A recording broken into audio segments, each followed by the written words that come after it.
welcome back to the Virtual Robotics Studio. Daniel here, and in today's video, we're going to try to build the entire superstructure of the robot. So we're going to get all of the frame pieces built. That's going to support the arm and the gripper and all of the things that have to move. All right, for today's build, you are going to need a couple of those cutoff pieces that I said to save when we were making our chassis. So the first one is the long channel that has a short side and a long side on it. We're going to make a couple of brackets out of that. And then we have some of these short, even-legged C-channel pieces that I think we cut those off of the outside frame rails. We're going to need at least one of those just to help align stuff. This is not actually going to be a part on the robot. All right, we've got some bolts. We need 1032 bolts. And these are button heads, and they have to be button heads to fit. They're 1.5 inches long, and 4 of them will need a nylock nut to go with it. Also, we're going to need 6. These are quarter. You can get quarter 20 or quarter 28 as long as it's quarter-inch bolt, and you have the matching nylock nut. I think mine are quarter 20s, it looks like. All right, and we're going to need a ton of 3/16 rivets. When you buy rivets, you look at the grip range. This grip range is going to work between about 1/8 of an inch and 1/4 of an inch, and that works for pretty much everything we are doing in this video and almost everything we do on this entire robot. All right, parts, we're going to need the mega bearing blocks, 2 of them. We got these from ThriftyBot. We've got a bunch of rev brackets. All right, we've got 2 of these rev 90-degree brackets. We're going to need both of those. We have 8 of the 120-degree brackets, and we're going to need 4 of the 150-degree brackets. And then from AndyMark, we've got 2 of these T-shaped brackets. Now, for all of the brackets, I think in the bill of materials, there are a bunch of different vendors that make essentially equivalent brackets. So you can grab whichever one you want. Our video is going to use this set. So if you want to match exactly what we have, that's what you should order. I believe everything that we have here is the first item on the bill of materials. So if you order the first item, you'll be the same as us. We also need our max 90-degree gearbox from Rev. Actually, for today, or for this video, we're only going to need this one. This is called the 90-degree gearbox side plate. So that's the only piece we're going to need from this for today's video. As far as tools, we're going to need a whole bunch of tools. There's going to be a list of tools that we'll include in the description. Also, the full EveryBot instructions will have a list of tools. But the one tool I want to point out, we need a step drill. And this step drill has to go up to at least 1.25 inches to work comfortably for our build. So this is a little bit hard to find. We did get this one from Home Depot, I think. It's a little pricey, but it is necessary in order to build the robot the way we're building it. And I want to give a special thanks this week to not only ThriftyBot, Rev, and AndyMark, who all went above and beyond to rush these orders out so we could get them in time to start making these videos quickly. I also want to thank RCO Engineering for their insanely quick turnaround for some critical parts that we needed. And as always, a thanks to Argosy and EveryBot. We came across some important things that we wanted to share with you as quickly as possible.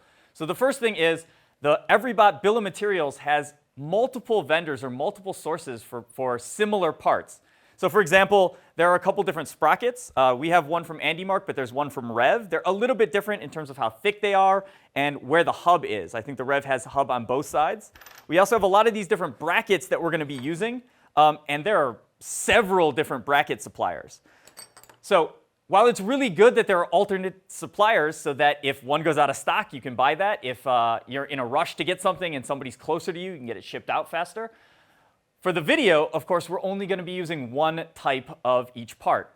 So if you want to be able to follow along with the video one-to-one and have exactly the parts we're using in the video, we will be releasing a BOM of the parts we used. So that you can use to order if you want to be exactly the same as us. Now, there will be a lot of places where you can use the alternate parts, and they're going to work just fine. We'll try to mention that in the video where we're able to. But if you want to have the exact same stuff as us, check out our BOM and make your order based on that. Also, a note about the cut list. Will be a little bit different on some of the parts that we're cutting. So some of the parts we're actually going to mark and measure in the robot. So depending on how you built your robot, if it's a little bit bigger or a little bit smaller, we'll be able to take that actual measurement before we cut the part. So we recommend waiting for the video to ask you to cut the parts before doing it. Don't just grab the cut list and run through and cut everything before you start the videos. Also, there are going to be some very long videos coming out. Don't let that intimidate you or scare you. Just remember that YouTube, it'll remember where you left off when you come back, but also we are filling it with chapters. So if you finish the first 5 chapters of a video, in one meeting, come back to your next meeting, start on chapter 6. So we think it's still going to be pretty effective that way, and you only have to load up one video instead of clicking through a bunch of 10-minute videos to get through a build process. All right, that's enough preamble. Let's get this table cleared off and get started building. All right, so we brought back out the robot from our last video. This is where we left off. We're going to do some labeling on the robot now just so that we can keep the sides of the robot straight, and as we add new parts, we're going to have a part for the left side of the robot, we're going to have a part for the right side of the robot, and we want to be able to label those to keep them straight as well. So I think I mentioned in the last video that the side with the belts on the outside was the front. That's wrong. Now, it doesn't matter yet, but we're going to look at our robot, and we've got these belts, right? So we have the two on the outside, and we have the two on the inside. The inside belts is the front of the robot. So I'm going to go ahead and on this side, the front side of the robot, I'm going to label this my front. And I'm going to write it in two spots because Sharpie has a tendency to get wiped off if you're not careful. So I'll write front on this side too. All right, and just as an extra safe precaution, so where the belts are on the outside like this, I'm going to make that the back of the robot. So I'll write back up here. So I should be able to figure it out. If two of these marks get wiped off, I still know where the front and back is. And just so I don't have to think later, I'm going to label the left and right side. So if this is the front facing away from me, this is the right side of the robot. So let's put a little R for right over here. And this is the left side of the robot. So I'll put a little L on that side. So now we have it all labeled. We should be able to keep everything straight as we go through the rest of our build. Let's get rid of this and get our aluminum out. I think it's time to start cutting. All right, we're building the superstructure today. So for this section of the build, we're going to need two different profiles of aluminum. So this one is 1 by 1. So we can measure across. It's going to be 1 inch in both directions. So this is 1 by 1 box. The wall thickness, right, how thick each wall is like 1/16 of an inch or 0.063, 0.0625. You could measure that with your calipers if you wanted to. You'll find when you do this that the dimensions are always a little bit different. So I'm getting like 0.068, so it's slightly thicker. Might be some burrs up there that are stopping me from getting the accurate measurement. So you want it to be 1/16 of an inch wall, though. A lot of times this stuff is sold also with 1/8 wall thickness, and that's going to be a lot heavier on the robot. And some of these pieces are going to go pretty high up in the air, so we want to keep the weight down so we can keep the center of gravity on the robot low. The other piece we're going to be working on is 2 by 1. So this is the same going across as our previous piece, 1 inch across. But if we turn it, this is going to be 2 inches in this direction. And once again, this is 0.063 or 1/16 of an inch wall thickness as well. Now, my pieces are a little bit of a different size here. There is a cut list, which we will link in the description. That is assuming you have 72-inch long pieces or 6-foot pieces, which I think is what they sell at Home Depot. So I think my first piece is about what you would get if you bought it from a local hardware store, about 6 feet. Yep, I'm 72 3/4 on this one. But if you can, if at all possible, if you find an aluminum supply store or a metal supply store near you and order from them, not only is it going to be cheaper, but you can get bigger pieces as well, which makes it a little bit easier to fit everything on one piece when you're doing the cuts. So I think it's one of the aluminum companies we looked at was probably 5 times cheaper than what you get at Home Depot. So you can get a really big savings there if you find a local store and call around for them. All right, so first thing we're going to do is let's work on our 1 by 1 boxes first. I'll just set these down. And we'll start with the one that is 72 inches long so we can get an idea of what we're doing here. Now, we're going to have a bunch of pieces cut out of this stick. There are 3 different pieces that we need to cut for 1 by 1. So we're going to need 2 pieces that are 33.92 inches long. We're going to need 2 pieces that are 18.25 inches long. But the 2 pieces are technically different parts, so they'll show up on your cut list in 2 different places. But they are the same until you attach them to the robot. Turns out 33.92 plus 18.25 plus 18.25 will fit on one 72-inch stick. But 33.92 and 33.92, well, that would also fit on a stick. So you can kind of cut it either way. But you're going to need 2 pieces of this 1 by 1 box minimum. Also, another thing to keep in mind is when you're ordering aluminum, don't just add up the total amount that you need and say that's how much we're going to order. always order more. So first of all, you've got to be able to make it all fit on the stick, so you're going to lose some of the material at the end. But also, there's going to be mistakes. Somebody's going to cut something to the wrong length. You don't want to have your meeting held up until you get more aluminum in. So typically, we order somewhere between an extra 25 and 50% if you want to be really safe. And then you've got some aluminum left over for prototyping or adding other stuff in the future. All right, so let's get started. On this 72, well, minus 73-inch stick, we're going to measure out our first piece, which is 33.92 inches. And one thing you want to look at, too, is on the end here, this end is nice and clean, so I'm going to measure from this side. This end looks like it was cut when we got it. So if I'm measuring from this side, I would definitely want to take the file out and clean that end off so that I'm measuring from a nice, clean, flat surface. All right, but this was the factory side, so I'm going to measure from this. And we're going to go all the way over to 33, and it's 0.92. Now, you're not really going to be able to get 0.92, but 92, let's see, 7/8 of an inch is, so 33 and 7/8 would be 33.875. And then if we add one more 16th to that, that would be like 33.9325 or 3125. So we want to be somewhere between, there's a 7/8 line on my tape measure, and then the next line over is 1/16 past that. We want to be kind of in between those two lines. And you can do this with a Sharpie, but of course, if you make a Sharpie mark here, it's probably going to be accurate enough, but it's going to be kind of a thick line. So for me, the edge of that point is where I want it to be. So we're bringing the T-square in, and I can use the Sharpie to draw this line. And that's OK if that's the way you want to do it. We can try to cut right on the edge of that line. That's going to be accurate enough for this cut. But you can also still just use your calipers. And you could do the same thing if you line up your T-square. You can do the same thing where you use the calipers or a scribe or a punch or anything like that. But I could use this and just come along here. And then I have a scratch line. So either way, however you want to mark it is going to work. Next problem is I can't just go from this line and start measuring out my next one, right? I said we were going to put an 18.25 next. But if I put the 18.25 here, when I go to cut this, the saw is going to remove material. The saw blade is going to take somewhere between a 1/16 and an 1/8 of the aluminum and just turn it into dust. So we actually have to make the cut before we measure our next one. If you really want to measure a lot of stuff, you could measure from one end of your piece and from the other end of your piece and then go make those two cuts. But as you go, normally you have to measure and then make that cut. Then you can measure the next one and make that cut. So we're ready to make this cut. Now, I have a problem, which is on our vertical bandsaw that we have over there, there's no way I have this much space on either side to be able to cut it. So we are going to have to cut this down first with a hacksaw, which is going to be less accurate, and then we'll be able to use the bandsaw to make a nice fine cut on the line. All right, so again, this won't fit in our tiny vertical bandsaw. Now, there are other saws you could use if you have a horizontal bandsaw. That's great for cutting this sort of extrusion, this tubing. And if you have the chop saw, which we're going to switch to and use in a little bit. But, of course, we got to make our first cut with the hacksaw just so we can fit it in the bandsaw. And if you're really good at hacksawing, you could go right on the line, make this your cut, and stop here. But I am much more accurate cutting on the bandsaw than I am with the hacksaw. So this is my mark that I'm going to cut on. Actually, this side is longer, so I'm going to use this side over the table.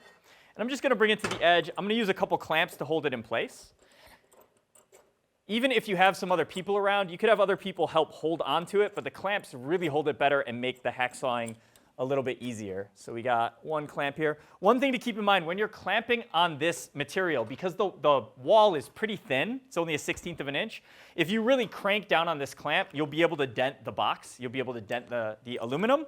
And that's not ideal. That'll make it a little bit weaker. It's probably still fine to use. I wouldn't worry too much about it, but just keep that in mind when you're clamping it on. To just make it tight, but stop. Also, if you keep the clamp so it goes over one of the walls, the side walls that are going up and down, that's going to be a stronger place. You'll be able to clamp a little bit tighter. All right, so we've got our line. I am going to cut nowhere near this line. I'm going to cut on the other side of the line, so I have plenty of room to go over to the bandsaw and do it. And we kind of didn't mark this one, but let me double check. I think this is the side. So this is my 33.9 side, so this is the good side. And the other side is our leftover. So I'm going to put a little mark that this is the side we're not using.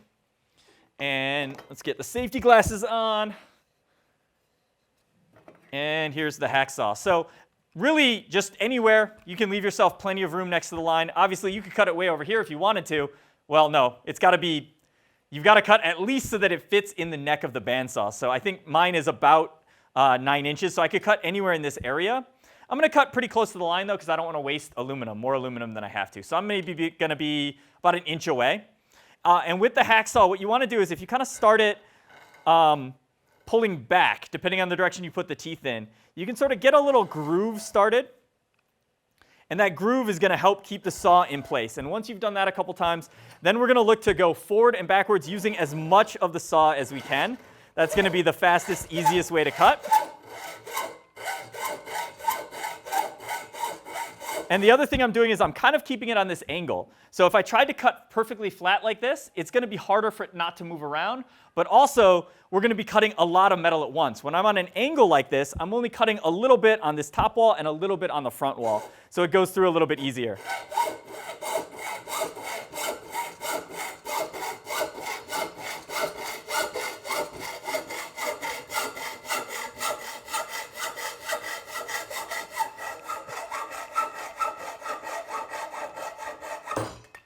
All right, there we go. And you can see this cut, not particularly straight, especially in this direction or this direction. And that's fine, because we weren't trying to make it straight. If you have to make a straight cut with the hacksaw, if this is all you have to cut your aluminum, spend a little bit more time adjusting it as you go to keep it straight. But since we're going to go clean this up on the bandsaw, speed was the only thing I cared about. All right, so we're over here at our vertical bandsaw, our tiny tabletop vertical bandsaw. And one more thing, when I set this down on the table, I can feel it's not sitting flat because we've got some of those burrs that we dealt with in the chassis build. So I want to make sure that even though this is not a final part, I'm going to file those burrs off at least on the one side that's going to go down on the table. So that side's going to be down on the table. We want it to sit perfectly flat. All right, and I think generally speaking, you're going to want your hand up here on the bandsaw to control it. I'll try to be out of the way so you can see what I'm doing. So I might have a little bit of a funny technique here. Before we get started, let's lower our guard down. We always want to keep the guard close to the piece. That looks good. All right, and let's go ahead and try to make this cut.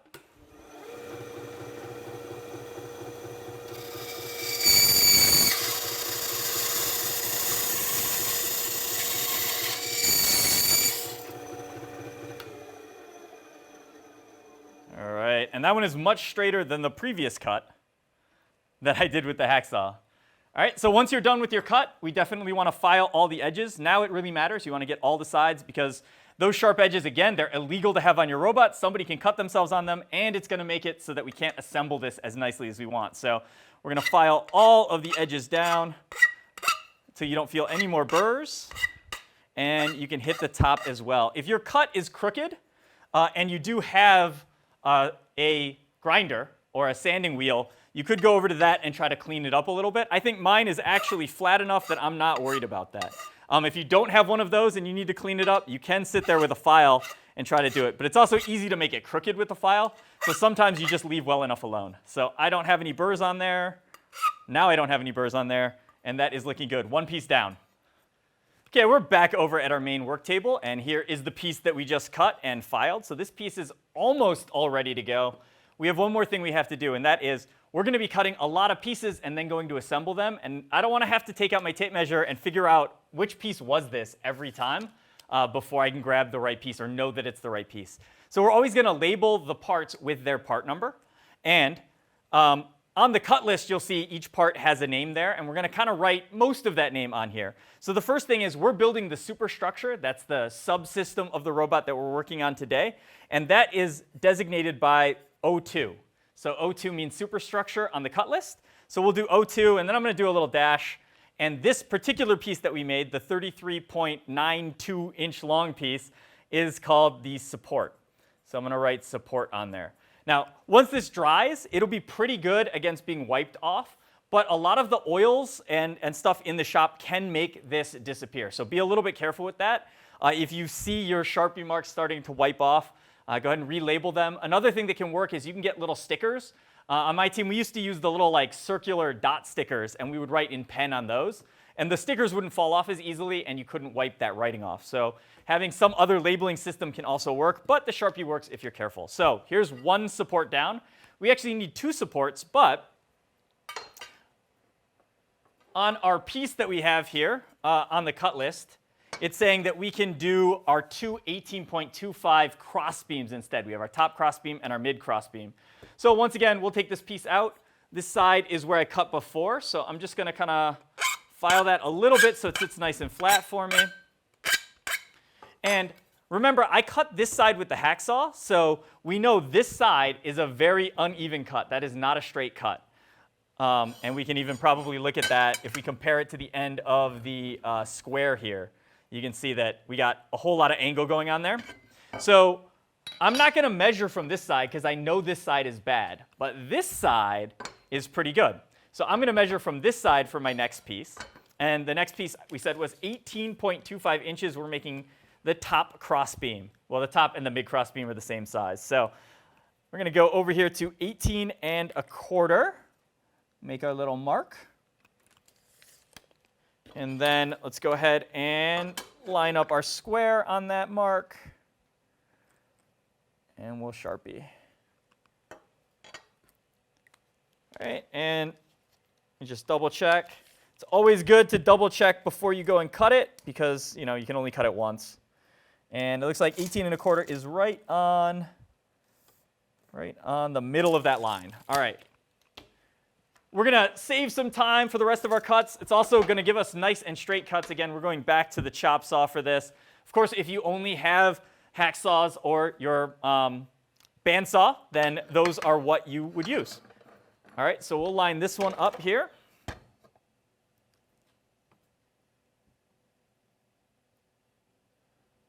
Right in the middle of the Sharpie line is where I want it to be. Clamp that in, and here we go.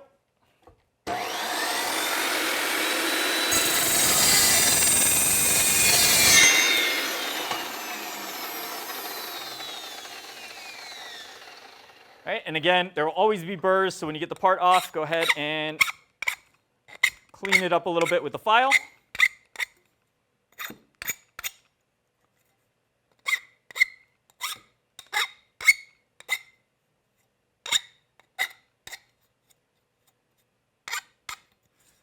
All right, and another thing I'm going to do before we move on, let's just make sure we cut it right. So this should be 18.25 inches, and that is pretty darn close to 18.25 inches. Let's label this.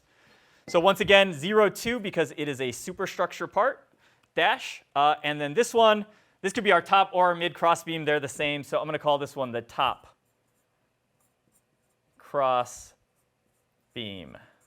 There we go. Now, we're going to do another one with our remaining material here. We are going to do another one of these pieces. But this time it'll be the mid cross beam. Let me clean this edge off where I just did the cut so we have a nice clean edge to measure from.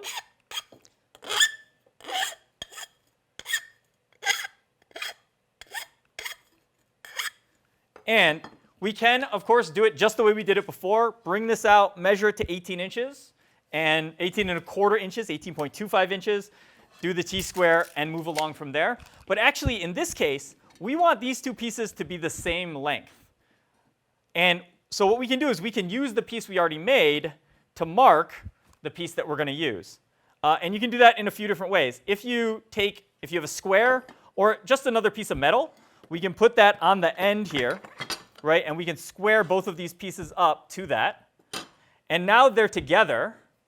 I could actually use something, right? I could probably come in there with my calipers, and I could scribe this line with my calipers, and then I would have a line to cut on. I could use probably the Sharpie as well.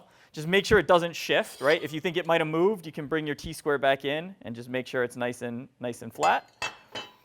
And I could probably get this with the Sharpie line as well.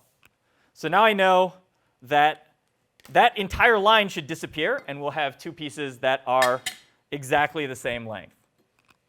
All right, so let's get this one clamped up.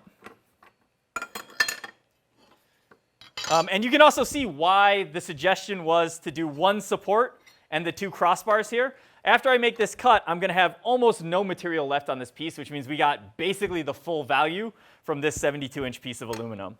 All right, let's get this lined up. And I want that whole line to go away. Looks like right about there.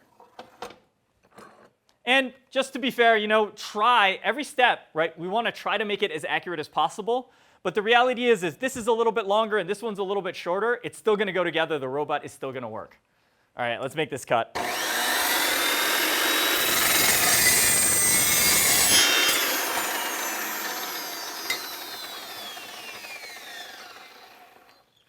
Okay, and we can check them compared to each other. That's looking just about the same size.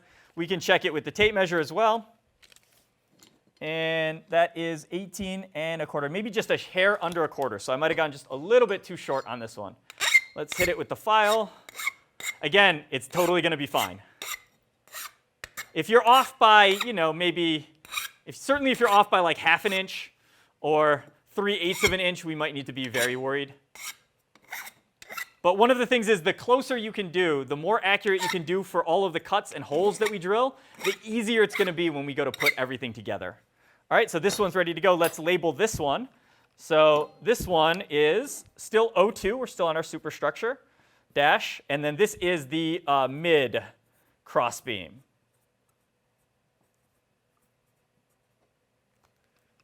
All right, 3 of our pieces are down. Let me go get another piece of 1 by 1. And we can cut our second support piece.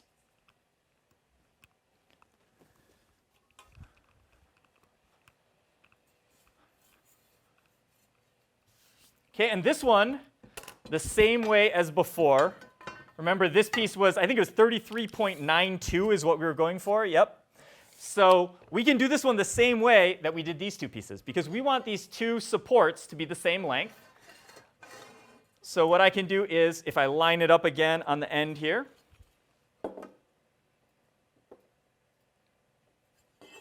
then I can come over to this side, and we'll just draw a line.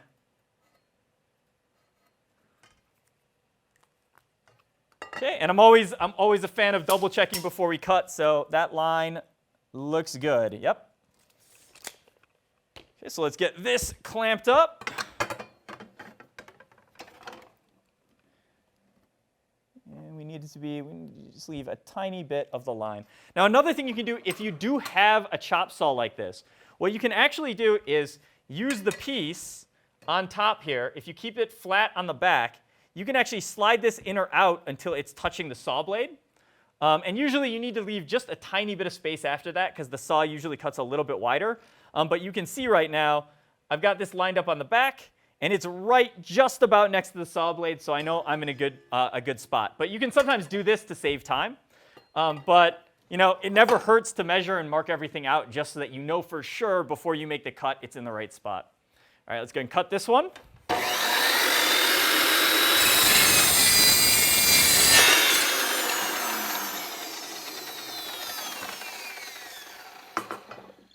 And we're going to clean up the ends.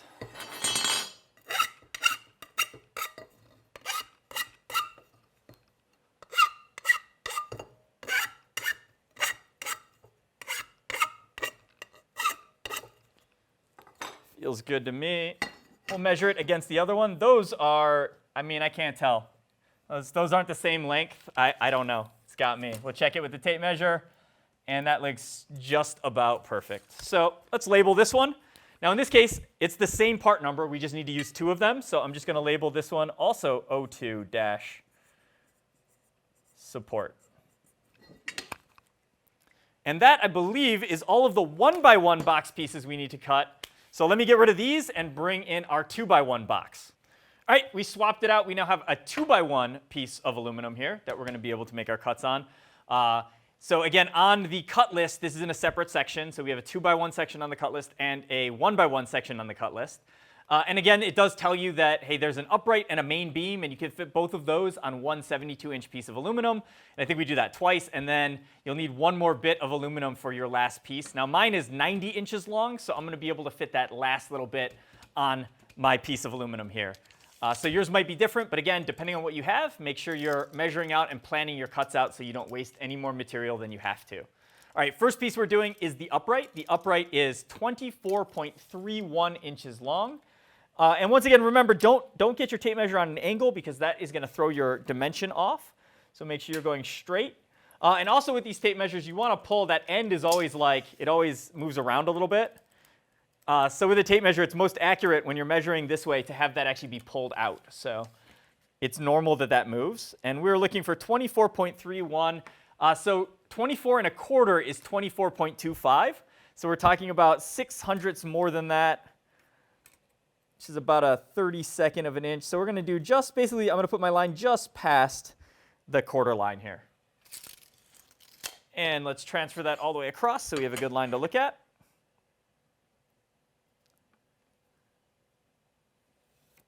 Looks good. Double check just to make sure I'm not making any mistakes. Yeah, that looks perfect. All right, safety glasses on again. And let's go over to the saw. Another thing that I just found is as you make cuts, again, just like we talked about with the chassis, you don't want the aluminum shavings to make your piece sit uneven. You want it to be nice and flat on the surface so that you get a straight up and down cut. If there's a little piece underneath it and your aluminum's on an angle, your cut's going to be on an angle. So I had just a little bit here. You generally don't use your hand to wipe it off. You should grab a shop rag or a glove or something. Mine wasn't too bad, so I got away with it that time. All right, let's line this up. And for some of these bigger pieces, you may want a second person to help you out. I think I'll be okay for this one, though. That looks pretty good. All right, and we'll go ahead and clamp that in. And let's do it.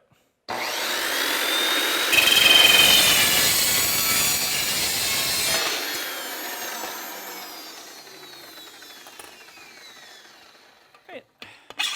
As always, I'm going to file the ends.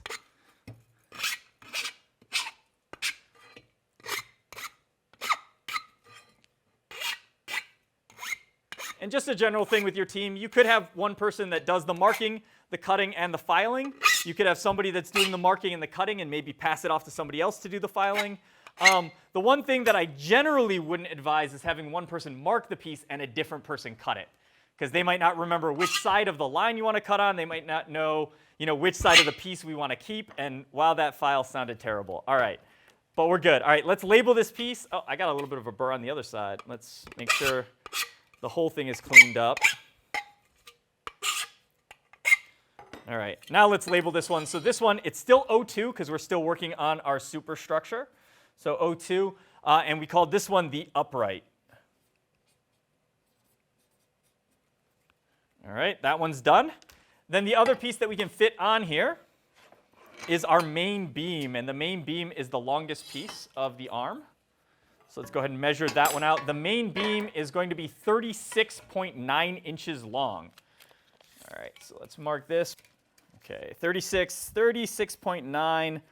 Once again, that's a little bit more than 36 7/8. So we're going to do our line just a little bit past that. And that looks good. And then let's do the square and transfer that line all the way across. You can kind of skip this transferring the line all the way across if you're using the chop saw and you can get it lined up where you want. But if you're doing the bandsaw, you definitely want the line going all the way across to follow it.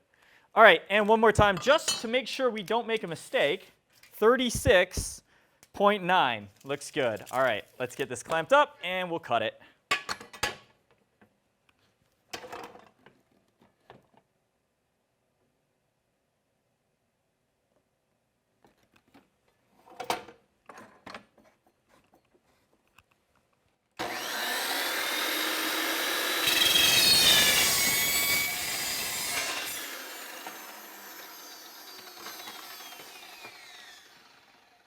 Guess what? It's time to file it. We got to file both ends. Make sure you filed this end before measuring, though. I had one end filed there that I was measuring off of.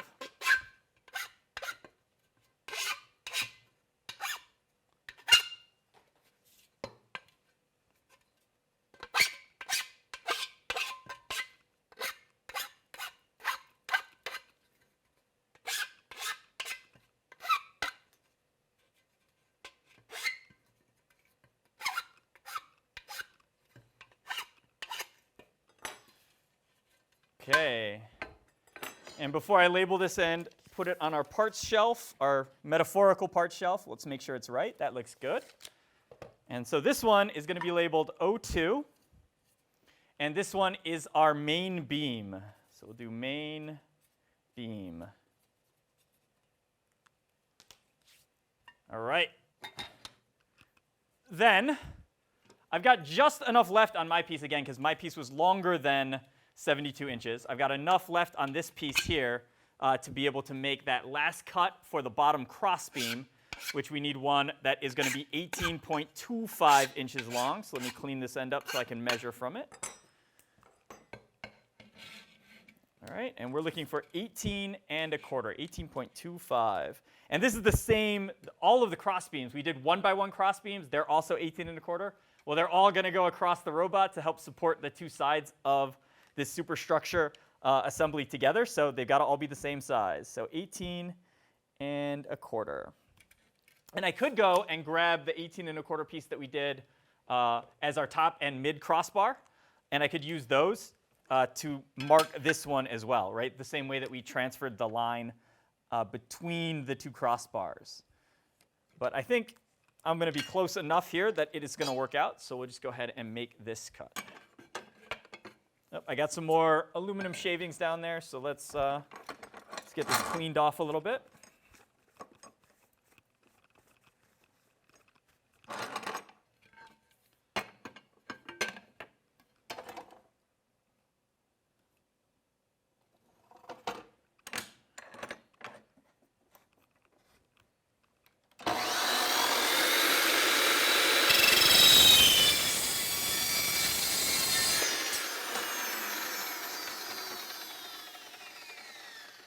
And we got to file the edges.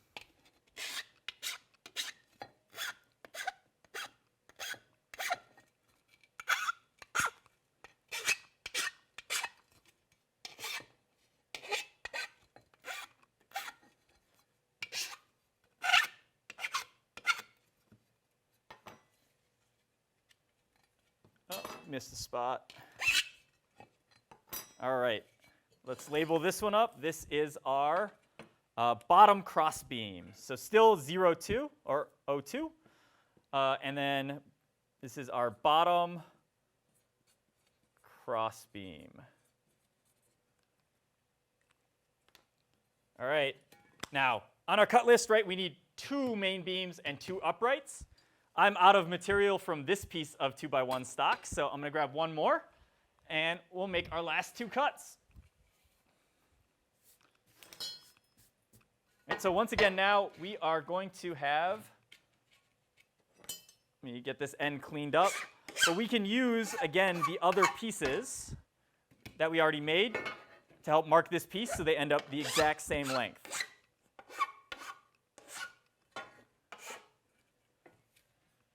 Okay, so let's do we'll do an upright first. And again, to do this, and you can use, if you don't have like a square around, you can just use another piece of aluminum to help hold it at the end and try to square everything up. I kind of like the square going in this way. But once everything is nice and even on this end, we can come over to this side. And, oh, I think I moved it a little. Not enough to matter. All right, let's go ahead and get this marked.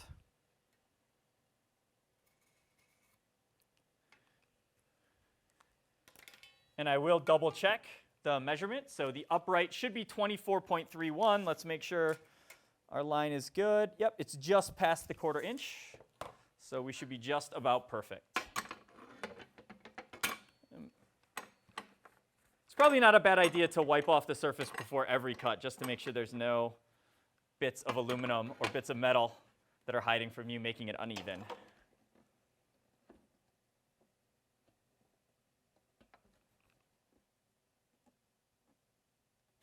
Right about there looks good. Let's clamp it up and make our cut.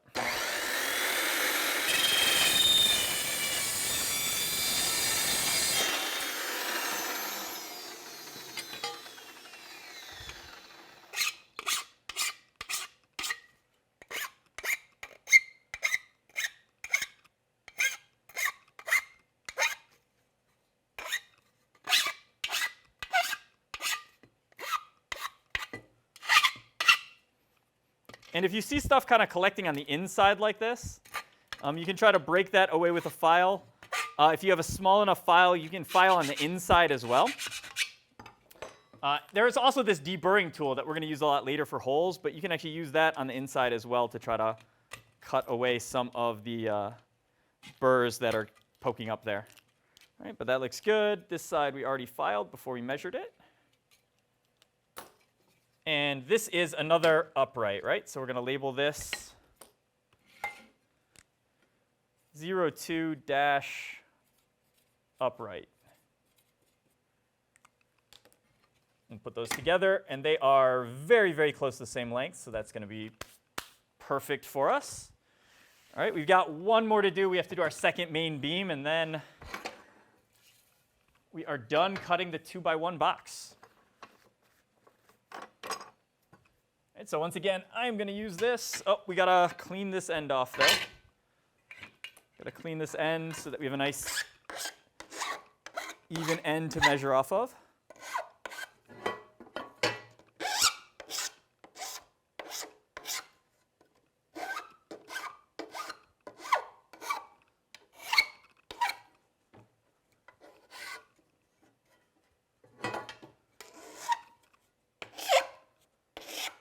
That seems good. All right, let's get this up here, and we'll use our square.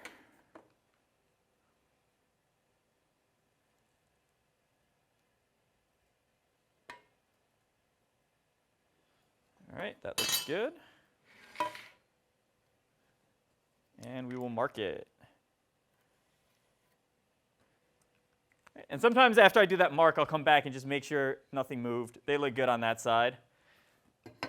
Double check our measurement. Again, this one should be 36.9. So just past the 36 7/8. And yeah, that looks spot on. So let's make our cut.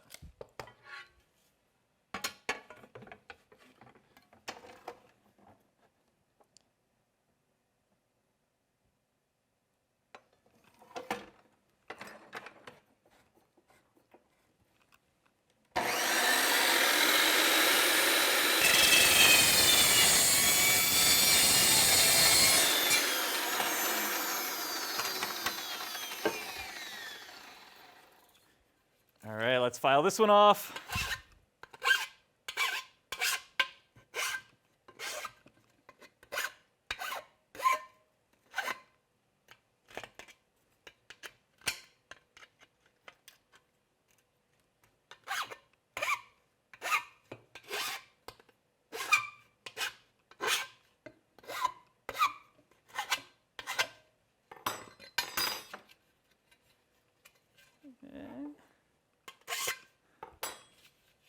All right, that seems good. And this is our second 02 main beam. All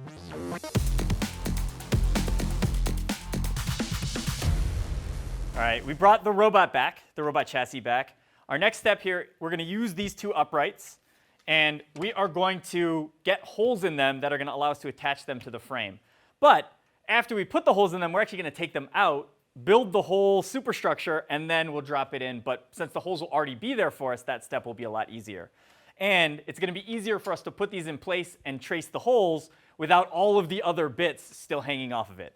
So grab your two O2 upright pieces. We're going to need both of those. We also are going to need, we had all of these cutoffs that we did when we were making our chassis. Guess what? We really want to use one now. So in this case, I have just one of the, this was the outer rail frame where it's the even C channel. Any of them are going to work. What's going to happen is we're going to need to use this as a 1/8 inch spacer. And we measured these, and they're basically 1/8 of an inch. I think it's just oh, that's perfect. 1.24, 1.25. So it's just about exactly 1/8 of an inch here. And so we're going to use this on the back of our robot as a spacer to make sure that we get our uprights in the right spot. All right, you'll also need probably a file because we haven't cleaned this piece up yet, so we're going to have to file this piece down, but I always like to have it handy. We're going to need a bunch of clamps to hold the pieces in place so we can drill. Then, of course, we're going to drill, so you need the drill. We need our square to make sure everything is level. And for this step, we're going to need a 1/4 inch drill bit first, and we're going to go all the way through with the 1/4 inch drill bit, and then when we take the pieces out, we're going to make one side bigger with this 1/2-inch drill bit. And the idea is we're going to have very short bolts, and we want these bolts to go through just one wall of this upright when it's standing up. So by drilling a bigger hole on the backside, we can slide the bolt through, so it's just going to go through that inner surface of material. And you'll see how that works when we get to that step. All right, so I'm going to go ahead and put my 1/4-inch drill bit into the drill just to get it ready. All right, and I'll put one of these pieces off to the side. We're going to work on another one here. So we're going to try to get this standing in here. This is going to be clamped into the frame of the robot and going straight up. But on the back here, we need that tiny 1/8 of an inch gap. And again, since we're using this piece and we're using it and we want it to be precise, all of this burrs from when I cut it, I'm going to go ahead and hit that with a file so I know it's sitting at exactly the thickness of the material and not the thickness of the material and the burr.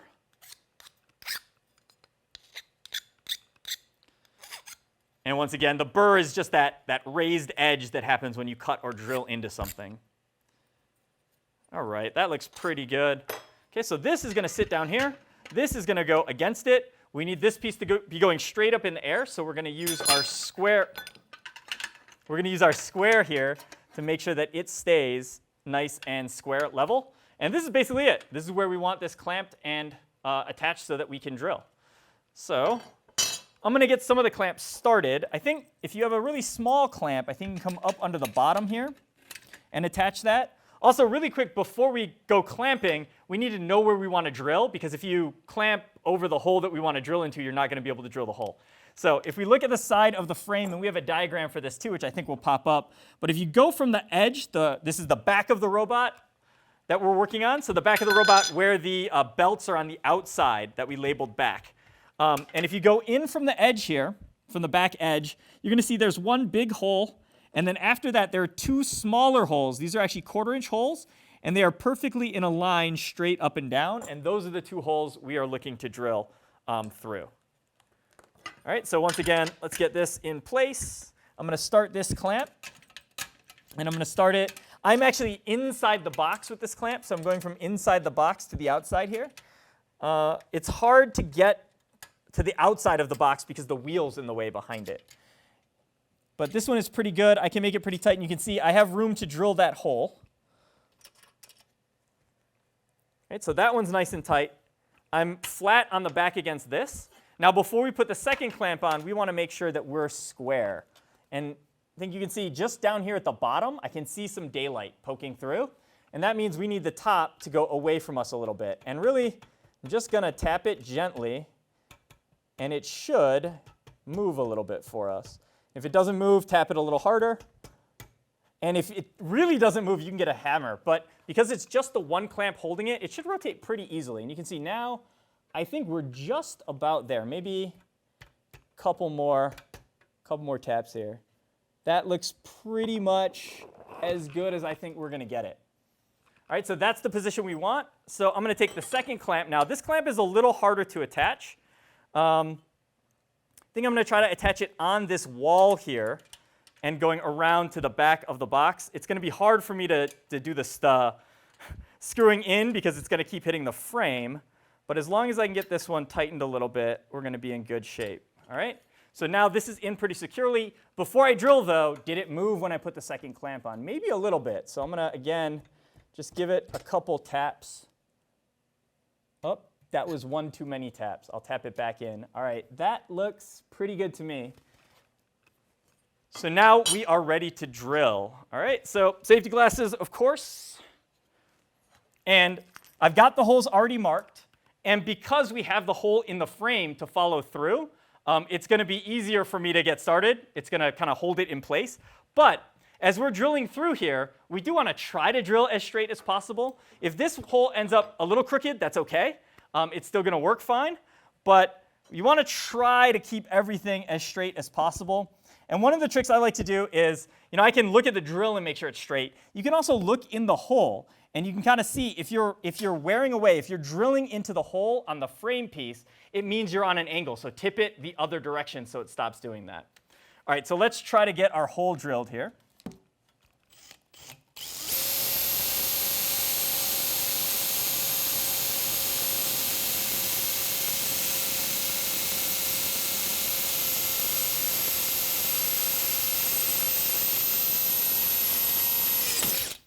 All right, and that was through one wall. We have to go through both walls of this box. So I have to keep drilling. Once it pops through like that, though, you can take a second. You can reline everything up, try to make sure it's as straight as possible, and then start drilling again.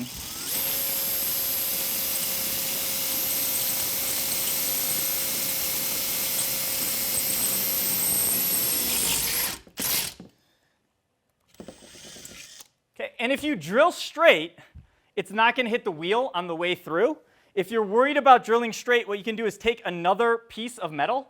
If you have any kind of metal thing, you can slide it down in between the wheel and this beam. So when you drill through, it'll hit that metal instead of going into the wheel. But mine cleared. I did not hit it. So that was the bottom hole. Now we got to do the top hole. It does help a little bit. I'm just going to put a bolt in through that hole. And the idea is that that bolt, if it shifts too far, it's not going to move out of the way. All right, so again, we got to do the top hole. The top hole, again, should be a 1/4 inch hole on the frame. So we're going to use our 1/4 inch drill bit again to go through that top hole. Line it up, try to make it as straight as you can.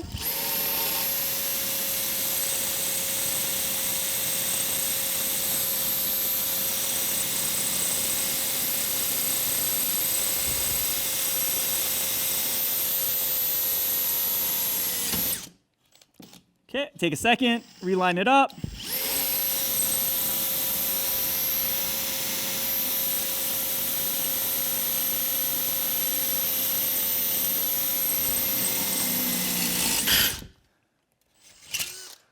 All right, and we are through. So now that this is done, I'm going to do a quick check just to make sure if both bolts can fit in, right? It didn't shift on us. They're both in, so I know this is going to work. I can take both of those bolts out now.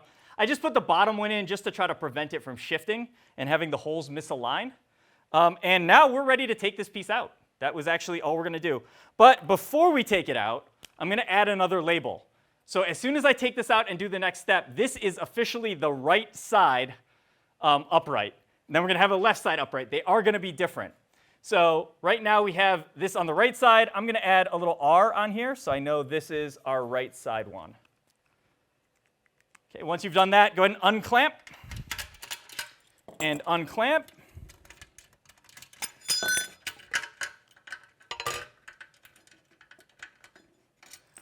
All right, and I want you to think about the way this was in, right? This was in this way. My writing is on the outside. My R's are on the outside.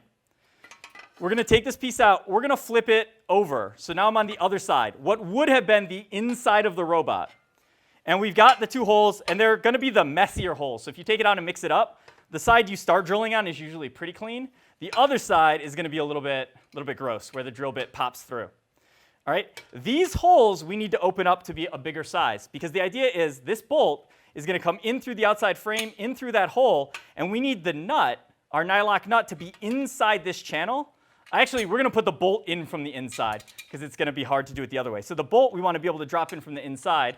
And have the nylock nut on the outside of our frame, but we can't put the nylock or the bolt through because it's going to catch on the hole. So we are actually going to open these hole sizes up so we can drop the bolt all the way through and then tighten it on the outside. So to do that, we're going to swap our 1/4 inch drill bit for, and it doesn't have to be exactly a 1/2 inch drill bit, but I'm going to use a 1/2 inch drill bit. That's sort of the biggest size I have to work. I think if you had a 3/8 drill bit, it might just barely be big enough. So I would go a little bit bigger than that if you can. Another option, which we're going to need later in this build, is this step drill. So the step drill lets you drill kind of to any size. The trick with this is you have to stop when it's big enough. And I think this will get big enough before we mess up the other side hole. Yeah. So one of the tricks you can do with this is if you have a paint pen or tape, you can figure out which of the steps is the 1/2 inch size, and you can put a piece of tape around the next step up. So the idea is when the tape is right next to the material, or the paint pen mark is right next to the material, stop drilling. That's the big enough size hole. But I'm going to do the 1/2 inch drill bit because I've got one, and I think it's going to be a little bit easier. Okay, and we're going to drill through this piece. Now, this piece is big enough that you can probably get away with it. You could probably just hold this down on the table and drill into it. But what's going to happen when you drill into a piece that's free like this, it's not clamped to anything, is the drill bit's going to kind of grab, and it's going to want to spin the piece around. And that can be dangerous. That can definitely hurt you if you're not careful. So The best thing to do is to go ahead and take this and we'll clamp it again on the end of our table, and we'll be able to drill that way. Now we're only drilling through one wall, so we have the good hole on the outside that we're leaving alone. We're only going to drill through the top surface with this 1/2-inch drill bit. So I could leave it over the table and drill in because I'm going to stop when I hit the bottom of the box. But just in case you make a mistake, it's still probably good to put the hole just off the side of the table so you don't drill into the table. All right, we'll clamp this one down. Once again, remember, just like when we were doing the hacksawing, you can crush this box. The 1x2 is even more crushable because that middle wall is less supported. So I'm clamping right on the side here. So I'm kind of clamping onto that wall, on that end wall, where it is the strongest. We are clamped up, so now we're ready to open these holes up to the 1/2-inch size. And remember, only go through one wall. When it drops in, we're going to stop.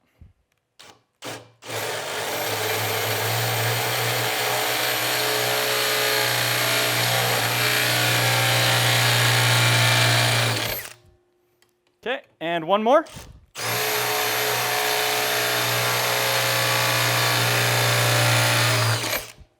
And that's it. Now, that left some pretty nasty holes. We need to clean these up so that people don't cut themselves and it's easy to assemble and disassemble our robot. So you can, when you have a lot of these big burrs, you can hit it on top with a file like this. That can work. And then you can get a round file on the inside. A really good tool for this is this deburring tool. I think we talked about that a little bit. But this one's really good. You can just kind of go around and feel till it's flat. And you can, even with the deburring tool, if you go to another angle, you can actually get the inside of the hole, which is not too important here. All right, so we're going to clean up both of these holes until we don't feel any burrs there.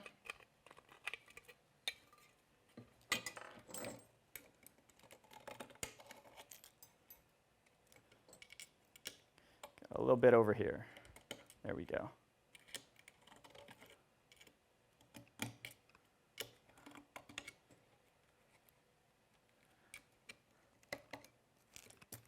Yep, and I think this hole here, you can see I got some extra on the side. It was not the cleanest of holes. I think it was vibrating a little bit when I was drilling. So I might have wanted to bring it even closer to the edge of the table when we did that.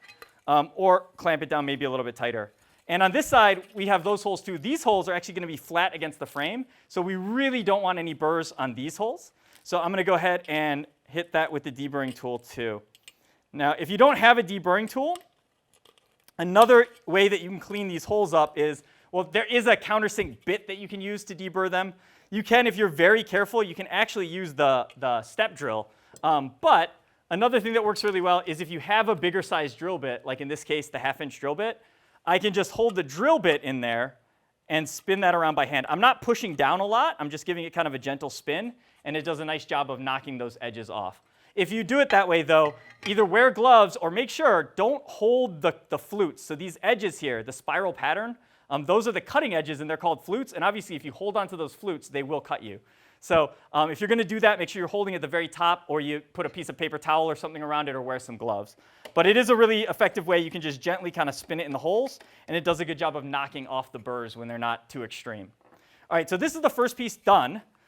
This is going to line up in here. We're going to be able to bolt it in later when we're ready for it. We have to do the same thing now on the other side. So I'm going to put this one down.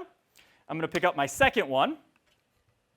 And let's see, we'll rotate the robot around so that you can see what I'm doing still. All right, and this one is, again, going to go on this side now. And we can go ahead before we get too much farther. This is the left side, right? So we're going to label this the left side. And the writing, again, for me, is on the outside of the robot. So it will have to go in the same way. Once we drill those holes, you should know the small holes are facing outside on the robot. The big holes are to the inside. But you can also do things like, you could draw an arrow on here that points to the outside of the robot, if that helps you keep stuff straight. Sharpie is pretty light. You don't have to worry about writing on Sharpie. It's not gonna add anything bad to the robot. And if you want to clean the Sharpie off when you're done, I think hand sanitizer or alcohol will take it right off. So if you are annoyed by the Sharpie marks, but you want to use them for assembly, that's the trick. All right, so we're going to put this in. We're going to grab that small clamp again. And let's see if we can drop that small clamp in on the bottom here.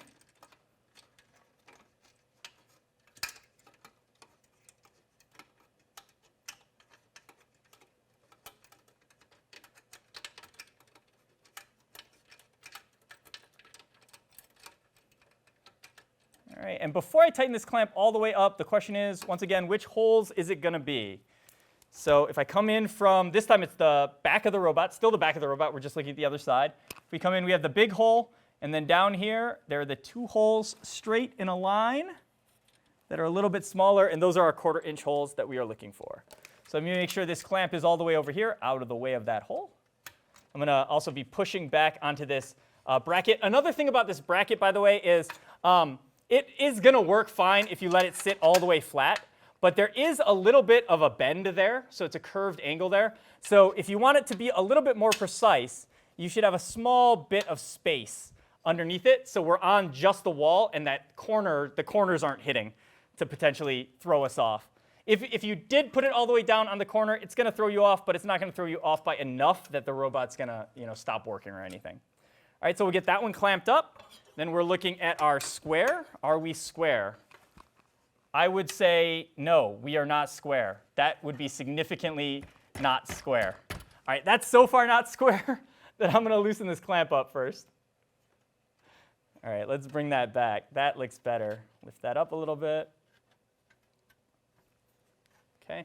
And what you can do too is when you're clamping this up, if you have another team member there, they could be holding this against the square and holding this piece in place while another person is clamping it, and that's going to help you kind of get it squared up and in the right spot a little bit faster.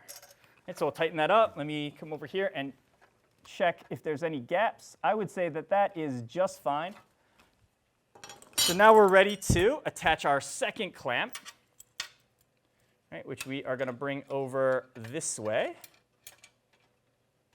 on our frame here. And not too tight on that one, just enough so it doesn't move. Actually, that was a really bad place to put it. We're going to come from this side because otherwise I can't put the square in. My clamp would be blocking the square, which is a triangle. All right, that looks perfect. Okay, so we are going back now to our 1/4 inch drill bit. Putting that back in the drill here. You get this 1/2 inch is much bigger. All right.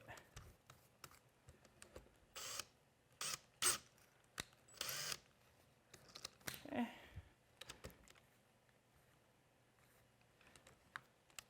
Tighten that up. All right, and now we've got to just drill through. All right, I think I'm going to have to slide this over so I can reach it. There we go. All right, and we're going to do the top and bottom holes again. Go right through the bottom one here.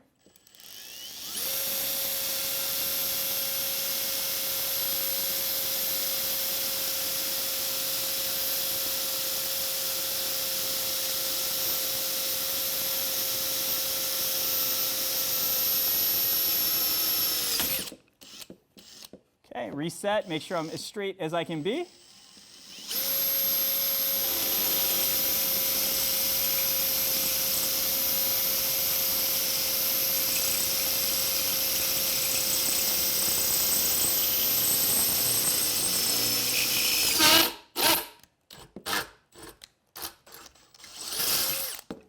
Okay, that noise, by the way, is that my drill started rubbing against the clamp, which is fine. Might have left a mark, but no big deal. All right, so that hole looks good. Again, I'll just pop a bolt in there to kind of make sure it doesn't shift too far on me. And now we're going to drill that top hole.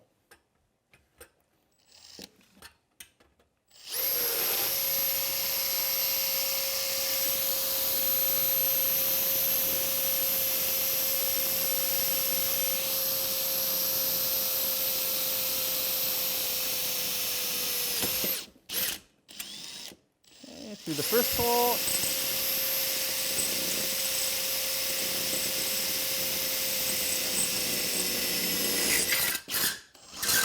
And we are all the way through. All right, we've already marked this. We know this is the left. We know this is the outside. So I can go ahead and unclamp it now. Take that bolt out. Undo the top clamp, undo our extra spacer piece.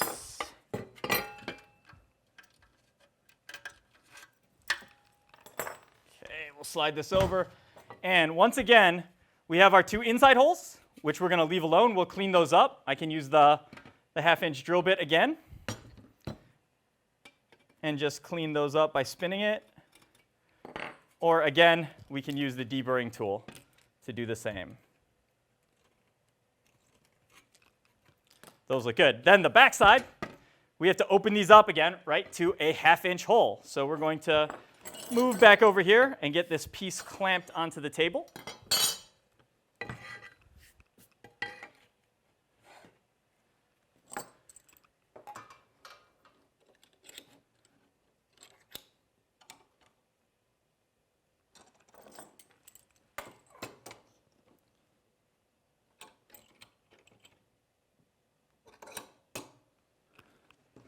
And we've got to change our drill bit over to the 1/2 inch drill bit. Or again, if you're using the step drill, then you would switch to that.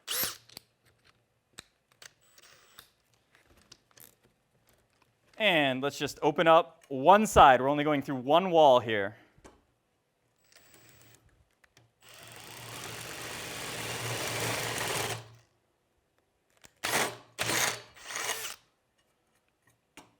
All right, there's one.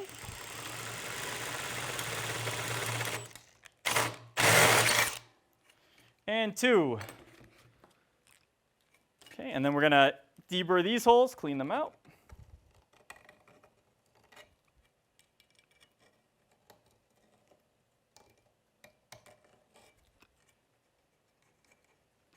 A little bit up here. All right, that's good. We're ready to move on. All right, let's unclamp these. All right, and so now our two upright pieces are ready to go. We have our left side, which is going to end up here, our right side, which is going to end up over here. But again, like I said, we're going to end up taking our main beam, which is going to come off of this on an upward angle. And then there will be another piece, a diagonal piece, that helps support it in the front. So we're going to end up building the whole structure. We'll drop the whole structure in kind of at once and attach it that way. And I think that's going to be the easiest way for us to assemble it. So we can set these on the shelf. We need to start working on our main beam. So let me get rid of all of this stuff and bring in the new parts. All right, we now have our main beams. So these are O2, these are superstructure parts, and these are our two main beams. And we're going to start working on those parts. These parts have a lot of stuff added to them. We're going to be doing 2 big holes. We're going to be doing a bunch of small holes. And then eventually, we're going to actually cut an angle here that's going to help it fit together with the other parts. So some of the parts that we need just to line stuff up and understand what we're doing are from ThriftyBot. We've got bearing mega plates and bearing blocks that we're going to use to line up. And those are both going to hold in these 1/2 inch hex bearings. So we're going to kind of put them in place and use them, but then we're going to get rid of them except for the bearing mega plate, which we're actually going to use. We're going to line that up, and we're going to use that to find out where we should drill our holes as we go. All right, there's also in our Rev, we got the max 90-degree gearbox. So we're going to use one of the plates in here, again, to help us get prepared for our final assembly later. We've got all these bolts. You're going to need some extra 1032 button heads, and they have to be button heads, we think, because there is a sprocket and chain right by the head of this bolt, so we want to keep it as small as possible. And we'll need some, I think probably we actually need 8 of these nylock nuts. No, 4 of them. 4 of them is correct. All right, tools-wise, we're going to be drilling. We're going to be doing a 3/16 hole. I'm going to use a snap punch to help me keep my holes centered, so that when I snap it, the drill will find that little divot and drill in that spot. And we need a lot of clamps to hold everything together. The most important part of this build, though, is for one of our holes, we're going to need to drill a really big hole, and that is going to use this step bit. And this step bit goes all the way up to 1 3/8 inches. You can, if you drill perfectly, or if you drill and then want to file, you can get by with a 1 1/8 inch step drill bit. But this bigger one is just going to make life a little bit easier. Now, we're going to end up marking up one piece, clamping it together, and then we're going to take it over to the drill press to drill these holes. The holes that we put in this piece need to be as straight as possible. And it's much, much easier to drill a straight hole in the drill press than it is if you're drilling by hand.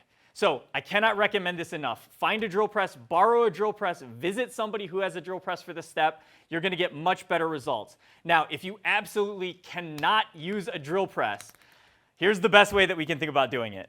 Okay, so one thing you will definitely need if you're going to attempt to hand drill these holes is help from another person. So we're going to bring in Jack. Jack was a team member on Team 548, went to the University of Michigan, worked with the Michigan Engineering Zone in Detroit, helping a lot of teams there. and Jack was our embedded reporter with the Robonauts down in Texas, where they kind of did documentation, worked on the instructions, and also kind of fed us back the information we needed to be as prepared as possible to do these videos. All right, so here's the technique.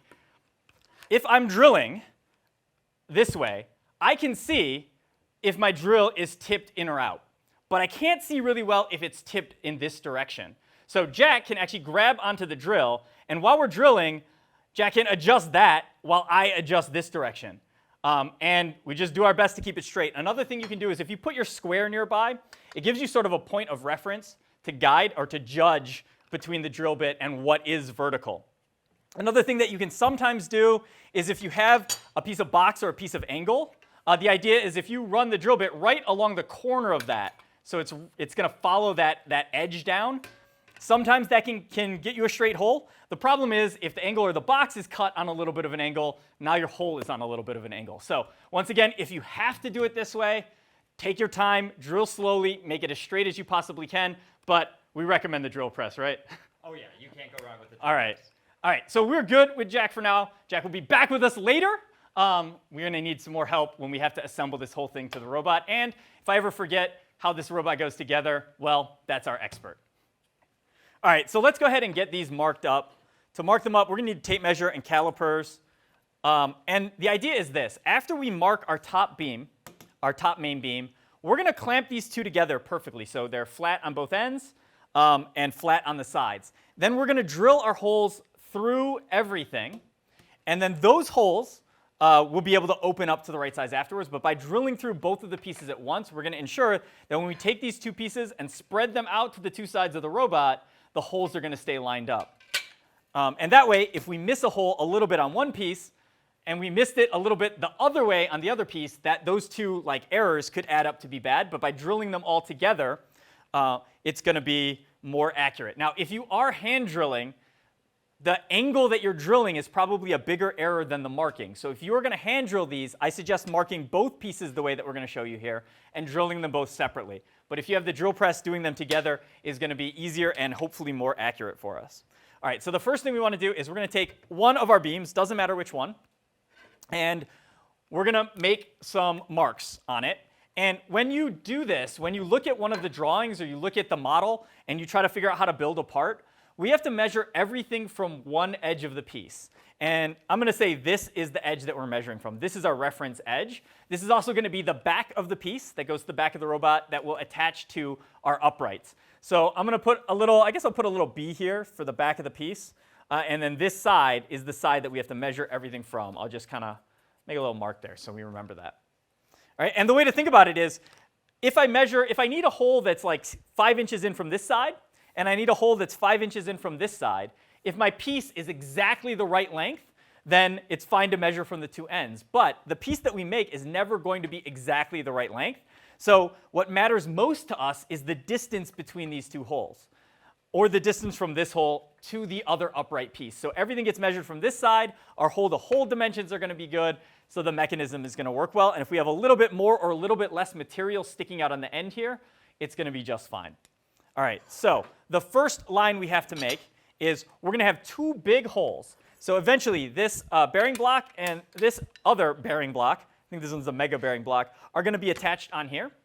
And we need to create a hole in the center, in this case, for the bearing to fit through, because our bearing actually sits through this plate a little bit. Like when I put it in, you can see it's poking through on the bottom. And this has to sit flat. So we have to make a big enough hole for that bearing to sit into the metal tube.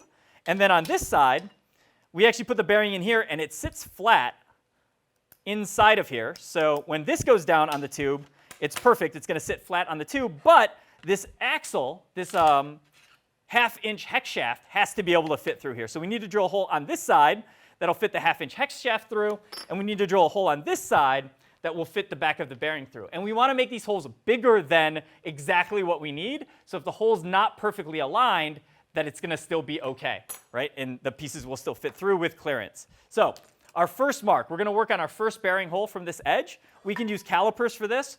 We want to make that bearing hole 5.4 inches. So we're going to go 5.4 on the calipers.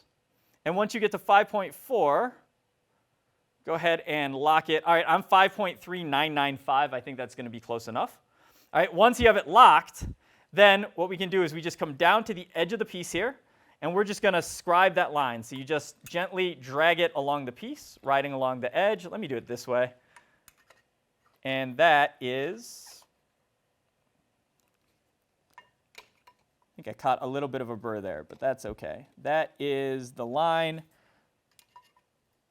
where we want to drill it.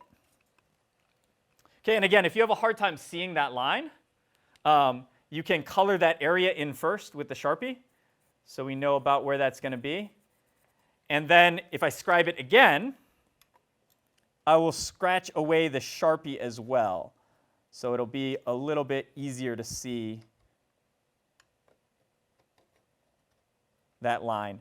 And we don't really need this line scratched all the way across because this hole is going to go somewhere in the middle of the piece. So in fact, this hole, I believe, is in exactly the middle of the piece. So you could measure the piece. It's just over 2 inches. So we'll go ahead and set our calipers to 1 inch. That should be close enough. Oh, we got exactly 1 inch this time. And we're going to scribe now going across the piece. And where those two pieces cross is where we're going to want to drill this hole. So now I'm going to use a snap punch. If you have a snap punch, they're convenient. If you don't have a snap punch, you can use a hammer and a regular punch. But the idea is I want to get this point right where those two lines cross. And take your time. Try to be as accurate as you can here. And then with a snap punch, we just push down. And it snaps. And I can actually look and see I'm a little bit, just a tiny bit this way on my piece.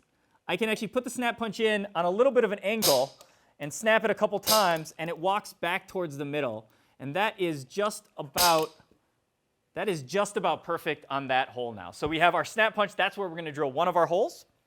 All right, now we've got to get our second one. The second one is a little harder because it is 29.9 inches from this end. So we've got to measure, this time with a tape measure, because calipers that go 29.9 inches are very expensive. So we're going to have to use the tape measure for this one. So 29.9. 0.9 again is 7/8 is 0.875. So we want to be just past 29 and 7/8. So that looks like it's right about there.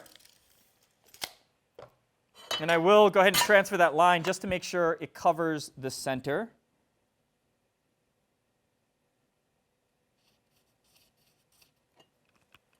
Okay, and really quickly before we snap punch, we'll go ahead and measure again just to make sure we can get as accurate as possible.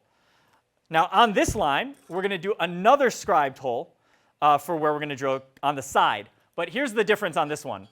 We do not want to do it at 1 inch. Turns out this bearing plate, the hole is a little bit off center. And we can see that if we put this over here, especially if we're turned this way, you can see the hole is very much not in the middle of this bearing block. So we're a little bit less than 1 inch or a little bit more than 1 inch where we want to scribe here. So instead of setting your calipers to 1 inch, we're going to turn them up to 1.0625 or 1.063. There we go. All right, so 1.0625. Then we're going to scribe through our Sharpie mark here. And we're going to get a line through that Sharpie mark. And then our last step is, like I said, I'm going to go back to the tape measure really quickly, see where my 29.9 is. And it looks like for me it's right on, it's a little bit in from the edge of the line, but it's very close to the edge of my line. And so that's where I'm going to try to put my snap punch.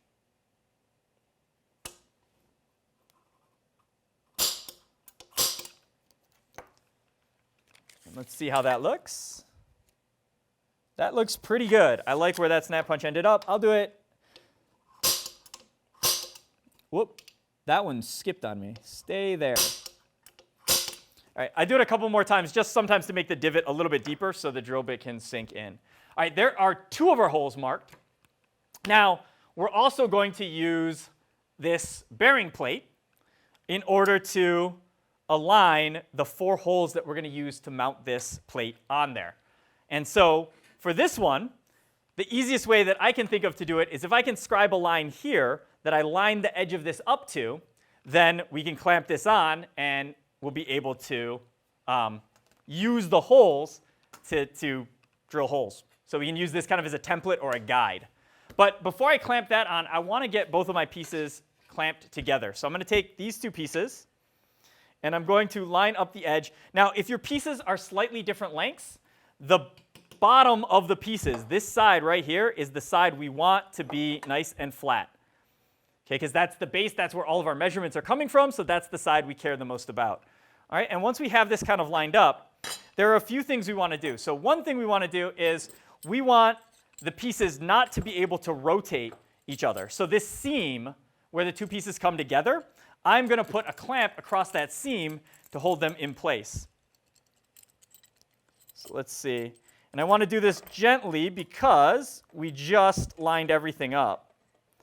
So I'm going to get this one started, and then we will adjust it a little bit before we move on. Now, make sure when you put this clamp on that it is nowhere near this hole or nowhere near this hole, because if you cover up one of the holes with the clamp, you're just going to have to move it later. All right, so that is loosely on. I'm going to make sure we're still lined up over here. And yep, looks good. So I'm going to go ahead and tighten this one down. Very good. And I think in order to make sure it's not rotating, I'm going to do a second one also on that seam. So I'll throw this second one in here. If I pull this off the end of the table, it gets much easier. All right. Okay, so now they're feeling pretty flat. And then we don't want them to be able to separate up and down. So we're going to add one more clamp, kind of going this way, to hold them together in that direction as well. And let me see, I want to leave myself enough room here to add our next piece. So now this is all clamped up. We know this plate, we wanted to line that up and try to get that hole in the middle. And then we're going to end up clamping through everything on this plate to hold it in place. So the last dimension that we need for the bearing plate is 4.425 inches. So I'm going to go to 4.425. All right, 4.425 inches. And we're going to scribe that again from this edge. And what I'll do is let me get the rough area, and I will do another Sharpie line so we can see it. And again, if you can see it without the Sharpie, you can skip the Sharpie step. I just want to make extra sure we can see what's going on here. So we'll come down on this and scratch our line. All right, so we have our scribed line there. And that is where we're going to line this bearing plate up to. So we want it to be right on the edge. You can use the calipers as well. Sorry, let me put these back to 4.425. You can use the calipers as well because there are some extra features. So one thing is, if we put the caliper in this way, that bottom of this piece to the edge here is 4.425 inches. So we could try to use that to line it up, and that would work. A slightly better way of doing it is this edge, this top edge of the calipers here, to the step here is also exactly 4.425 inches. So if I hold my calipers here against this, and I bring this piece up, that's it, exactly 4.425 inches from the end. And you can tell, if you look for the hole in the middle here, it is lined up perfectly. So what we want to do now is we want to go ahead and clamp this in place. But I have to be able to drill too. So I think we have to pull this off the end of the table, and we need to leave, I think this clamp has to go actually up. So let me get the clamp set up, and then I'll bring the calipers back in, and we will finalize the position. I think you want to be kind of as far away as you can from the edge on this one, because we are going to need space to drill when we take it over to our drill press. All right, so there we go. Let's bring it over till it's touching. Square it up on the edges.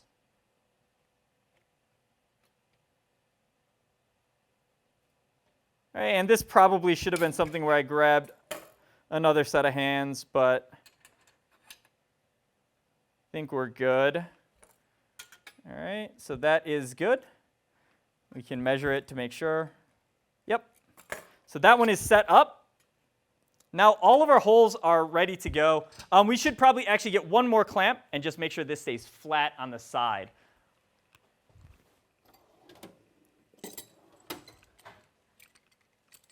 And I actually think what I'm going to do is, well, we'll see. We'll see. We have to make sure we can get to the right spot when we get over to the drill press. That's going to be our trick.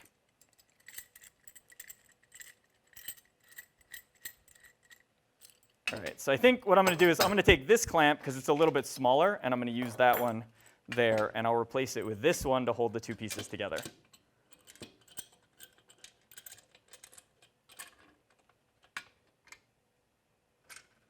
Okay. And I can't block the holes, so we'll go out to about here. All right, so now that one is holding it, squeezing it in, making sure we're lined up.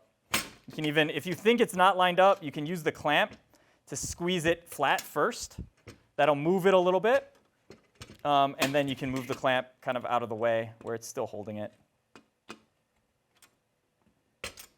All right, that looks good. And if you run your hand down the side, it should feel even on the edges. And double check that hole. Make sure it's in the middle of our big circle hole here. And then we know everything is laid out and we are ready to start drilling. So let's head over to the drill press. All right, so here we are over at our drill press. We still got this massive clamped up, assembly here. Now, it's not uncommon, and I was trying to think about this when I was assembling stuff, but we have a little vise here for our drill press. It's not uncommon for me to realize that something is in a bad spot and to have to move clamps around. So if you have to move clamps around, don't worry about it. That's okay. If you have to not use a little vise, if you don't have a little vise, and these are pretty cheap. I think this one was from Harbor Freight. You can clamp the piece directly down to the table, but that is going to make it harder for this clamp to be in a good spot. And so what you might actually have to do is clamp it on top of one more piece of box under there. That's just going to support it and keep it flat. So we're going to use the vise because we've got it. So I'm going to make sure that that is nice and flat in the vise. So just like when we were doing our cutting, I want to make sure there's no bits of metal or stuff that it's going to be sitting on, so it can sit as flat as possible on here. And I'm going to bring this in until my clamp is as close as I can get it, because I want as much of this supported as possible. And then I'm going to hold down, I'm going to squeeze down over the vise to make sure this is nice and flat, and then we'll go ahead and tighten the vise down to hold our pieces. All right, now the whole thing wants to fall off. So we're going to use some of these clamps to hold it in place once we're lined up where we need to be lined up. And for right now, I just want to get it held in place enough that we can put our drill bit in. So I'm going to have to lower the table down. Usually on drill presses, there will be a release somewhere to loosen it, and then you'll have some way to move the table up and down. And we need to be down just low enough. We want our drill bit to be really, really close to where we're going to drill, just almost touching it.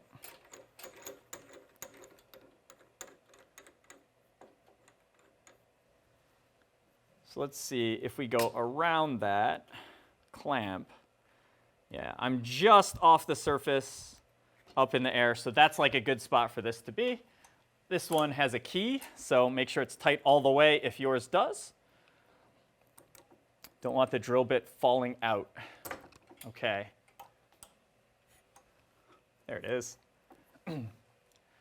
And we're going to line up, we're going to do the center hole all the way through first, and then we'll come out and we'll do the 4 holes around the side.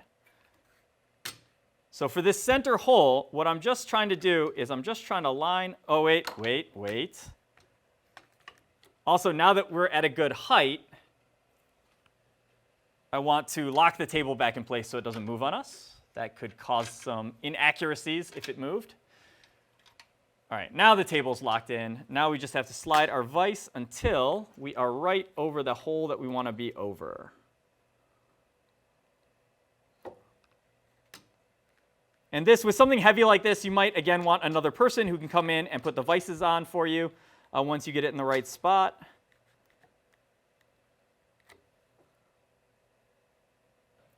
Okay, so if I bring the drill bit down so it's touching, I can see it just sort of walking a little bit. I can see the whole thing kind of sort of shift over to the right a little bit as I pull it in. And that's because the drill bit is finding that divot, right? And it's bending over to where that divot is. So if you see it walking over like that, it means you're not in exactly the right spot. You're not centered over where you want to drill. So I need to move, the drill bit was going to the right, so I need to move my piece a little bit to the left to try to compensate for that. And we'll see if we can get ourselves right on it or not. That looks pretty close to me. So I'll clamp it in and then I'll double check before I actually drill. I'm going to throw a second clamp on here just so it definitely doesn't move.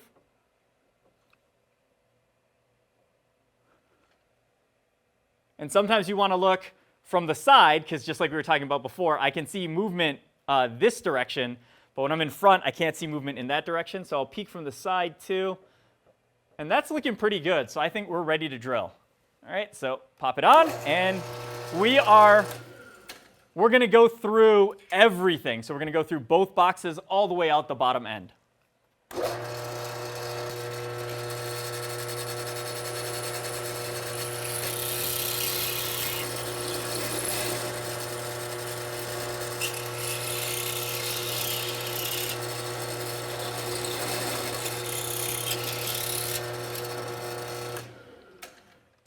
All right, so first hole all the way through.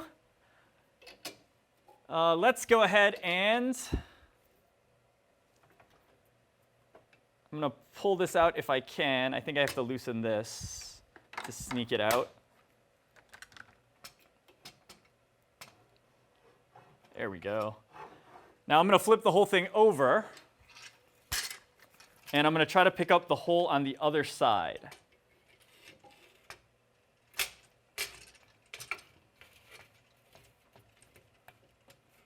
So get that roughly into the middle of the vise.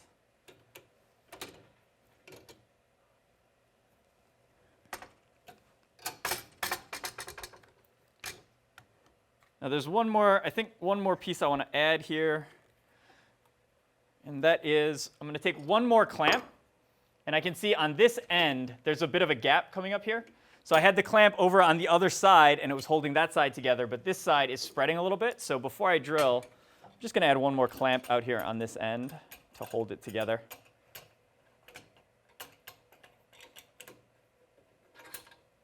There we go. That should get it done. All right, so now we got to get lined up on the drill bit.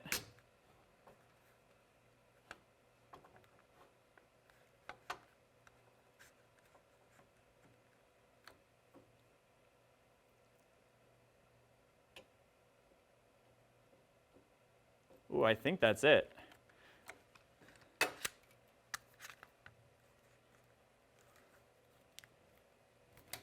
Again, let's check it. I don't think that's moving. Looks good to me. So we're going to once again drill all the way through both boxes.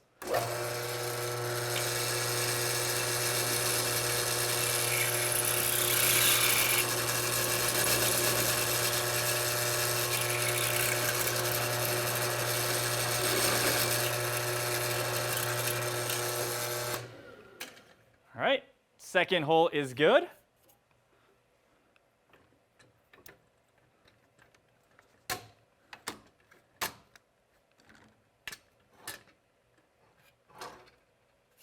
All right, now on this side again,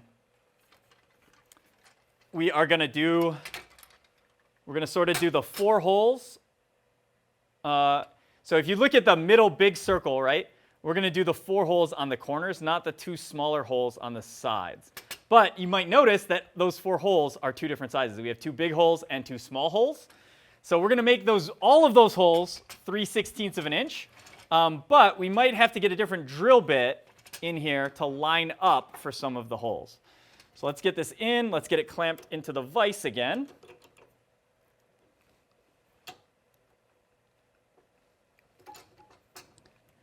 And this time what I'm trying to do is I'm trying to line up with the hole that's already there. And this drill bit is a little bit smaller than the hole, so you should be able to go up and down. And what you're listening for this time is any scraping. If you hear it touching the edge of the hole, it is not in exactly the right spot. So if I pull this down, I hear a scrape there. and I can see the drill bit moving over. So I'm not quite lined up yet. We got to move a little bit away from that spot. So definitely want to take your time on this step. Make sure that drill bit looks as centered in that hole as possible. All right, and then we are going to drill through.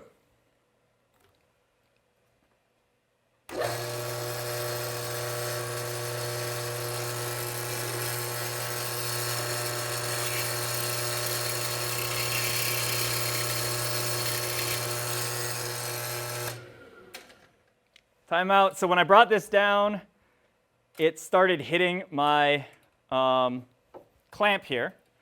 So you can kind of hold this back if it clears. It looks like mine will. If you need to, you can put a piece of tape on that so it doesn't move. But I'll just try to hold it back when I go.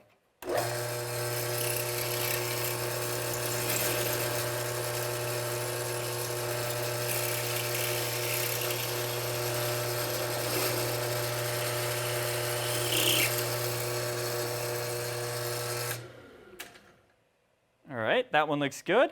One thing to keep in mind when you're doing this, though, is make sure that your holes are in the space on your vise so you don't drill into your vise. You can kind of see if that's lined up. This one I think is very close, but I think I just got away with it. And now let's go do the other big hole, which is the opposite corner over here.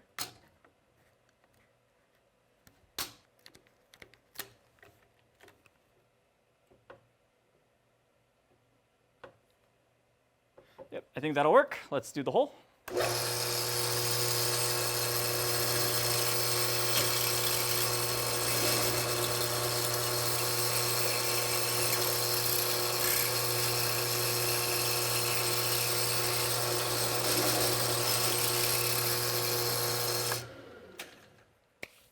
Okay, and now we have a little bit of a problem because the other two holes that we want to drill are smaller. So if I try to line this up on one of those other holes, the problem is going to be that the drill bit doesn't fit inside the hole. So I'm going to have a really hard time telling if I'm in the center or not. So what we're going to do is we're going to switch this drill bit over to a drill bit that fits in those holes. And I think in order to fit in those holes, we're going to want our drill bit to be a 5/32 drill bit. So let me go grab one of those. Okay, let's get this old drill bit out. And one trick is if you really loosen it up, you can kind of work it around the side to get out of the way. And now I'm going to put in my smaller one. This is my 5/32 drill bit. And a general tip, if you're drilling with a hand drill or a drill press, when you put the drill bit in, if you give it a little bit of a spin, you can feel if it's sitting on anything, if there's anything in the way. You want to make sure it kind of spins freely. If there's a little burr or any shavings or stuff inside of there, that can make your drill bit sit off center. So you kind of want to check that. Let's go ahead and tighten this one in for a second. And all I'm going to do is I'm going to line up with this drill bit. And when this drill bit is lined up, we'll switch back to the other drill bit to actually drill the hole. So let's see if we can get that in there nicely. Okay, I think that's it. So let's get it clamped up. That looks like it's in a good spot. Let's get this other clamp on.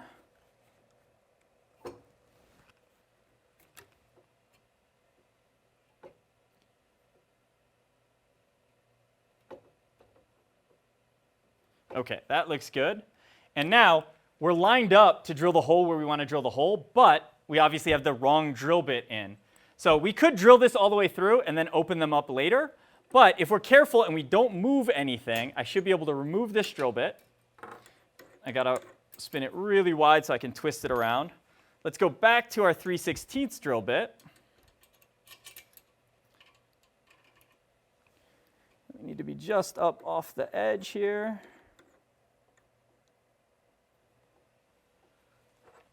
And that will still be perfectly lined up, so we'll be ready to drill that hole all the way through.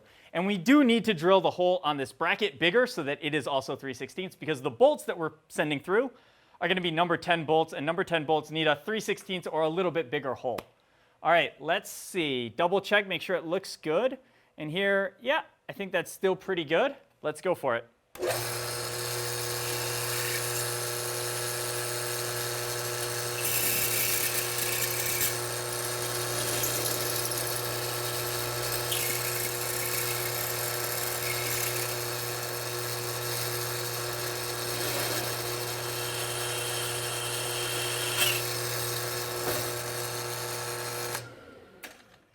Okay, one more hole to go.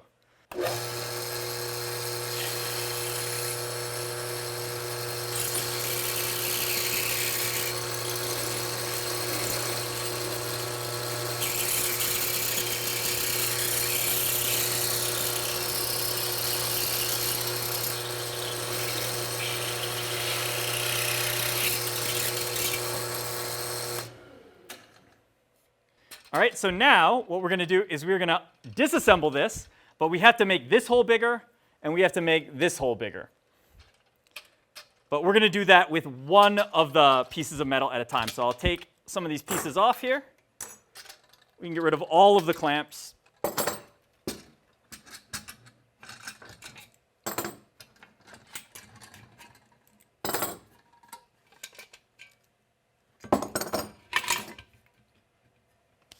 Okay.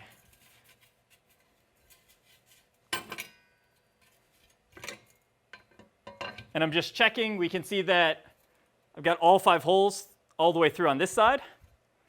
And on this one, this hole went all the way through. And on the second piece, we've got all 5 holes here. And they went through. And this hole on the bottom also made it all the way through. And we can kind of look and see, too, if this plate were here, would the holes still line up? And so I'm holding the plate flat against the side. This was the very bottom of our hole, so this is where it was going to be the most off, and it looks good. It looks like they're going to go. And if we have to, these holes could get a little bit bigger if you have to drill them out to kind of the next size up in order to make everything fit, but I don't think we're going to have to. We'll find out when we get to assembly. So our next step is we're going to take the bit we have in here out, our 3/16 bit out, and we're going to replace it with that step drill bit. So this one, again, goes up to 1 3/8. We really want to go, I mean, you probably don't need all the way to 1 3/8. You probably want to be able to get to at least 1 1/4 in order to make sure that everything is going to line up nicely. But we'll put that in to our chuck here and tighten it down. And with this piece especially, right, this is a very big drill bit. So we're going to have to make sure that we line up the vise so when we drill through, it's going into this middle area on the vise and not like whenever that happened and I drilled a hole in my vise. All right, so let's clean this up. And what we want to do is find the side with 5 holes. We want to find the side with 5 holes. And that side is the side that is going to get opened up to our big size here. And I can feel just from trying to put this down and have it sit flat, it's not going to because of all of these burrs on the back side of the piece. So before we move on, we do have to clean these burrs off so we can sit our box in there nice and flat. Okay, so it's the same tools as before for this step. We can use the file to sort of knock them down and get them started. We can use the deburring tool in there to spin it around and take the edges off. That's probably the best tool for the job. And again, you can also use a bigger size drill bit and spin it around. Sort of the more gnarly the holes are, the better the deburring tool works. But the drill bit is actually pretty fast. So we'll clean these up so it can sit nice and flat. So we'll just give it a little. This side was much cleaner, so it's not going to take much. All right, looks good. All right, so let's get this back in the vise. And I'm going to clamp this in the vise when that center hole of our little, I mean, that's like from a dice shape, the center hole. What are those called on dice? They're pips, I think. Our center pip should be lined up with the center of the vise, so when we drill through, it goes through that hole on the bottom there. Also, make sure, right, this is sitting nice and flat. It's not on anything when we clamp it in. Okay, and this hole is going to be a clearance hole, so if we miss a little bit, if it's a little bit off center, it's going to be okay. We just make the hole bigger, and everything is going to clear, and we're going to be just fine. All right, so with this one, too, we're going to line it up, and we're going to try to get the point of this to be in our hole that's already there. And because it doesn't matter too much if it's perfectly centered, If we really wanted to get it exact, we could put that 3/16 drill bit back in and line it up. But what I'm just going to look for is see if it looks like it is good all the way around. And that looks pretty good just from looking at it. And then I'm going to clamp it in, and there's one quick way that we can check and see how close to the center of that hole we are. So now that everything is in, what I can actually do is take and spin this by hand. And after spinning it by hand, if I lift this up, I mean, essentially we started drilling the hole, and you can look at the shape that that bit that's cutting out is. If it looks even all the way around, you're in the center, you're ready to drill. If it looks off by a lot, then you probably want to readjust it. Mine looks like it might be off by the teeniest of bits, but I'm not worried about that. I think that's close enough that we can just drill through. For this one, again, we'll try to stop at 1.25 inches.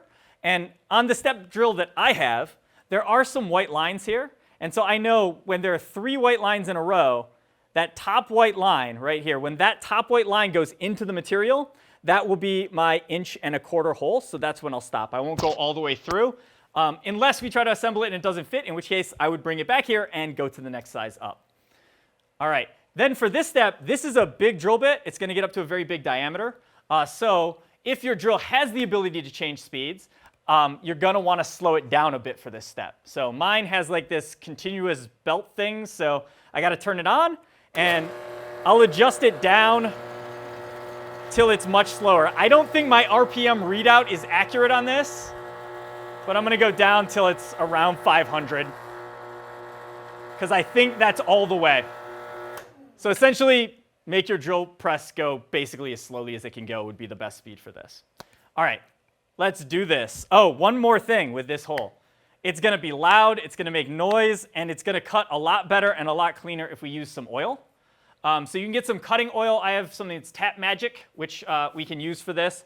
But any kind of oil is going to work fine. And I like to just kind of add some around the hole, and I'll drip some down the... You want to try to get it on the cutting edges of the drill bit, but as long as it's on there, it's usually going to find its way into the hole and keep it lubricated. All right, let's try it.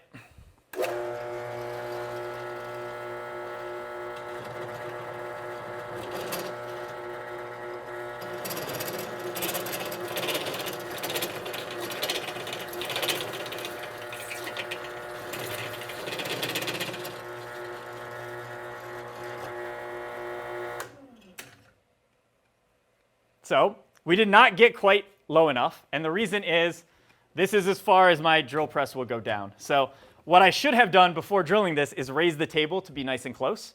I thought I could get away with it, but looks like we were, I don't know, 1/2 inch too low. So unfortunately, that means we're going to have to loosen this and raise the table, and then we're going to have to realign to our drill bit. Again, it's not the end of the world because we don't have to be that accurate. I'm going to take it up so that this is very close to the surface of the aluminum. And then, theoretically, it should just have to rotate left and right. I shouldn't have to loosen the clamps. I should be able to just find the spot that it was. So there we go. So that slides in back down to where the cut was. So that's going to be about as good as I can do it. I'm going to lock the table down. I'm actually going to keep the bit in while I lock the table down. That'll stop it from moving a little bit. And then I'll test it one more time. Yep, that's sliding in. That's basically right back on the hole. So now we're going to continue. And again, I'm watching these 3 lines until that last white line of the 3 disappears. If you have a hard time seeing that line spinning, it's probably really hard or impossible to see on the camera, so you'll have to trust me. But a paint pen, like a brightly colored paint pen on there or a bright colored piece of tape would work. But when you do that, you want to put that on the hole, or on the bit just above where you want to go, because that bit has to go into the material and cut, and if tape is there, it's going to get snagged, so you want to put that above it so you can see it. All right, let's finish this hole up.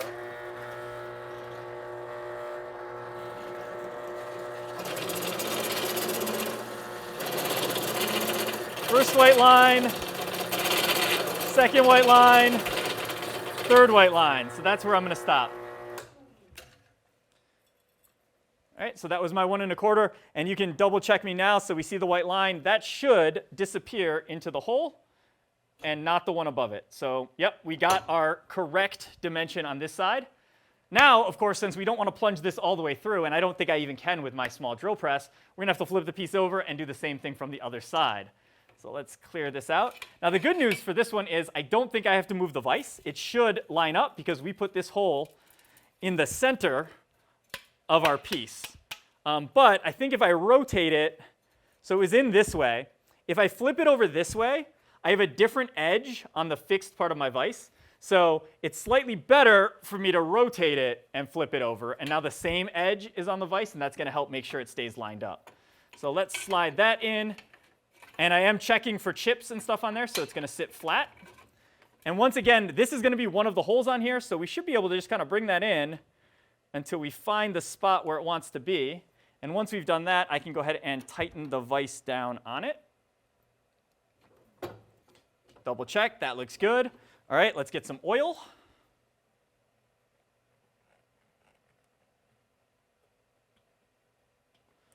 And let's open this one up. Again, we're stopping when we get to the top white line here, the 1 1/4 inch hole.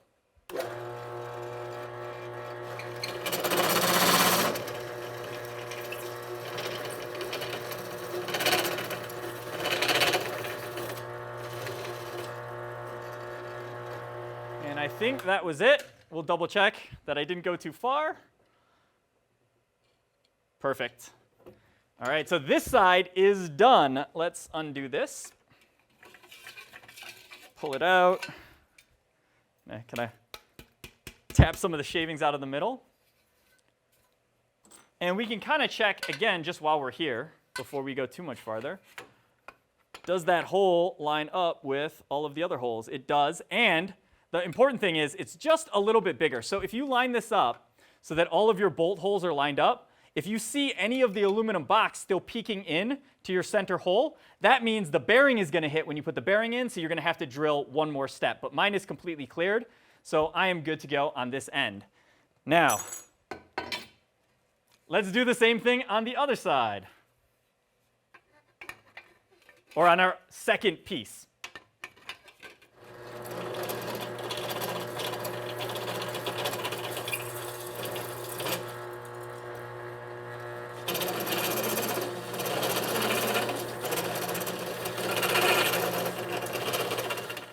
Okay, so we finished up our second piece.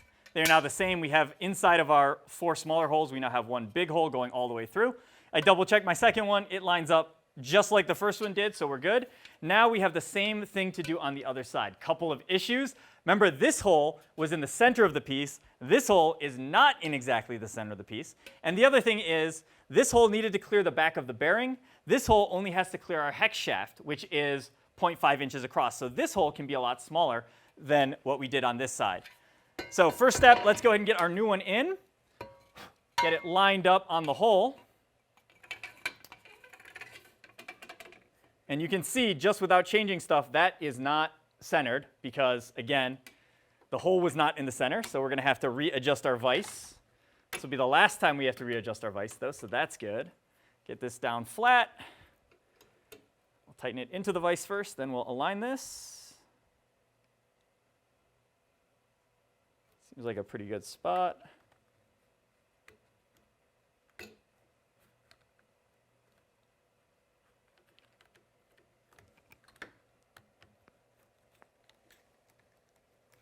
All right, and did it move? That looks pretty good, I think. Let's do the little spin test.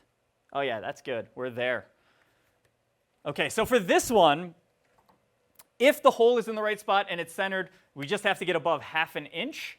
I'm going to go up to, so my first white line on this one is 7/8 of an inch, which will give me 1/8 of an inch all the way around of clearance. I think that's going to be perfect. So I'm going to go to that 7/8 and then stop. Let's get some more oil. And let's do it.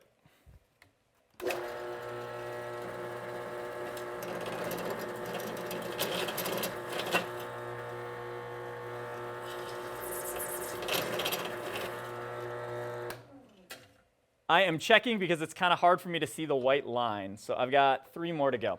1,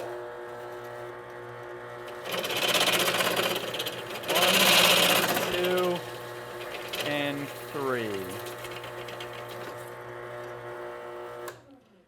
Did we get where we wanted to be? We did. Yep, just a little bit more.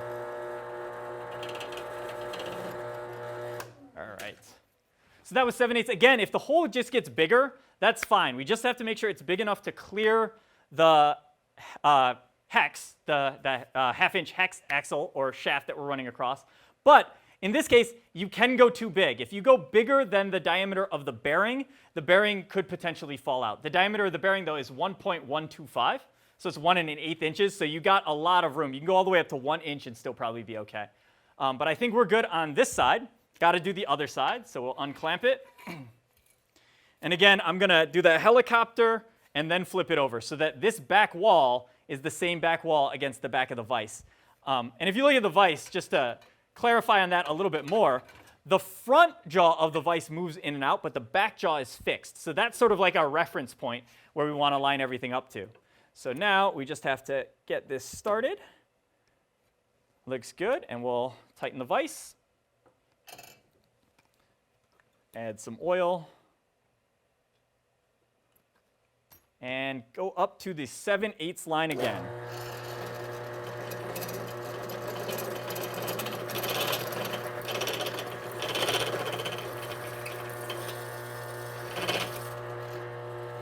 All right, again, it was hard for me to see, so I stopped. And I stopped at exactly the right spot. All right, there we go. 7/8 on this one. And if you go a little bit too far, it's just going to start opening up to the bigger size hole. No big deal. Don't worry about it. Just stick between somewhere around 7/8 to 1 inch, and you're going to be all set. So this one is done. Let's do the same thing on this one, and then I think we're finally done with the drill.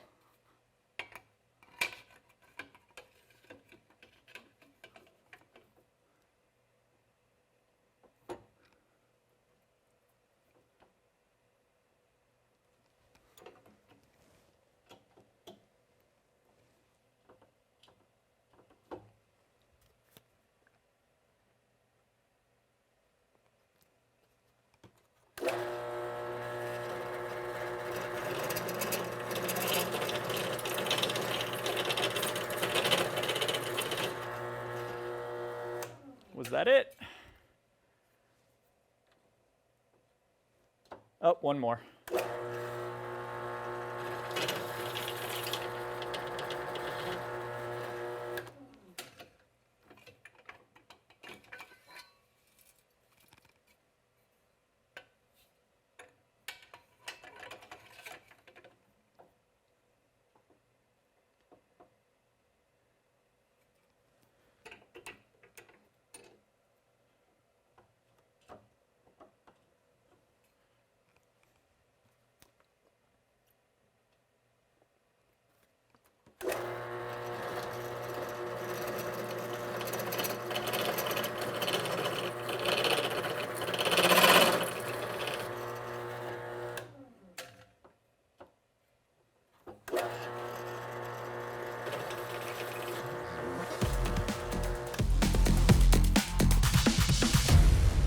All right, here are our pieces fresh off of the drill press. There are some checks we want to do before we move on, and there's some labeling we have to do to make sure stuff stays lined up. So if you remember, we marked this when they were stacked up. And for this set of holes, if we were perfect and they were dead in the middle of the part, it wouldn't matter. But this hole is not in the center of the part. So what that means is, if the two pieces are the way that they were when we built them, those two holes are going to line up. But if I accidentally flip one of these pieces over, those two holes now do not line up. So we need to get these back into an orientation where we marked them. And if you can't tell what that orientation was, we know, if you look at this hole, that one side is bigger than the other. So we can actually measure the hole. So if I measure on one side of the hole here, we can see that that is like 0.6, what is that, 0.65, 0.64? If I measure the other side of the hole, it's much smaller. It's 0.5 something. So we have a smaller side and a bigger side. And I can measure this one too. That's my bigger side. That is my smaller side. So as it turns out, I don't think it actually matters if you flip this over. I think it's still going to work. But the smaller gap is the bottom of the robot. That's pointing towards the ground. So this is towards the ground. And that means if I turn these, this is my top of my pieces. And this is the bottom of my pieces. I'm going to flip it over. So the direction the arrow is pointing, that is the bottom. Now you can see too, we've been working on these pieces the whole time. But if you were leaving these on the shelf for a bit, just the oil from drilling is starting to remove some of that Sharpie mark. So if that was much more removed, I would worry about maybe writing that somewhere else. And that's another reason why I really like those stick-on labels, although they're kind of annoying to peel off at the end. All right, so we know now it's going to be bottom, bottom. And we also know that I think when we drilled this, they were stacked this way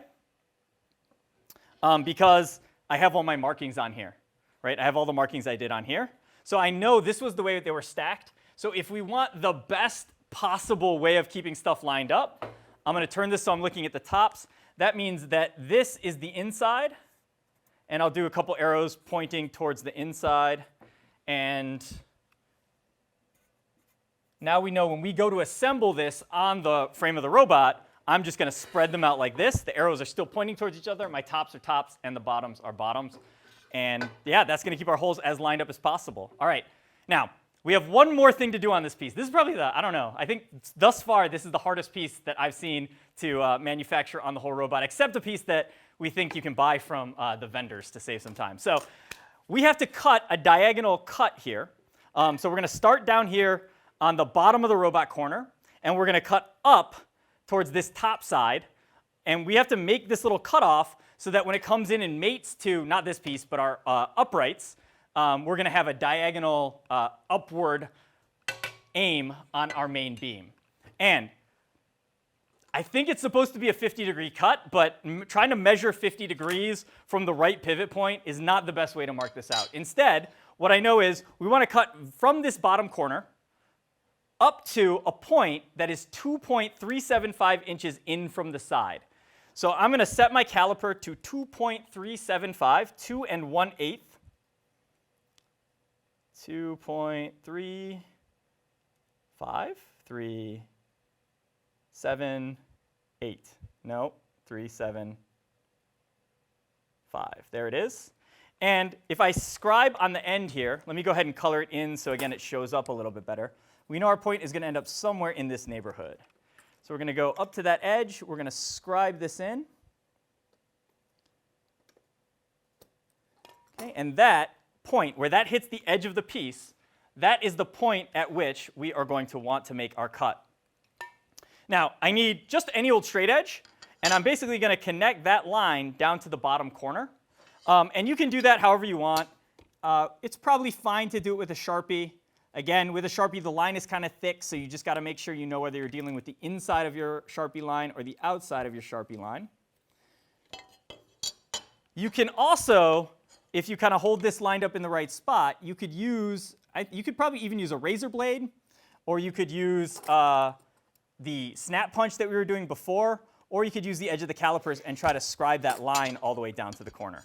So whichever way you think you can get an accurate line there. All right, and so we have one marked.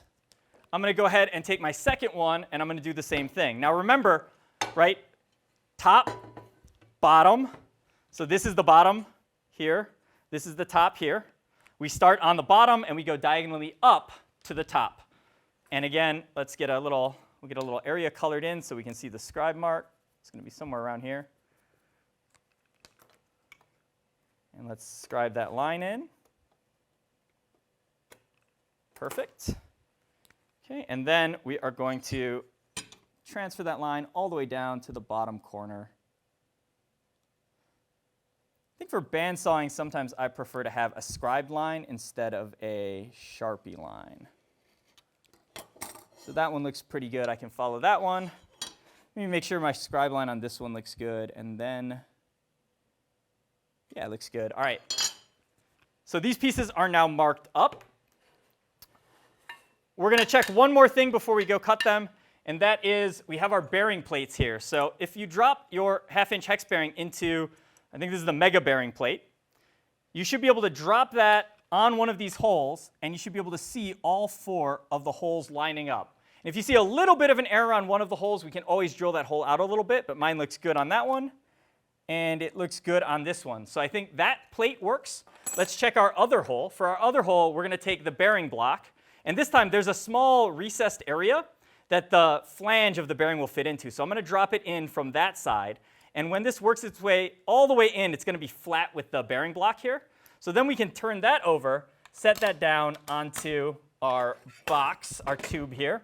And if I line that up in the middle of our hole there, I should be able to drop this hex shaft through without hitting anything. And you probably don't even have to put the hex shaft in. You just want to look through and see if it's touching. But if it looks really bad, don't forget, we need to turn this around until the right side is facing down. And so for me, that is clear all the way through. So I'm very happy with that. So we are sure these pieces are good. And it's always good to check to make sure your pieces are good before you do more work. If I went and made the next cut and then found out I messed up, I just wasted some time. So now we know they're good, for sure ready to go over to the bandsaw, and let's make these diagonal cutoffs. All right, we got our pieces over here by the bandsaw. A couple things before we start. You may have one of these on your bandsaw where you can unscrew it and adjust it to an angle. So in theory, I could set that to 50 degrees and put my piece against this and slide it in to make that cut. Don't do that unless you know your guide is accurate. I do not trust this particular guide. And to adjust to like a 50-degree angle, I would need somebody to come in and measure that angle to know that it's 50 degrees before I would trust this. That's why we marked the in point and the out point and got our straight line. So we're just going to freehand cut along that straight line. So let's see. I think we already adjusted the stop, so it's a good spot. Let's go for a cut here. And the key with this is just take your time, keep it on the line. You don't have to rush. And if you wobble around a little bit, it's still going to work fine.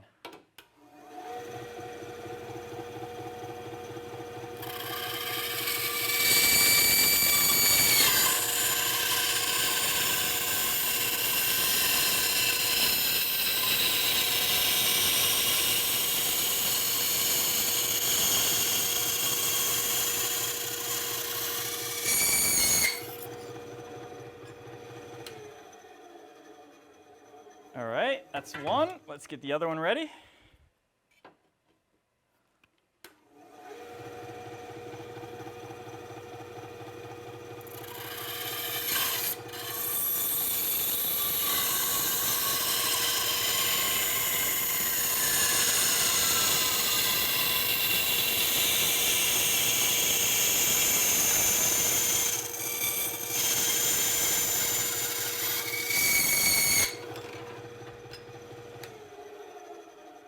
Well, I think we'll be able to turn that noise down a little bit when you guys saw it, or listened to it. But that was a fun sound. All right, both of them are cut. Let's head back over to our assembly table.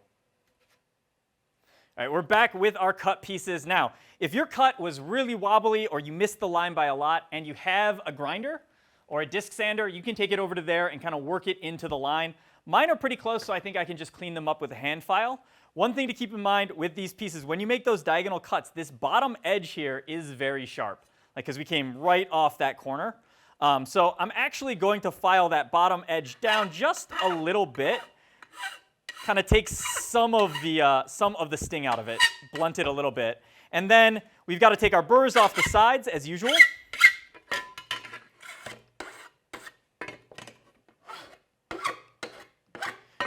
And then I do want to just clean my edge up a little bit. It's not perfectly flat, but I'll hit it with a couple of...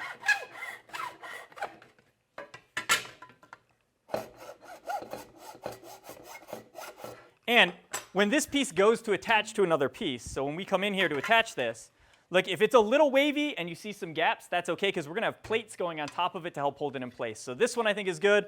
Let me get this one filed down, and then we will start our assembly.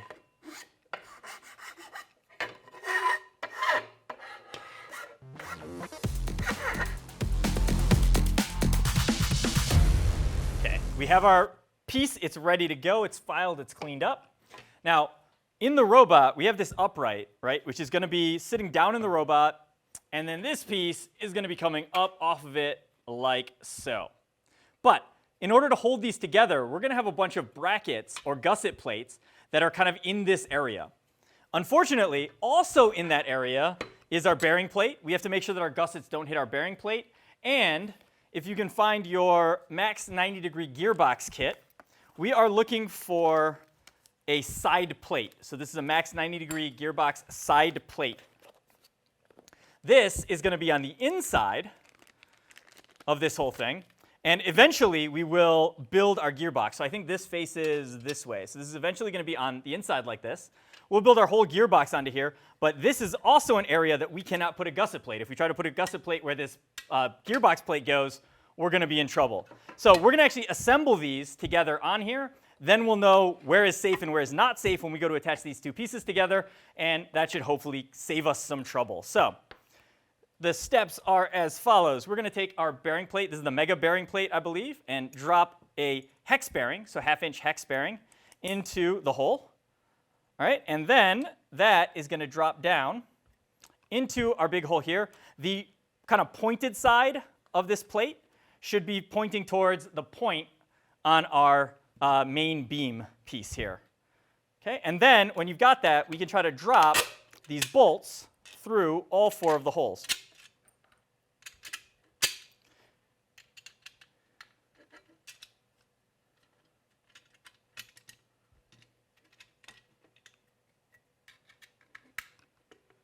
Okay, if you run into one that's a little tight like this one, you've got a couple options. You can try to hit it with a hammer. You can use your Allen wrench to just screw it in. If it still feels really tight though, you can also go grab either the 3/16 drill bit, or you can go up a little bit in size and you can run the drill bit through, and that'll also clear the hole up. I think mine was just some burrs in the hole. It feels like it's loosening up, and there it goes. All right, so those are all through. But again, if your holes aren't drilled perfectly straight and they don't line up, it is okay to take this bearing plate out. Don't drill through the bearing plate anymore. That one's good. But if you have to hit these 4 holes with a slightly bigger drill bit, you can come back and do that, and that's okay. All right, so we'll put this back in.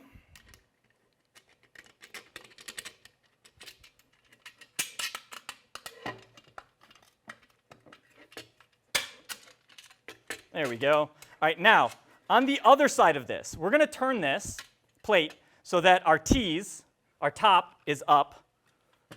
Okay? And also, remember these arrows that we had pointing towards the center? Our bearing plate, our mega bearing plate, should be on the outside. On the inside is where we're going to attach our Rev 90-degree gearbox, max 90-degree gearbox. All right? And we need to make sure this is on the inside, and we make sure the top is facing up right now. So I have my T side. This is my T side, my top of this plate. Because again, this is going to be the way that it attaches to the robot, sticking up in the air like that. Make sure you get this orientation correct. Then this plate is going to go on. Now, on this plate, there are 2 different sides to this plate. So on one side, you can see there are these like holes, recesses, where a bolt can fit inside. That side is going to end up going against the plate. All right? The other side, you can see it doesn't have that. It just has the regular holes. The other thing we're looking for on this plate is 4 of these holes, 1, 2, 3, 4, have no threads in them. These are called clearance holes. They're just holes drilled in it. But the other 4 holes, these 4 holes here, here, here, and here, have threading inside, and that's what we're going to be able to screw our bolts into. And in case I didn't mention it, these are our button heads again, 1032 button head bolts. These are 1.5 inches long. They can be maybe a little longer, we'll find out, but they can't be much shorter. All right, so what we're going to do is we're going to take this, and if you hold it against the plate so that that pointed side is facing up towards the top, what we're going to do is we're going to rotate it about 45 degrees towards the end of the arm, away from our cut section. Now, that should be roughly the position we want to go to get those bolts to all line up on the threaded holes. And then we just go back over to the other side and use your 1/8 Allen wrench. You can tell, too, whenever I get the 1/8 Allen wrench, it's going to have this purple sleeve on it. But we're going to go ahead and screw that in.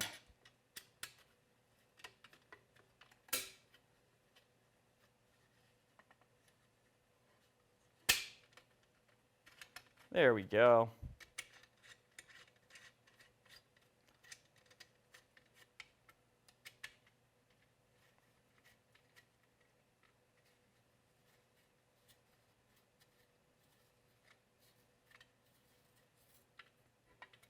And you know what? It doesn't have to be super tight right now because we are going to have to take this apart. You can't actually build the 90-degree gearbox when it's attached like this. But again, we want to know where these plates are going to end up so when we go to attach our brackets, they're not in the way. You can see these are sticking out a bit. We'll check later to see if the longer bolts work or not. But it'll just depend on if it hits anything inside the gearbox. I think you might have a little bit more room, but try to get 1.5-inch bolts if you can. All right, this bearing, you will notice, falls out. It just fell out. We technically don't have to attach this at all, but I thought, hey, if we're going to bolt it on, we might as well make sure it's in the right spot. Eventually, our hex shaft is going to have a screw and a washer on the end to keep that bearing from falling out. So if this falls out right now, don't worry about it. In fact, I'll take it out so I don't lose it and move it off to the side. This one's ready to go. Then on our second one, what I'm going to always do is line these up the way they're going to go, right? I've got my arrows pointing towards each other. All of my tops are up in the air. This second bearing plate is going to be on the outside, so the side the arrows are pointing away from. And once again, the pointed side, the side that's tapered in a little bit, is pointing towards our point. Okay, and for this one, we can, from the outside, and you have to go from the outside on this one, and this one we actually don't have to take off, so this is final assembly right here. We can drop those bolts through the holes, and only 2 of the holes are going to work right now, because we drilled this one out when we drilled out our boxes, but this one still has 2 holes that are too small, so don't forget that. But we're going to take the 2 that we can actually drill in or fit in here, and we'll screw those in.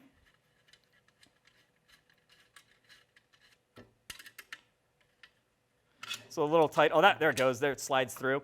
And on the other side of these 2 bolts, we are going to use some nuts. And again, every nut on the robot, unless we say specifically this one doesn't need to be, should be a nylock nut. We want the locking feature of that. We don't want anything coming loose on the robot. So we'll take the nylock nuts from the other side, and I'll just go ahead and get them started. Or I'll drop it, and maybe that was a bad one. I don't want that one anymore. Get another new one. There we go. Get it started. Get it started. There we go. All right, and then you need a 3/8 wrench and the Allen wrench, and we will be able to tighten that down. And I've got a ratcheting one, so it's a little bit faster. If you don't have a ratcheting one, it can still work. What I like to do without the ratcheting one is I'll tighten it. I leave the Allen wrench in, and I'll just move the wrench on and off, because I think it's faster to take the wrench on and off than it is to take the hex key in and out. And remember with this, we're in that thin wall box, so get it so it's tight, and then give it an extra little 1/8 of a turn, and then just stop. All right, so that's one done. We're going to go ahead and do the other one now. Let me use the ratcheting side since I've got it. You can also just keep spinning the Allen wrench around and around and around, and that's fine too. And when it gets tight, just a little bit more, and we stop. Okay, and I can see, right, there's no aluminum poking through here, so I know this bearing is going to fit into that hole, no problem when the time comes, but it's going to fall out, so I'm going to take it out.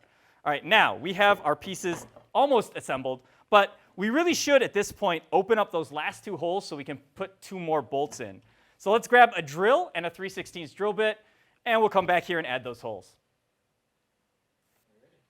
All right, we're back with our plate that needs the holes enlarged. We've got a drill to do that, so you know what? I am going to clamp this to the table just to be safe.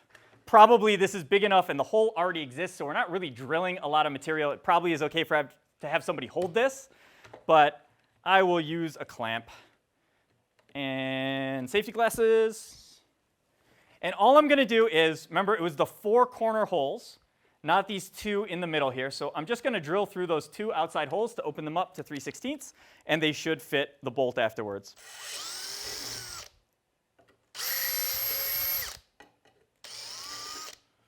That is it. Let's see if our bolts fit.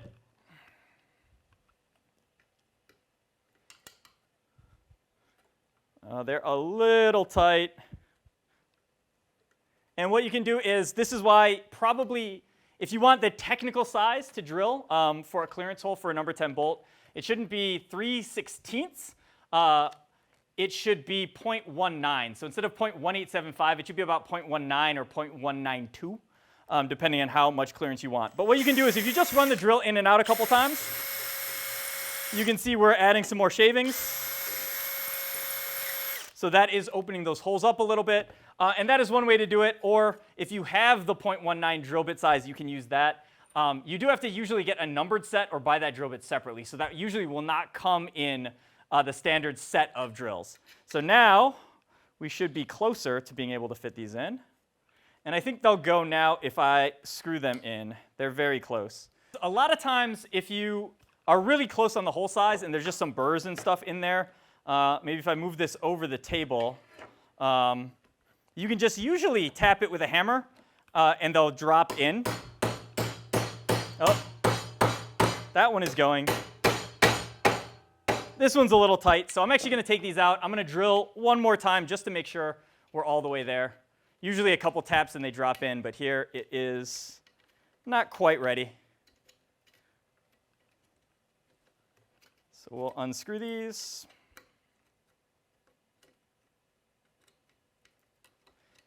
And again, the proper solution, if you have that slightly bigger drill bit, 0.192, 0.196, you're going to be able to go ahead and use that, and it's going to be fine. But I'm just going to go through one more time, just make sure we are good on that one. All right, there we go. Now it's dropping in.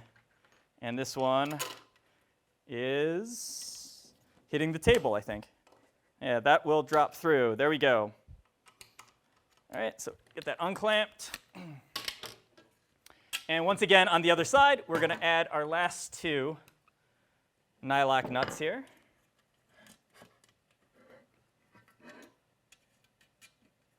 Okay, and then I'll get the wrench on there. And from the other side, we will spin the Allen wrench or the hex key. Again, it's tight, so I'll go a little bit more and stop. Oh, and you can look too. You can see that one actually not quite tight enough. So let's do that a little bit more.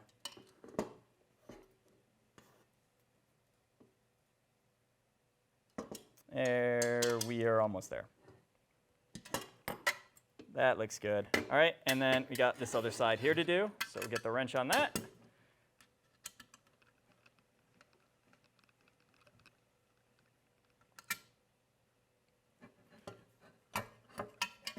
All right, and perfect.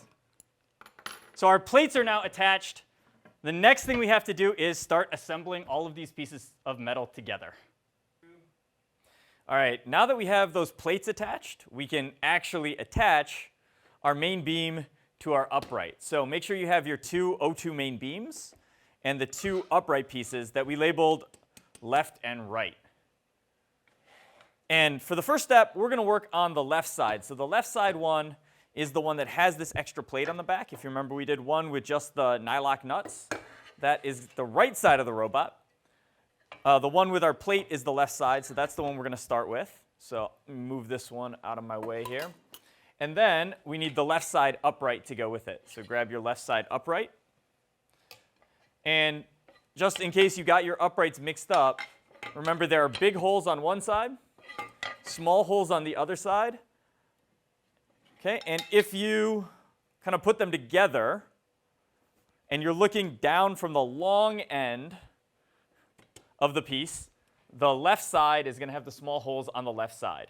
The right side is going to have the small holes on the right side. Again, if you're standing behind it, so I can spin that around, so that's the way I'm talking about. So if you're standing on that side, the left side is going to be on the left side. So make sure you get your L. And the easiest way to put these together, like we're going to end up lining it up like this.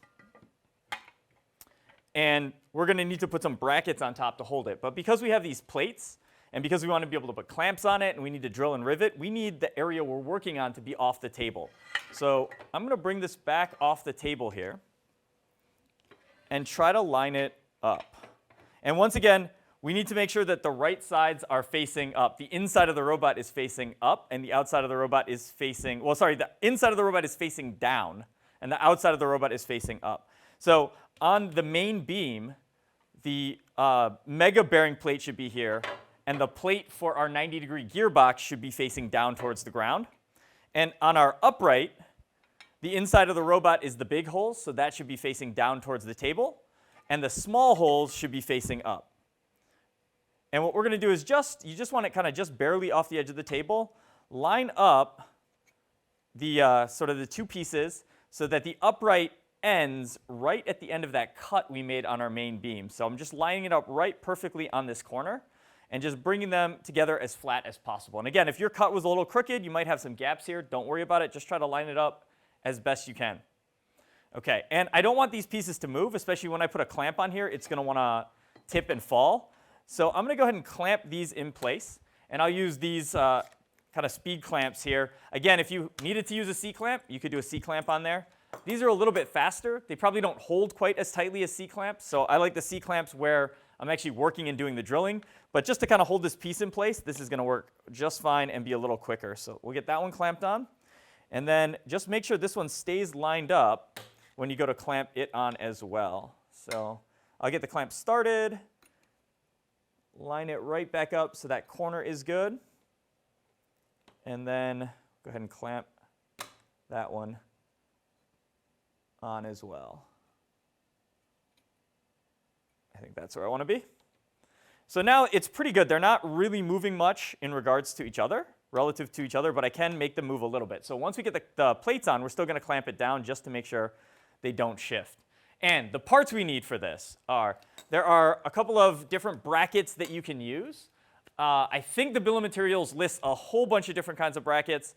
These ones I think were the cheapest for this. So we're going to go with the Rev brackets, and we're using a 150 degree bracket and a 120 degree bracket. So I think this is the 120 degree bracket here, and then this one is the 150 degree bracket. All right, so you can tell the one that's kind of more like a regular 90-degree corner, that's our 120, and then the one that's spread out more is our 150. So let's start with the 120 bracket. And that's going to go somewhere on the top here. And then our 150 bracket is going to go kind of on the other side, trying to hold it together. We can adjust these. Really, these brackets, if they're anywhere in this neighborhood and you're able to drill and rivet on both sides of the plate, it's going to work. Like this would probably still work. If you use your calipers again, I'm going to go to 1 inch on my calipers because I want to leave about half of the beam to be used by each plate. So I'm at a little over 1 inch here, but I'm just going to scribe right along here at 1 inch. And I can just to make it a little easier to see, so we've got that line running right about here. And my goal now is when I put this bracket on, I'm going to try to come right up to that line. And you can kind of adjust it however you want. Just try to stay right on or above that line. And you can actually take this bracket can go straight flat on that line, and that's fine. It also looks like if I tip it just a little bit, I can be flatter on this side, so I'll get a few more of the holes there. The other thing I'm looking for is the crack here, the seam in between the two parts. I don't really want to have a hole there because if there's a hole there, I definitely don't want to drill that hole. So I'm shifting it over. I've got the first 5 holes on my main beam, and then I've got the other 4 holes on the upright. And I'll just kind of make it, I don't really want it to stick off the back here, so I'll kind of bring it in until it's flat there. Okay, so again, we'll just make sure that we don't kind of go below that line with this one. And the angle doesn't really matter. We do want to watch out, though. I don't want to align it so that any of the holes line up on this crack or the seam between the two pieces, because that we can't drill there. We can't put a rivet there. So I'm going to make sure I have 5 holes on our main beam and 4 holes over here on the upright. And this one, it looks like I'm just going to make sure I'm very clear of that line, so I've got a little bit of extra space. And I'm going to start out by sort of making this end flat. I don't really want it to stick out too much past this edge.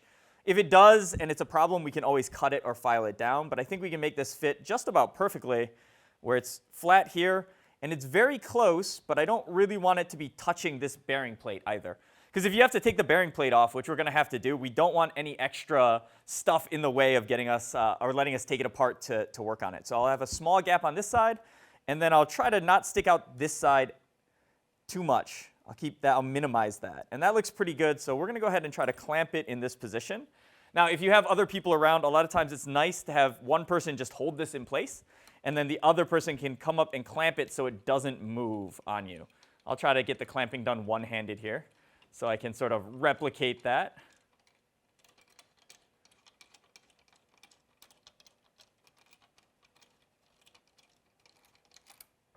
There we go. Okay, and then with these clamps, you do want to make sure that you leave some room to be able to drill some of the holes, because obviously if we can't drill the hole, we can't attach it. But there's so many holes, and as long as we can get kind of 1 or 2 on each side, we're going to be good to go. Then just to make sure these two pieces don't move, because this can still move in relation to the other piece, I'm going to get a clamp on the other side as well. So that is going to make sure this plate is completely secured and not going anywhere. So I'll do another clamp on this side. And one of the reasons why we have this plate on, we drew this line, and we're clamping all of our stuff together is we want to make sure we get both of the brackets to fit before we start drilling. Because once you start drilling, if it's in the wrong spot, it's harder to undo and fix it. So let's take our other bracket, our 150-degree bracket here, and let's play with that one to see if we can find a good spot for it. So it looks like if we tried to put 5 holes on this side, we can't. So we're going to, this time, put 4 holes on the main beam, and we're going to put 5 holes on our upright here. And if you kind of look at the seam here, the crack, I'm going to aim to sort of line that crack up in between these 2 holes. I want to sort of line those 2 points up because that is going to give me the most room around the holes to be able to drill and rivet. I am going to bring this over till it's basically touching the other bracket. And really, this is good, this is good, this is good. Any of these positions are kind of good. I think we want to tip it a little bit more and get some of these rivets going down the upright a little bit more. That's going to add a little bit more strength in the joint. But for the most part, it's going to be just about fine. It looks like actually another way you might be able to look to line it up is this edge here and that edge on the bottom of my bracket are kind of pointing in the same direction. Looks like they're almost parallel to each other. And so that seems like a good spot for that to be. All of the holes are going to go into the box material cleanly, no problem. So let's get that one clamped on as well. Now, if you can't get this one clamped on right now, that's okay. We've proven it works, so you could drill and attach this one and then realign that one and clamp it on in place. But I think since I have it here, I'm going to go ahead and get it clamped on so that I can just do all of the drilling and all of the riveting at once.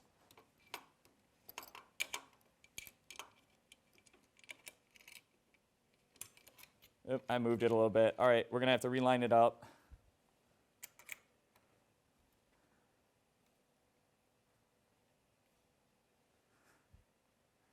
Okay, looks good. I have the crack, the seam right in between those 2 holes, and I'm about parallel there, so let's tighten that one down.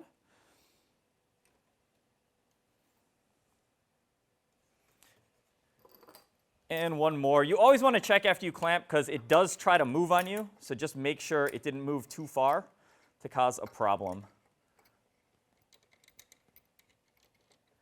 And our other clamp here, make sure it's flat. Another reason to clamp both sides too is when you drill, the drill will kind of try to push the 2 pieces of metal apart.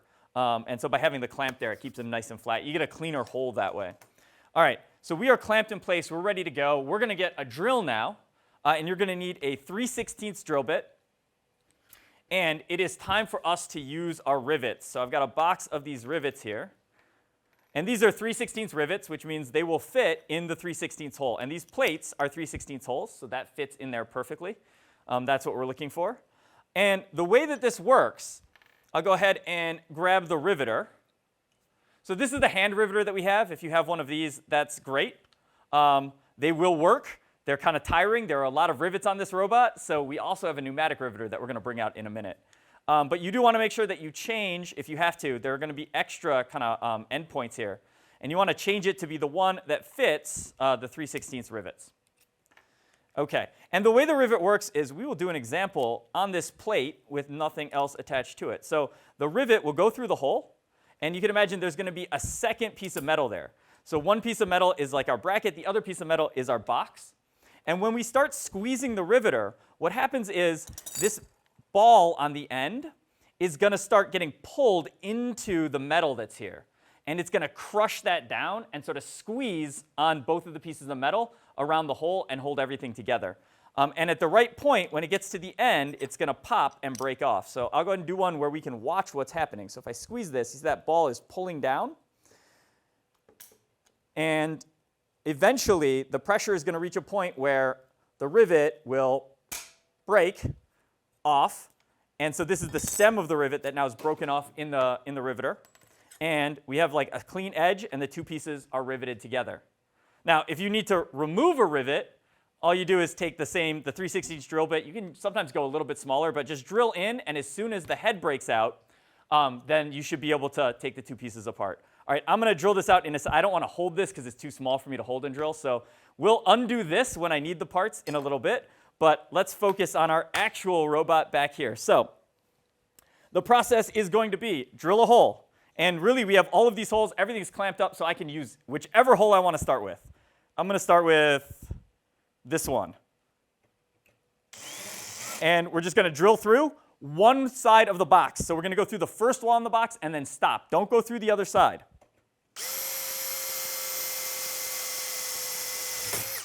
Okay, and that's it. And the idea there is that if we stop here, we will be able to add a plate on the other side and make sure the hole's lined up. If I try to drill through both of the walls of the box in one go, I will need to drill perfectly straight up and down in order for the holes to line up. And that's more of a drill press thing, but this is a pretty big and hard to attach to the drill press assembly. So I like to do one side at a time.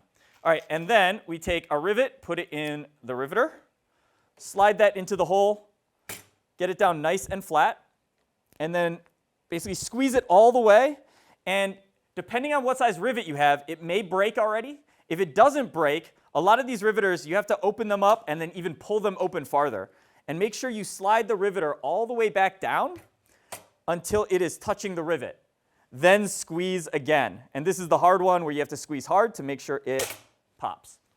All right, and that is one rivet done. Then when you're done, especially if you have a riveter like this, I think a lot of them, you have to pull it all the way open to be able to take that rivet shank out.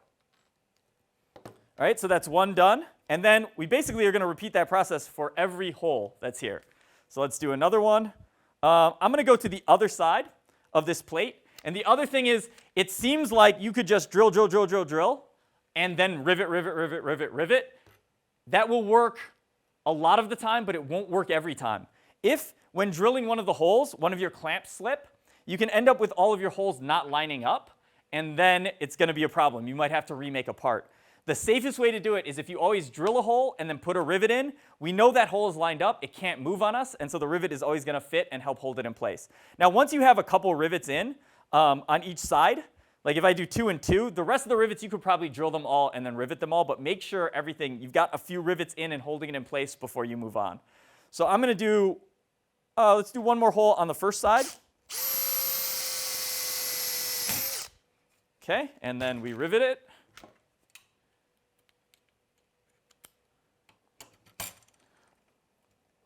One more trick with this riveter, and that is if you have a hard time getting the last little bit squeezed out, after you squeeze it once, and instead of sliding it all the way down so it's touching, slide it down so it is like a 1/16 of an inch above the surface, because then you get a little bit of a squeeze that's easy, and now the handles are closer together, so it's easier to get your hands around it to do the next bit of squeezing. And then if it pops, you can see that this one popped when it was almost all the way closed, so I kind of have the best leverage. I can get my hands around it the best in that situation. But if you just got good grip strength, go for it. All right, let's do one on the other side.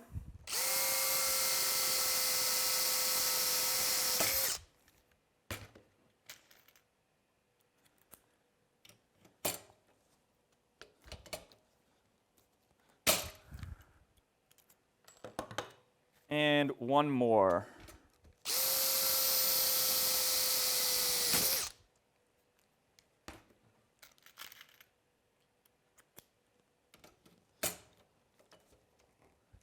You do want to make sure that your rivet is sitting flat on the bracket when you're riveting it, and the riveter is next to it. So if I'm on a little bit of an angle with the riveter, I can actually pull the rivet a little bit crooked. And when you pop the rivet, in that case, you'll see a little bit of a gap on one of the sides around sort of the head of the rivet here. If that happens, you could drill it out and replace it. It's going to be fine. It's going to be strong enough, but it will be a little bit weaker than when the rivet sits nice and perfectly flat like these are. All right, at this point, because I have a few rivets on each side, these clamps that are holding this plate on are now doing nothing. So we can remove those clamps and get them out of the way so we can get to the rest of the holes that are here. And I think this is also a good time for me to switch from the hand riveter to show you the pneumatic riveter. So if you can get compressed air in your shop, or you already have compressed air in your shop, this riveter is pretty cheap. I can't remember how much it was, but this is the Harbor Freight riveter. It was definitely under $100. I think it was under $50 when I bought it, but it was a few years ago now. But if you're struggling with popping the rivets or getting tired with popping the rivets, this thing is going to do it automatically for you, and it's pretty fun to use. All right, so let's go ahead and drill. At this point now, because I know the plate can't move, we could drill all of the holes, but I'm going to keep alternating drill and rivet because I think it's just safer. So we drill, and this one works exactly the same, except it is going to use compressed air to pop it. So I just put this in, and we're done. That's so much less effort and so much more fun. All right. The last thing I want to talk about for the rivets is when you buy rivets, they're going to give you a grip range. So they're going to tell you like how thick the two material can be, or the materials can be in between them, for them to like squeeze and grip and hold it in place. I personally use these rivets are a grip range from 1/8 of an inch to 1/4 of an inch. That means that you can do two 16th inch pieces together, because that's an 1/8 of an inch. You can do a 16th inch and a 1/8 of an inch plate. You can do 2/8 of an inch plates. So these rivets will work almost everywhere on this EveryBot, and they will work almost everywhere on any robot. So buying this one size might not be the perfectly optimal rivet for, like, say, just going 16th box to 16th or 16th plate. But it's going to work just about everywhere on the robot, and then you only have to worry about the one size. Then you just have to get a few longer ones for the few places on the robot where you might need a really long rivet, or you have thick material coming together. All right, let's finish these holes up.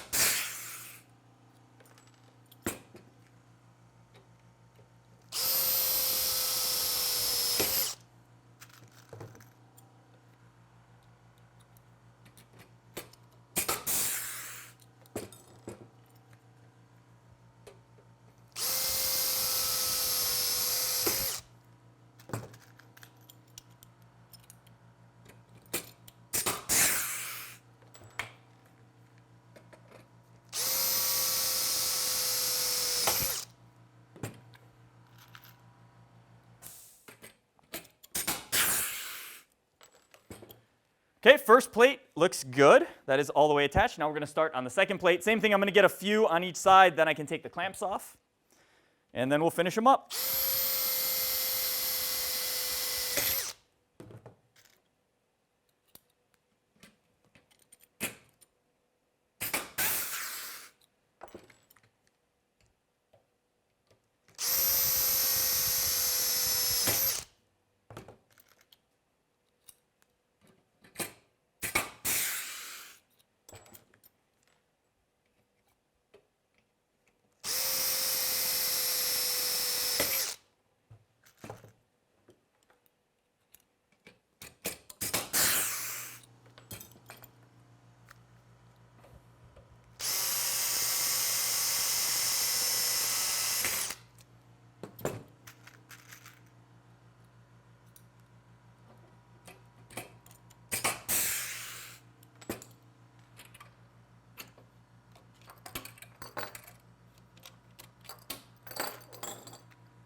Okay, first side plate's all done. Guess what?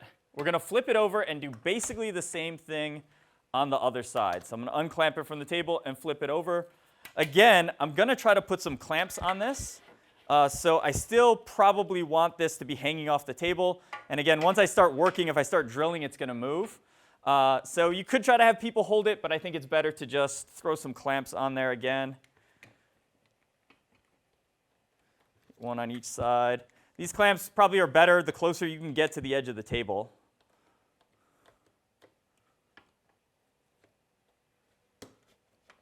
And if you really want it secure, you could add a second clamp farther away. Okay, and we can see kind of the alignment here. I'm pretty good on the corner. I maybe could have gone with the main beam this way just a tiny bit more to get a perfect alignment, but this is more than close enough for what we need for this robot. And now, well, I guess let's do the example of removing a rivet because, you know, I need these plates. So I'm going to go ahead and clamp this. Let's come over here. Got a little bit more space.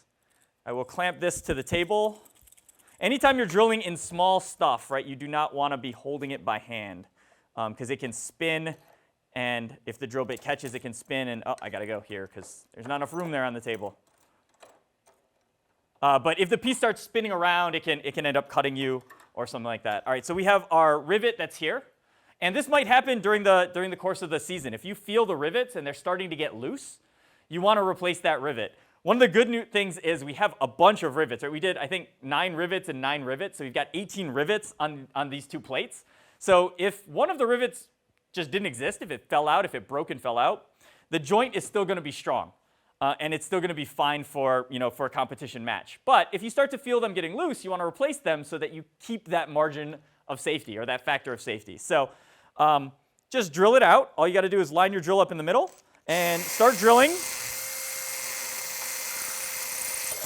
And you'll see once you drop through, just stop. Don't keep drilling. Don't drill and back it out. If you have to go in reverse a little bit, you can to pull the drill out. But the idea is when you drill out a rivet, the only problem is your drill is going through these 2 holes, and it can make the holes a little bit bigger and a little bit bigger every time you do it. So the less that you drill, the less that you hit the plates and the metal underneath, the more times you're going to be able to reuse that hole. So you just got to be a little bit careful when you're drilling it out, but it's very fast and very easy to remove and replace a rivet. Now, when you drill out a rivet, you've got this stuff on the end of your drill bit, and it's very tempting to just grab onto it and try to twist it and pull it off. It's very sharp. You can have very sharp edges here, so you don't really want to grab this with your fingers. You should get some pliers. And what actually works really well is if you put the drill in reverse, if you grab onto the rivet with the pliers, you can slowly run the drill in reverse and it comes right off. But if you do that while holding with your fingers, these sharp metal bits can give you some cuts, so be careful with that. All right. Let's line our plates up on this side. Now we have a little bit of a different situation because this plate sticks farther in. So we might have to adjust our stuff a little bit differently in order to make it work. I am going to go ahead and scribe a line at 1 inch just so I have some idea of the space that we're working with, right? Because I want to try to make sure I can fit both of our plates. So there's our 1 inch line. And this 1 inch line doesn't have to be super accurate, so I'll just kind of hand draw again the Sharpie line on there so it's a little bit easier to see on camera. And the plates are going to go in the same place that the same plate went on the other side. So on this side was the 120 degree plate, and on this side was our 150 degree plate. And it looks like on this side, our best bet might be to kind of have them touching each other so that those flat sections are touching. And then, well, let's see. Can we get that last hole to fit? I think we can. I think we just barely can. So we're going to do the exact same process as the last one, which is I'm going to try not to touch this plate. I'm going to get close to it, but I'm going to have a small gap there.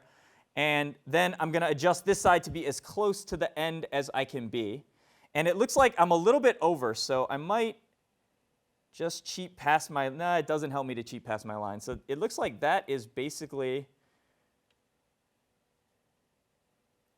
where we're going to have to be. It does help me a little to cheat past the line. So I'm going to go a little bit below the line here just to make sure that I get this hole all the way on the box and this hole all the way on the box.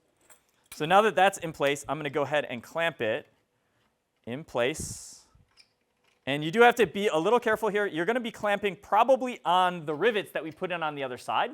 So just be wary of that when you go to attach your clamp.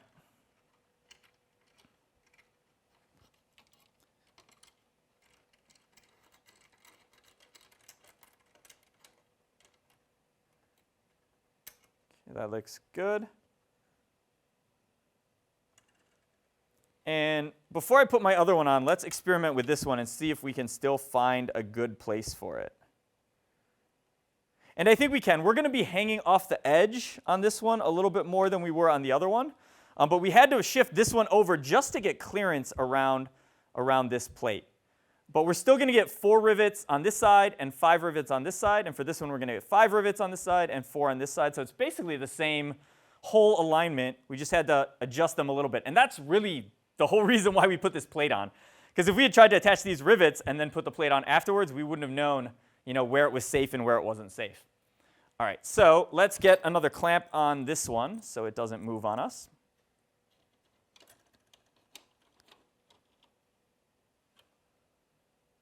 Looks good. And then let's get this one clamped up.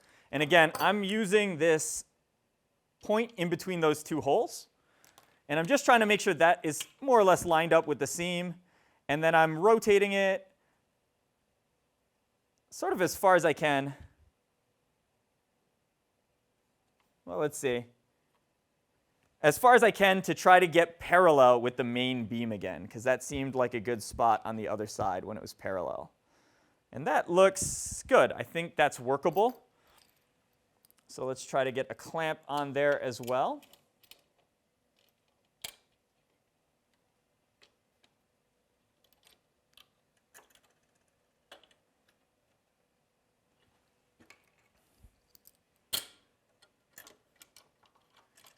And one more to hold it in place.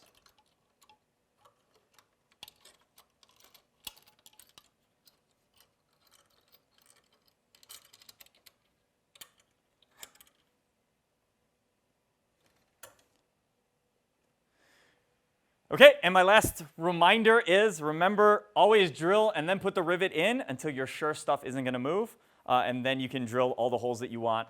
But I'm always going to drill and rivet in alternating fashion, and now we're going to do the exact same thing we did on the other side, so I'm just going to blast through this as quickly as I can.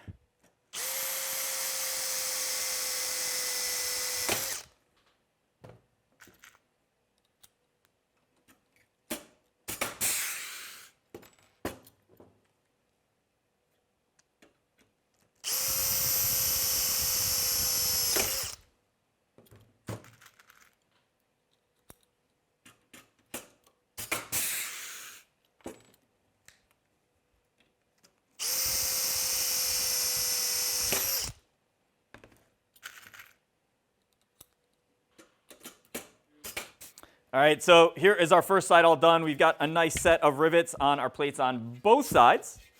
And if we think about it, this is going to be the left side of the robot, but it's going to go something like this up in the air. So you can see we're getting pretty tall on this piece. All right, so this one is good. Let's set it off on our shelves back here. And that was the left side of the robot. Now, of course, we have to do the right side of our robot. There is one difference, though. On the right side, our main beam has a bearing plate, again, on the outside, but the inside is just those 4 nylock nuts. There's nothing here. There's no transmission plate here. So we have a little bit more space now to actually get our brackets to fit. So that's good. All right, so we're going to take this main beam, and we want the plate facing down towards the table. And then, once again, we're going to take our upright, and the upright is going to connect to it with the small holes facing down. Okay, so the big holes are the inside of the robot, and the nylock nuts are the inside of the robot. The outside of the robot is the bearing plate and the small holes. Okay, and then we are basically going to do exactly the same process. So we're going to get this clamped to the table, clamp the brackets on, drill, and rivet. But I did the last one by myself. On your team, as you're doing this, I'm guessing you have more than one person to work on the robot, or I'm hoping you have more than one person to work on the robot. So This process can be a little bit easier and a little bit faster if you have somebody to work with you. So we are bringing Jack back in, our resident EveryBot expert, and let's just repeat the process. So I'll go ahead and hold this, go ahead and get a clamp on that so it doesn't move. Yep. Okay. And then go ahead and do the other side. I'll just keep it lined up.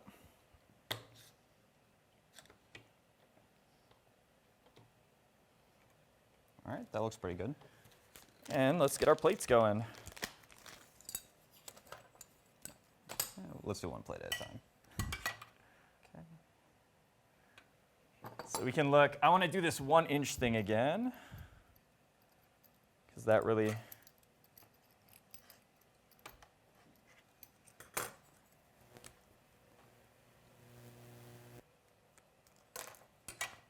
lets me know where it's safe to be. And we can get a lot closer here on this one, so that's very nice. All right, that looks good. Flip it over so that the, All right, yep. yeah, so we can drill. All right, I did move that kind of slightly, but I think it's still in a pretty good spot. Let me make sure I'm good down here. Okay. All right, and then one on the other side too. Mm-hmm. Yep, oh, careful in the middle, because that will crush the Yep. box. I am a little bit on the edge too, which would make it a lot worse. Just go around. Okay. Yeah. Other way. Thank you. This is why Dan's here.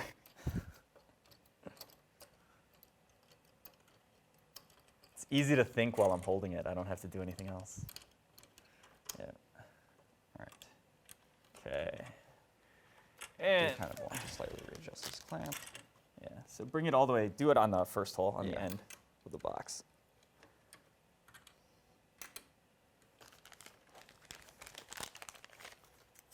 Second bracket.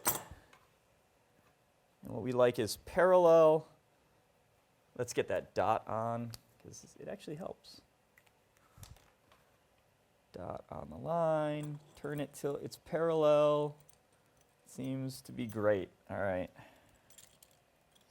And let's not make the same mistake 3 times.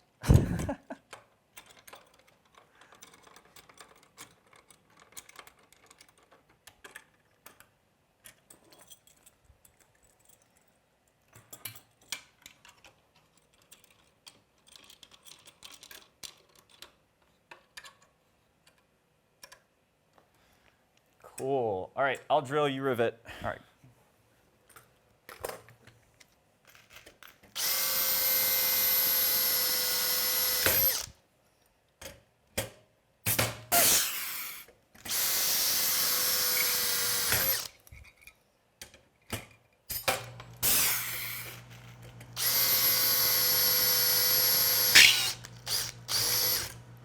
Ooh, I think we hit the sidewall. Ooh. Should be able to force it in. Yeah.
Oh, that one doesn't have a... I had one of those earlier.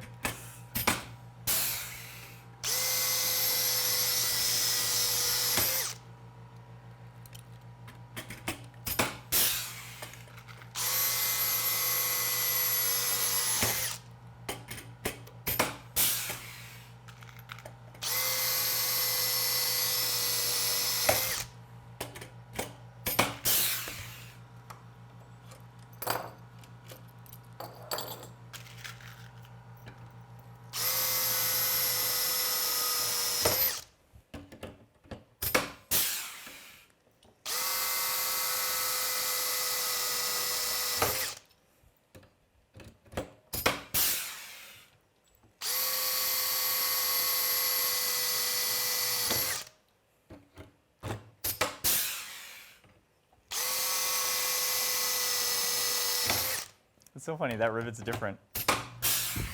It is. Huh. All right, we're gonna flip it over. We're gonna do the other side.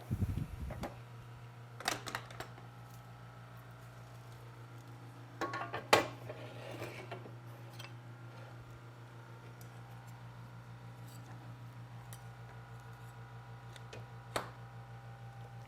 right, so I'll let you mark this one again. Yep. 1 inch.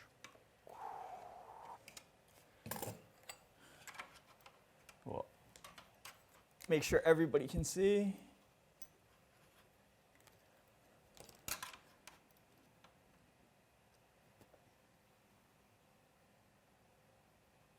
Yeah, I'm digging that. Let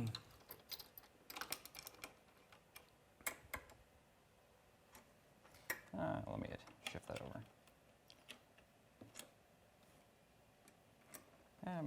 Do you want me to reclamp that, get that in a little closer, or are we happy with that? That is fine. Okay. I'm happy with that too. All right.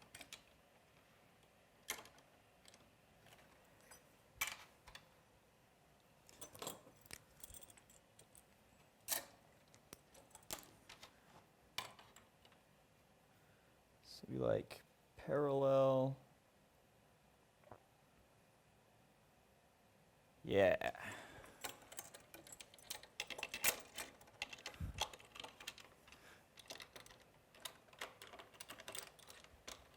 Or it's kind of changed the clearance that I have on the bottom. Yep.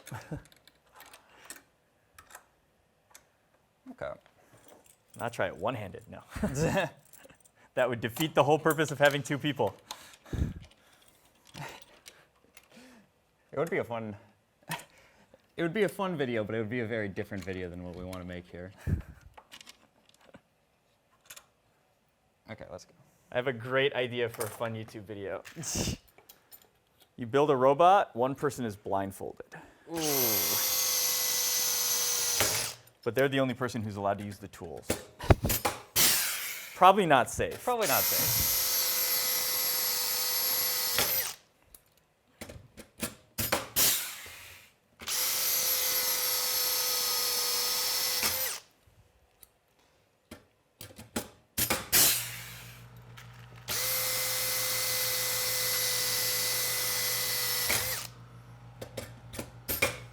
I have definitely been in some build spaces that were so dark that it felt like I was slightly blind. But I don't think that's the idea you were going for. That was me definitely hitting the other rivet.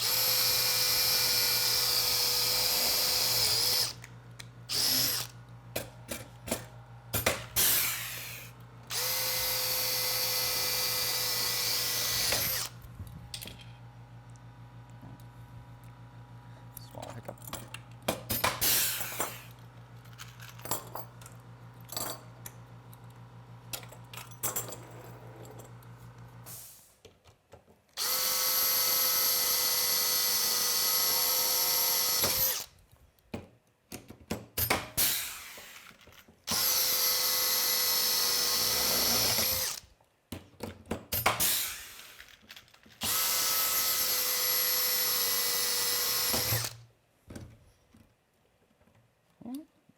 You got a bit of Yeah. the swarf in there with it.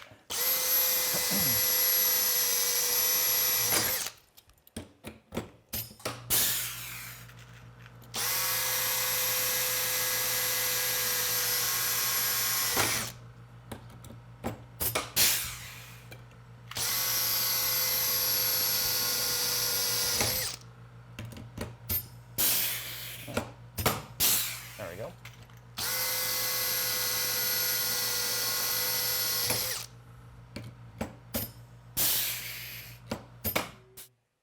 All right, now that we have our main beam and upright assemblies finished, these actually get connected together. So if I lay these out, I think I've got the left one and the right one, so it should be in the right direction for you guys watching.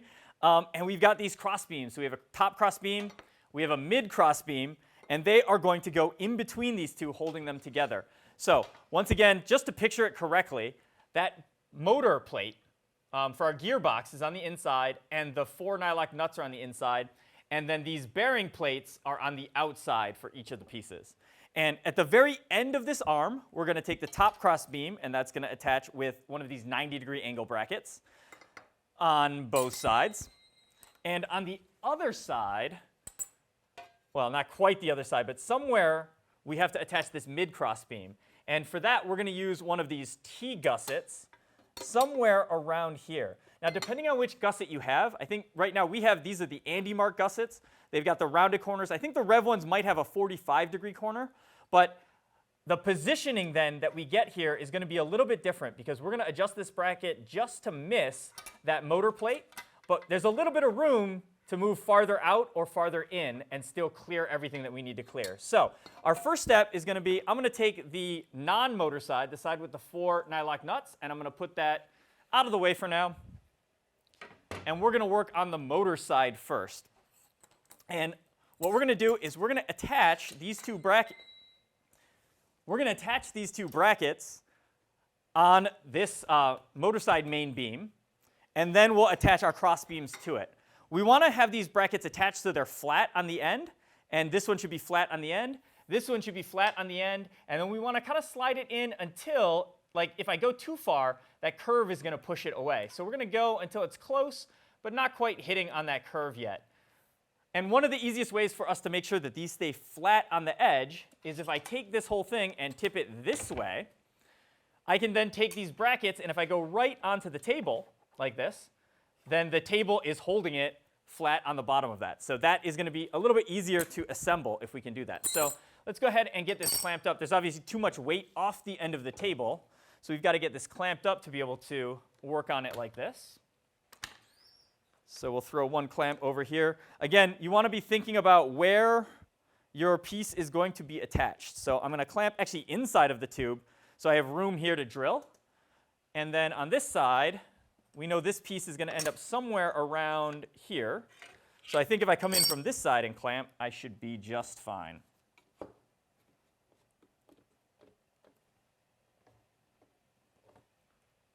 All right, that looks good. So let's do the end one first out here. We're going to get another little clamp, bigger clamp. And what we want to do is just clamp this bracket in place, and then we'll drill a couple of the holes. And the key here is when we put these clamps on, we just need to make sure we can get to at least 2 of the holes. So I'll see if I can get this one right on the end of that plate. And I'm kind of trying to line this up by feeling it with my fingers, but you can also use, a plate. You could get your T-square back out, but you can put some piece across the end here and just make sure you're slid all the way up so it's nice and flush. Now, if this piece is not perfectly flush on the end, it's fine. Just want to get as close as we can get. All right, and so now we'll go ahead and tighten this clamp down because it looks good. And then let's do one more clamp on the other side.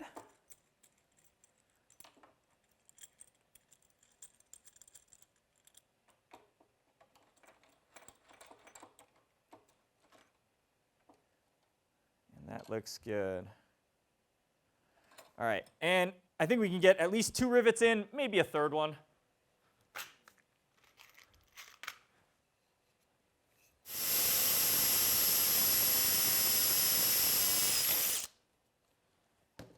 And then we'll do a rivet. Just so I can suffer along with you if you don't have a pneumatic rivet gun, I'll do one more by hand.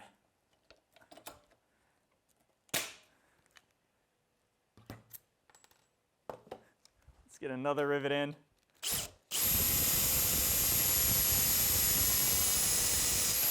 And again, when we're drilling these holes, we only need to go through one wall of the box. So once you get through the first wall of the box, stop drilling. And I think that was enough hand riveting, so let's get the pneumatic riveter back out.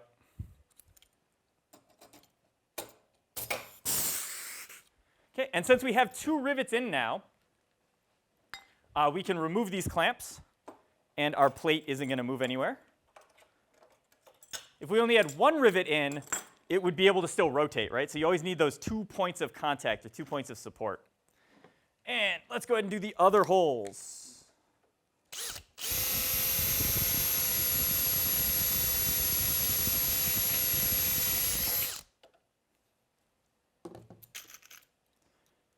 And with that one, I had to be a little careful because my clamp was on the inside, so I didn't want my drill to hit the clamp when I went through. Seems like I did okay with that.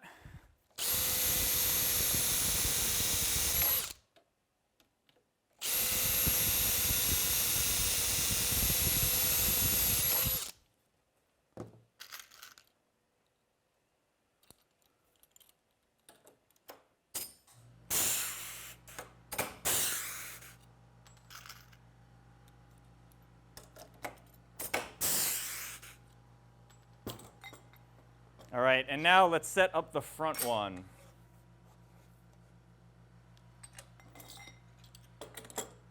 Okay, so once again, if I get too close to this bracket, it's pushing me away.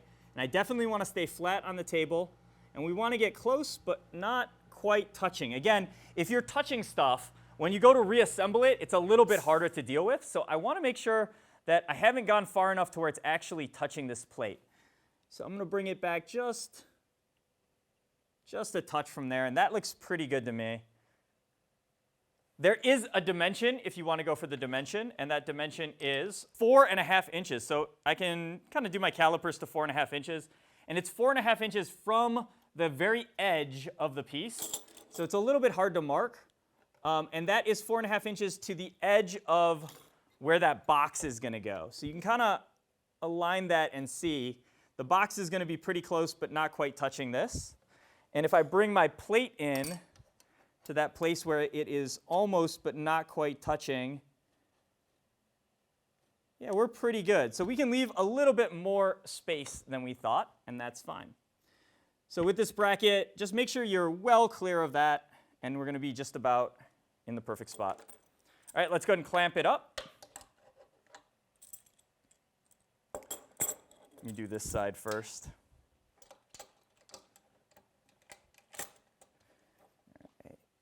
Make sure we're right where we want to be. I'm pushing down on the table so that I know it's nice and flat, and then get that one tightened on. We'll try to grab one more on this side.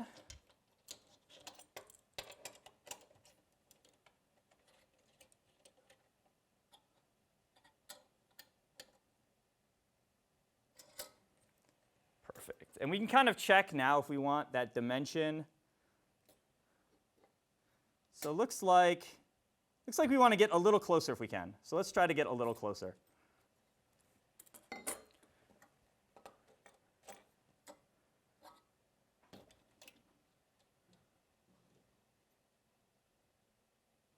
Okay, that's touching, so I want to back off just a little bit so I'm not exactly, not touching.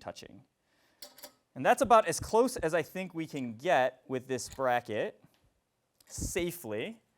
Let's see where we are with that 4.5. Okay, that's really close. So that's going to work. So yeah, we want to push this as tight as we can, but make sure you leave a little bit of a gap. And I know it's 4.5 to the edge kind of this plate. If we end up being more than that by a little bit, it's okay. If it's 4.5, if it's 4.6, if it's 4.7, I think there's a decent amount of clearance there. So we should be able to get away with that. Now let's drill and rivet.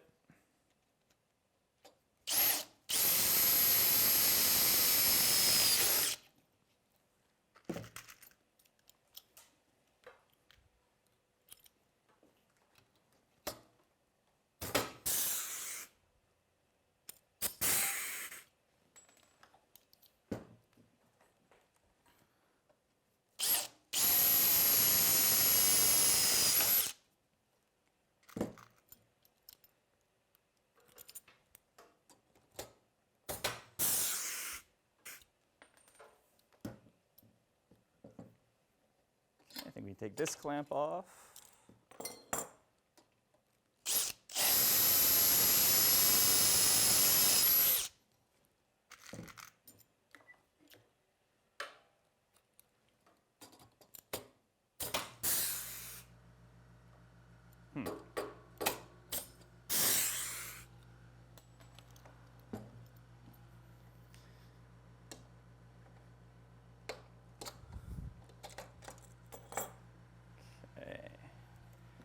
Can I get to these ones? No. So at this point, I can't reach those last two anymore, but I have 3 rivets in.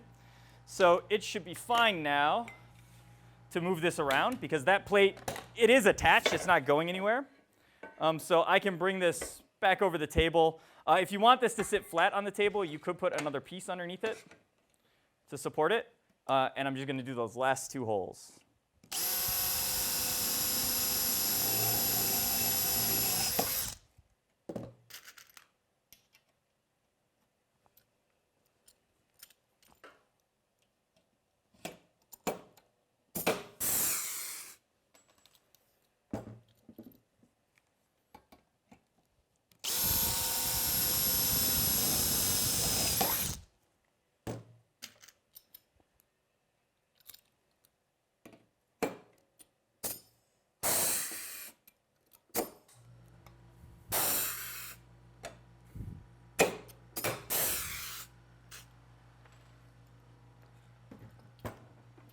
All right, so those pieces are now completely attached. The next step is to attach our crossbeams to them. All right, so the top crossbeam, well, look, honestly, the top crossbeam and the mid crossbeam, they're the same piece. They're the same length. There's no difference between them. But the top crossbeam should be going on the top of our robot up here, and the mid crossbeam is going to go back on this T bracket here. So we'll go ahead and, just so that this doesn't keep moving around on me, I'm going to go ahead and clamp this back to the table before we get started.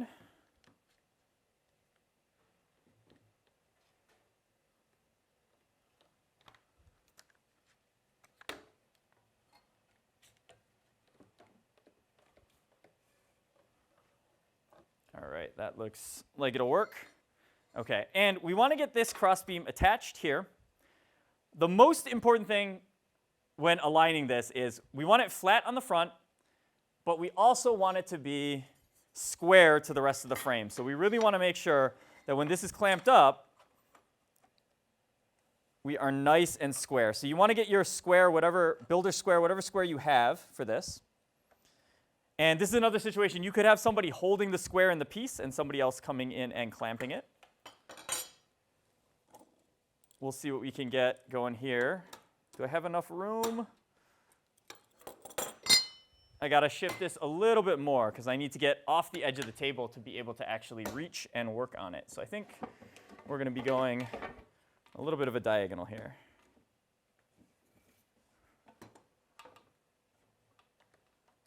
All right, and the other clamp probably, oh, it does fit. We just have to go below. There we go. All right. So once again, I'm going to get the clamp started, get it close.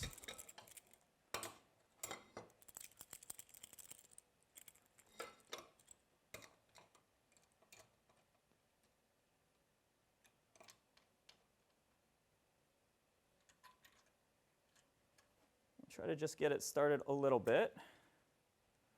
All right, and then with one clamp, I should still be able to come in and adjust the angle until it is touching my square. And I'm just feeling on the front, I'm just a hair past the edge of the frame here. Sometimes you can unclamp completely and try again. Sometimes if it's really close, just some gentle taps will push it. Yeah, that's perfectly flush now for me. Let's just go back and make sure we're still square, which we are now square, and it still feels pretty flush. I can also use this just to make sure it's flat there, and it looks good. So if we can get our second clamp on now, remember with one clamp, I can still rotate stuff. So we got to put the second clamp on before we go. And with this one, we don't have a lot of room to be able to drill. So I need to get this clamp all the way out on the edge so at least I can drill and rivet that one hole. Got to make sure that one hole stays free. So there we go. Tighten that on. Let's double check the square again one more time before we begin. Another thing, when you're checking with the square, make sure you're on the 2 pieces of metal and not on the bracket. If I pull this up too high, it's going to rest on the bracket, or make sure you don't hit any of your clamps that are there. So this looks good. I'm happy with that. So we are ready to drill the one hole that we can reach and rivet it.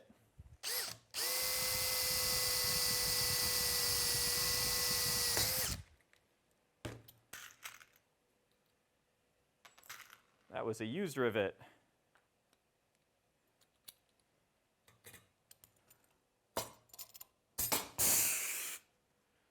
Okay.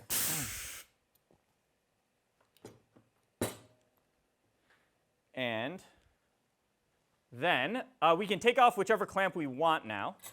So we have a clamp and a rivet. That's still two things holding it in place so it can't rotate on us. And on this case, the one hole is right on the seam. So we're not going to drill this hole out because we don't really want to cut the walls out of our box and then try to put a rivet there. So we'll just go in the hole next to it.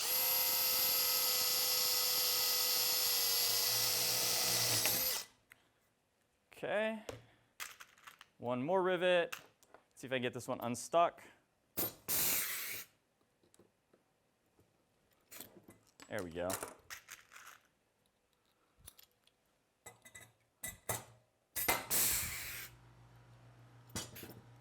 And then we've got one more rivet to do up here.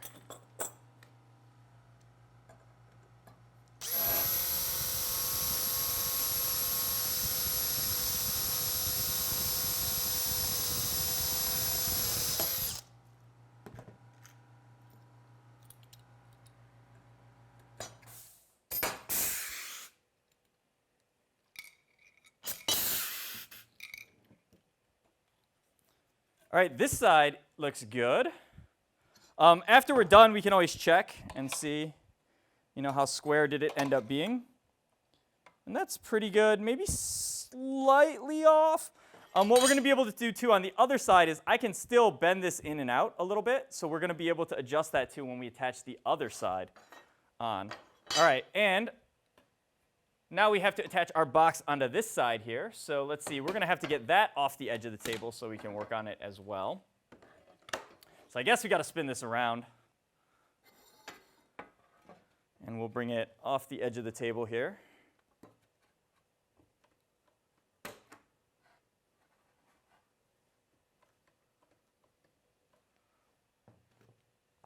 Okay, and once again, we're going to bring our mid crossbar in. And what you want to do with the mid crossbar is if you can align it so it's lined up on the sides of the gusset plate, that's just going to make sure the holes go in the center of the box. Really, if it's off by a little bit in either direction, that's okay.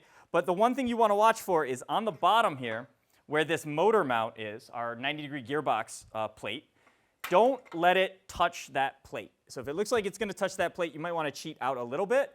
But if we align this gusset correctly, I've got about 1/8 of an inch of gap on mine in between there. So we'll get a clamp started again, just like we did before.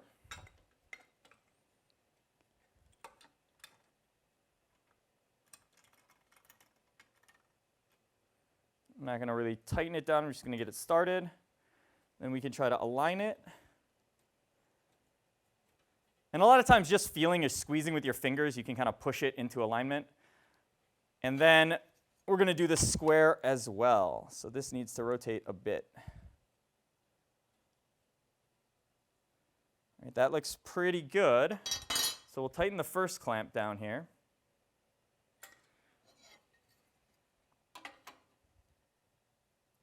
Yep, and then let's get a second clamp on.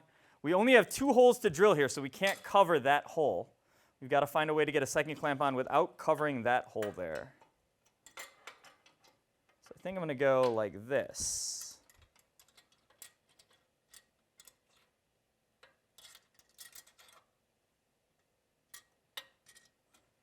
Okay, we should be able to drill and rivet there. Let's check that it is still square. That looks good to me. So let's do the first hole.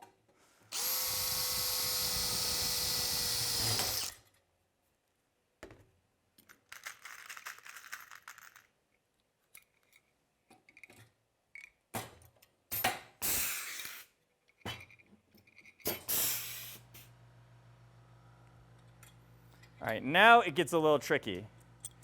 We're going to actually have to remove both of our clamps.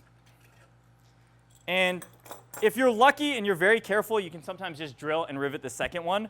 But I can rotate this a little bit, as you can see, because, again, we need that second connection point. So what I'm going to try to do is move this clamp over a little bit. So it's going to be closer to that first rivet. And then let's find our square again, because I did just move it all over the place. So that is our square.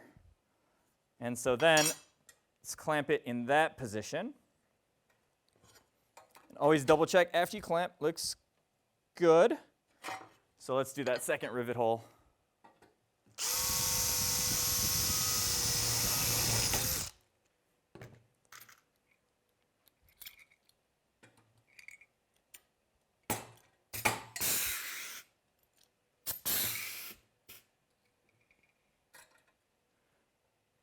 All right, how's it look?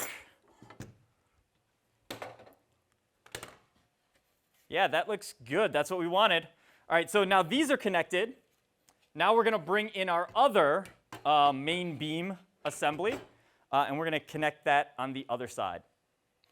All right, bringing in our second upright and main beam assembly here.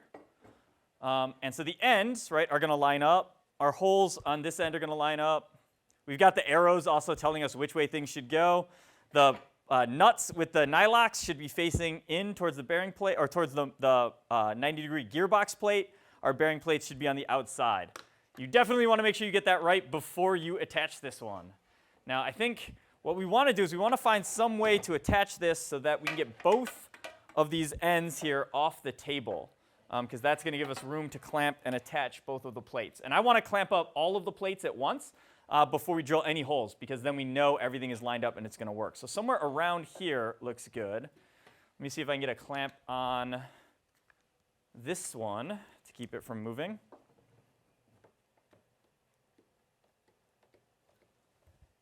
Okay. And then this is going to come out here, something like that. So we can probably start also with a clamp here. This one, of course, I'm going to have to loosen and adjust. Let's get one more. Let's see if we can grab it over here too.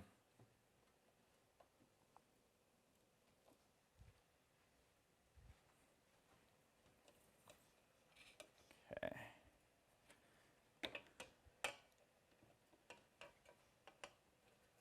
Perfect. So what we are going to be looking to do is start on the end.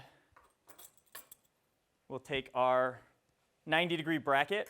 That's going to go out here on the end. And I can clamp that onto this piece, again, just when it's flat and it's flat. On those two ends, that's going to be exactly where we want it to be.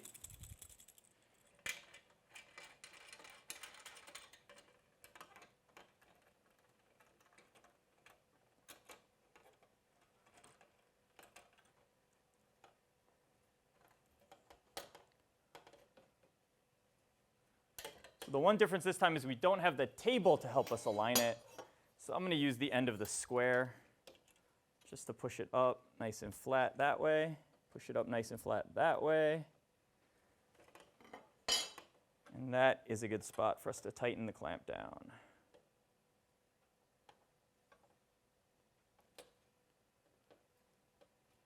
Perfect.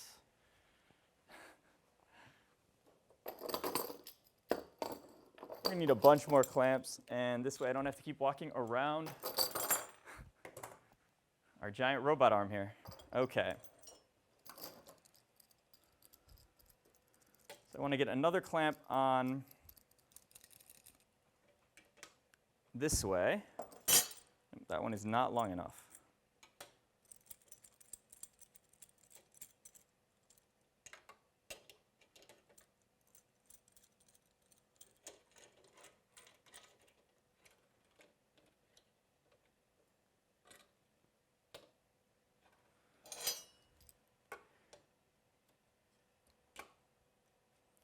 And then I'm going to bring this in until it's touching and clamp it on, but we might end up having to put a little bit of a gap there before we finally attach it.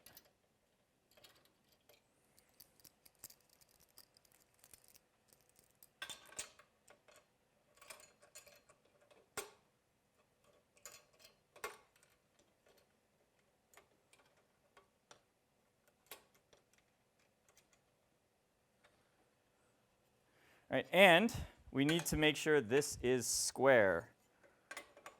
So bring the square in, and we can adjust this piece. We can bend it in or out, however we have to, till it lines up nicely. That looks good.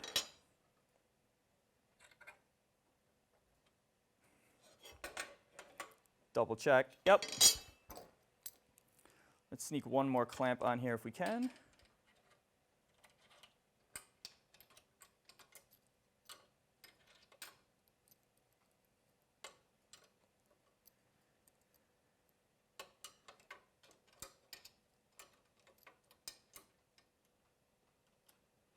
It is definitely very crowded in the clamp space. So if you get the clamp really, really close to where it fits, then you don't have to do a lot of turning once it's in and amongst all of the other clamps. All right, so that is looking pretty good. We're nice and square. We were nice and square. Oh yeah, we're still good. And then on this end, we want to make sure this one is also nice and square. We also want to check the dimensions across our robot frame to make sure that the gap on this side is the same as the gap on this side. So we'll start by clamping this piece up, and then we can make adjustments afterwards. Okay, and in this case, I'm going to clamp it to the 1-inch box first, our mid crossbeam.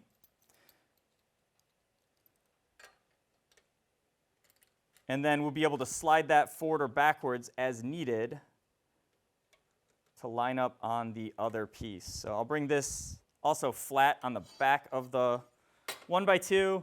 Again, it doesn't really matter where this ends up as long as your holes can go in and drill, but we'll try to keep it as nice as we can.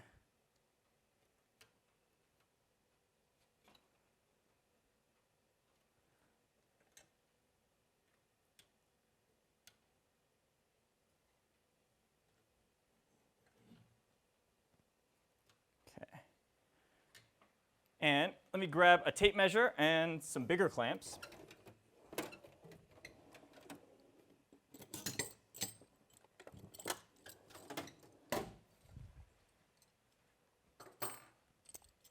And before we go to clamp, let's just check. So our dimension here, going across at this end of our frame, mine is coming out to 20 1/4. Again, it's okay if it's a little bit different.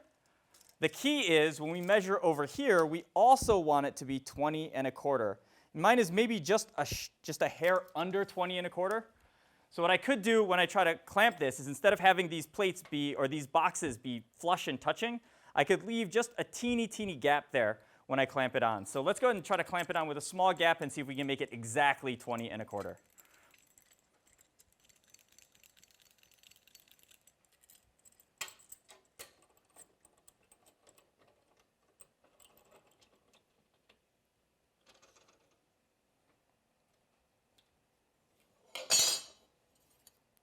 Are we still square? We are.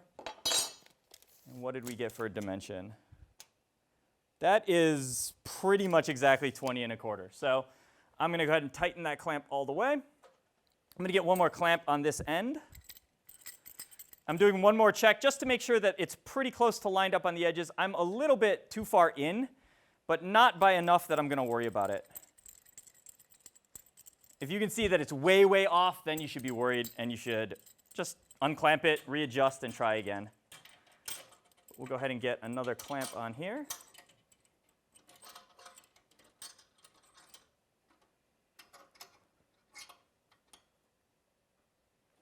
All right, and we are ready to start drilling and riveting. Okay, one more time, because I just put the clamp on. One more time, let's just make sure. That looks square. This one looks, I can't see from here.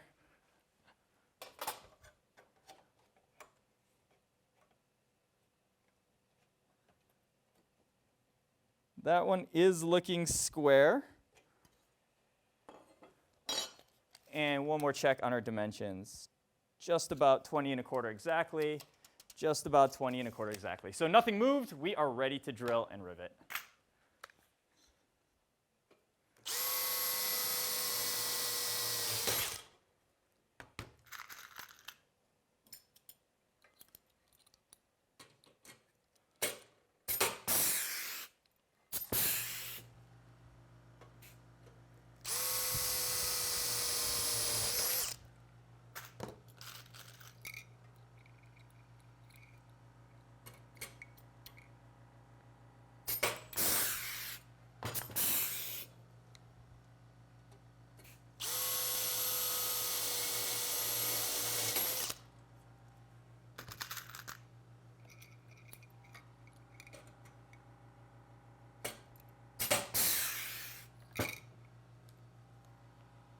Oh, let me go ahead and move this clamp.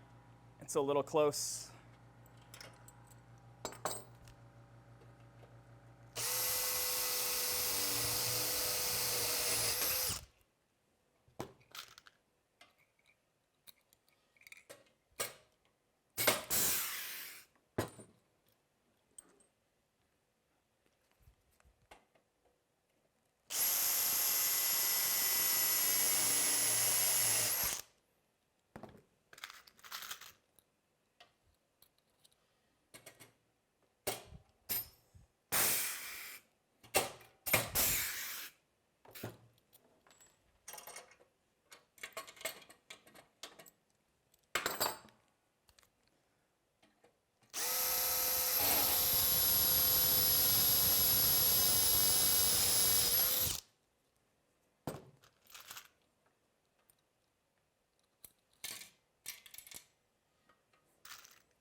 Okay, and then on this one, before I drill that hole again, I'm going to try to get another clamp down because I really don't want anything. Actually, you know what? In this case, we have 2 rivets on this side, 1 rivet on this side. This piece can't rotate, so the 1 rivet is more than enough. We can just take this clamp off. That piece is already basically secured, so let's just add the second rivet in.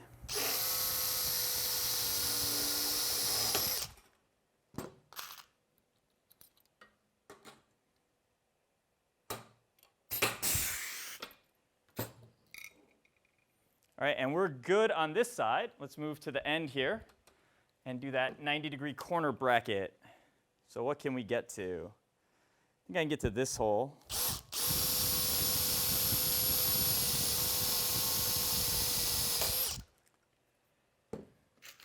Okay, and I'm not sure, I'm not going to be able to rivet it without taking the clamp off. That's okay. Because then we do have the 1 clamp and the other side holding it, but also this rivet is going to go in that spot and pull it back to that spot no matter what anyway. So we're going to be lined up once that rivet pops.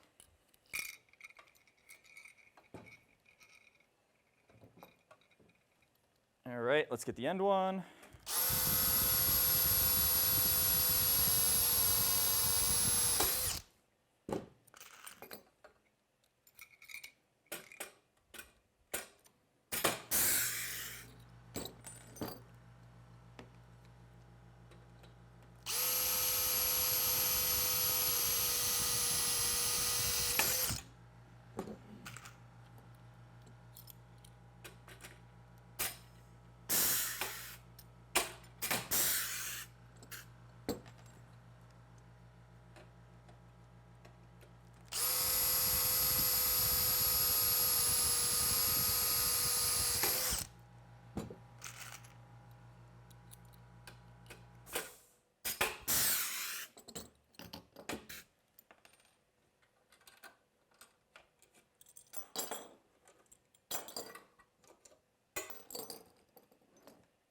All right, one more time, just a reminder, this hole is right on the seam between the 2 pieces, so we're not drilling there. We're just going to skip it and do the other ones.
All right, our big assembly is now complete. All of our crossbeams are attached.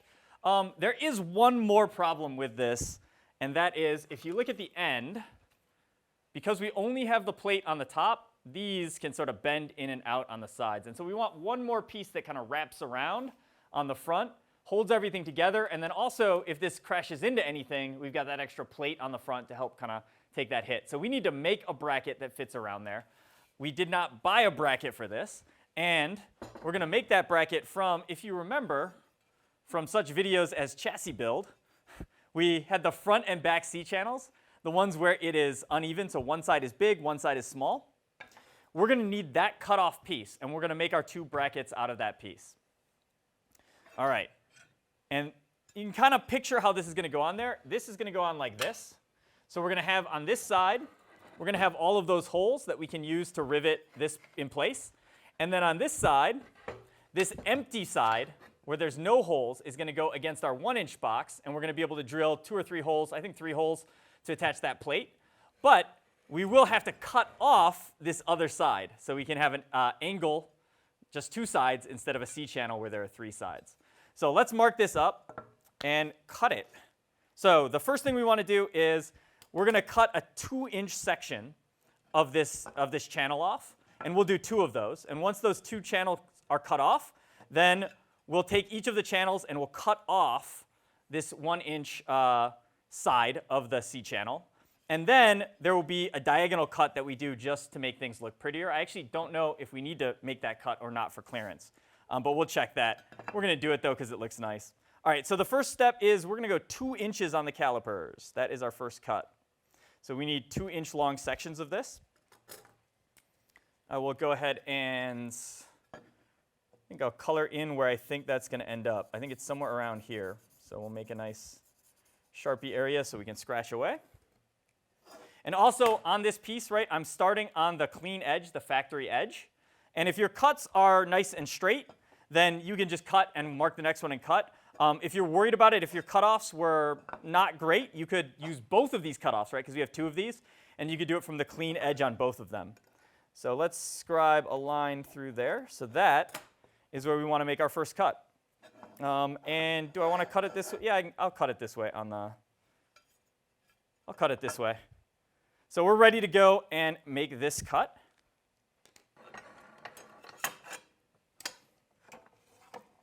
Line that blade up.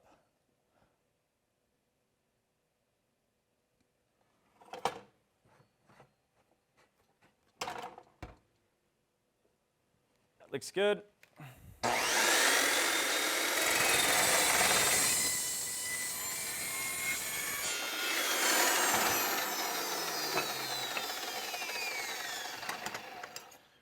All right, one down. I'm going to clean this edge up a little bit so I can measure the next one.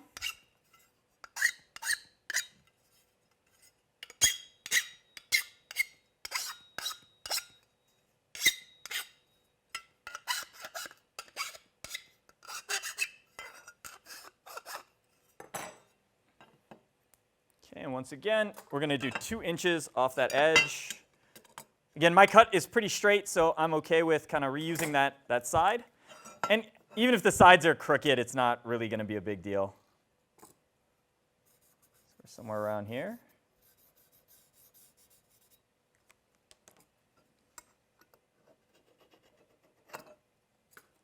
There we go. All right, let's line this up, make one more cut.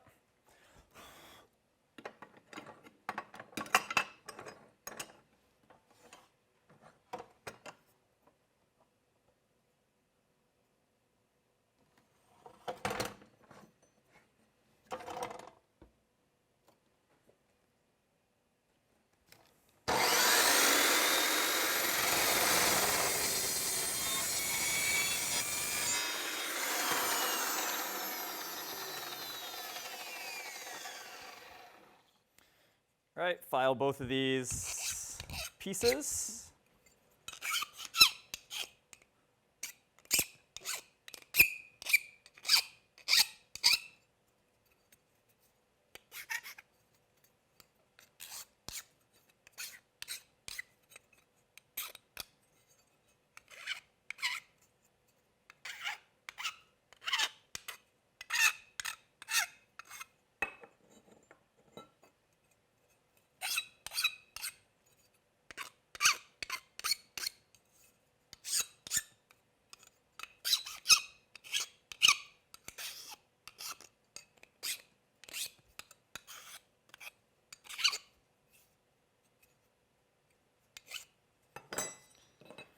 All right, let's double check them. Make sure they are 2 inches or about 2 inches. Okay, that one is 2.02. That's going to be fine. This one is 2.03, also fine. All right, so those pieces are set. Now we have to cut off this edge here, and then we'll mark a diagonal line that we'll put on these. All right, so we need to remove, we want to keep the tall side, we want to remove the short side of our channel. So let me adjust my guard here.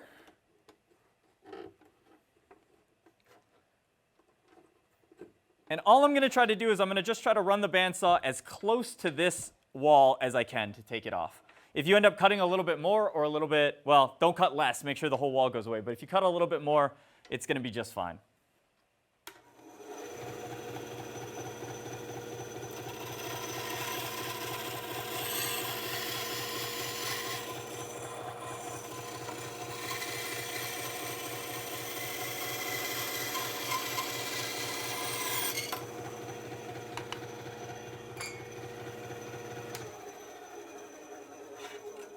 All right, and same thing on the other one.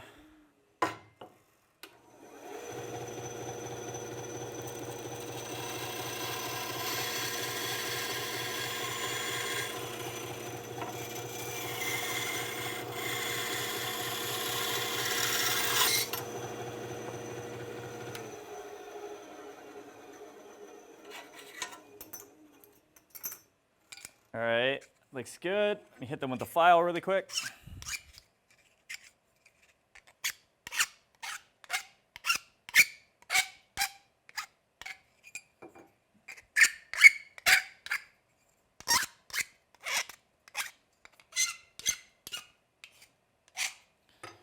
Okay, now these are going to come in from the 2 sides on the front of the robot and attach those frames together. But what we want to do is on the front of them, we want to do a cutoff from down here where it's 2 inches, right, because our piece is 2 inches tall. And we'll do a little diagonal cutoff until it's only 1 inch tall. But this one needs to go up this direction. This one needs to go up the opposite direction. So we have to make mirrors here. We have to make 2 opposite side ones. And so I will take my calipers. And what we want to do is on the end of this side, where we cut the edge off, we want to cut up until we have 1 inch left. So I'll set the calipers to 1 inch. And I'm just going to scribe a 1 inch mark across the top here. All right, so we know, let me color that in so we can really see it. So we're going to have this 1 inch mark here at the end. That's where we want to cut up to. We're going to start our cut about 1 inch in from the inside of this wall. So I want to scribe another line somewhere around here. And I'll use the inside, oh, I missed, somewhere around here. And I'll use the inside of the calipers to, wow, it's right in between. You know what, let's just, there we go. It's definitely in there somewhere. So using the inside of the calipers, I can scribe to the inside edge of this box here. Right, and that looks good. And what we want to do now is we want to connect this point, and that is the diagonal line that we are going to want to cut. And this diagonal line, it's just to look good. It's just for clearance and to look good. So if it's right on, that's great. If it's off a little, doesn't really make a difference. So we'll do a little diagonal line here. So this one's marked. The other one that I'm making needs to be a mirror. So this one needs to come down the other direction. So let's go ahead and do our 1 inch mark from the top. So where's that going to end up? It's going to end up around here. So we'll do our 1 inch from the top. My 1 inch estimation skills today are not on point. All right.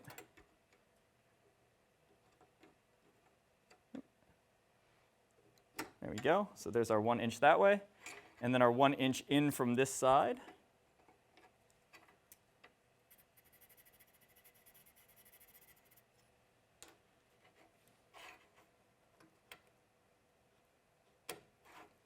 Okay, now I have my 2 points on the corners there. So once again, I'm going to line this up and connect them.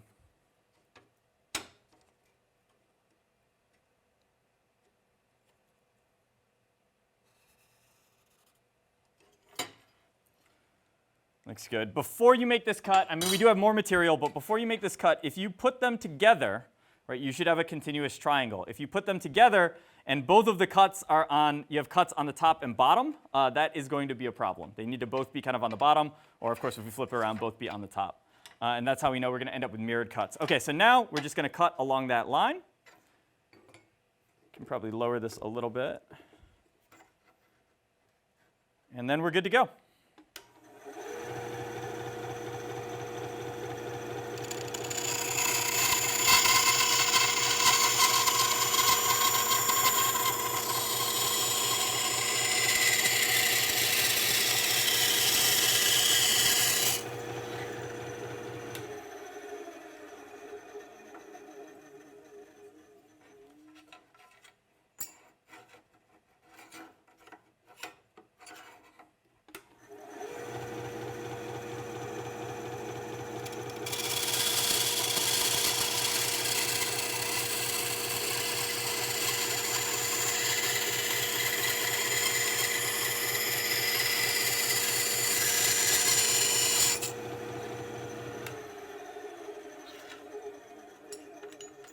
All right, we'll just quickly file these down, and then we're ready to attach them to the rest of our assembly.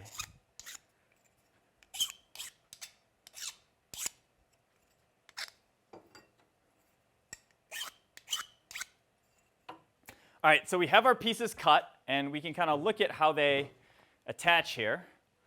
Remember, if you don't have mirrors, you're going to have to go back and make another one, but we do have more material for that. So this is going to come in on the side, and you can see how it starts nice and wide for the 2-inch box, and it ends nice and narrow for the 1-inch box. So it just looks a little bit cleaner. That's wasted material. Anytime you have material that's high up on the robot and it's not needed, it's nice to get rid of it. It's going to help keep your center of gravity lower, which in turn will make the robot less likely to tip over, more maneuverable. All kinds of good things happen when you keep your CG low. So we're looking to attach both of these on the sides like this. On the side, we have lots of holes. We can choose to rivet as many of those as we want. I'm probably going to do 4. And then coming into the front here, we're going to end up doing 3 holes and drilling them in. So I guess the first step is let's get this clamped into place, and then we'll drill and rivet our holes.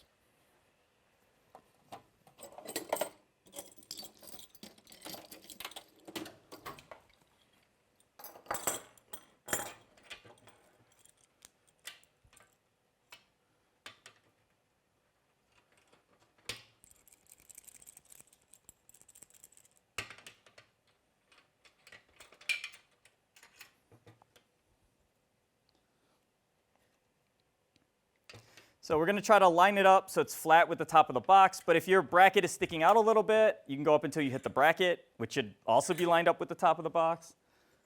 If it's a little bit above, a little bit below, doesn't matter. Going to be just fine.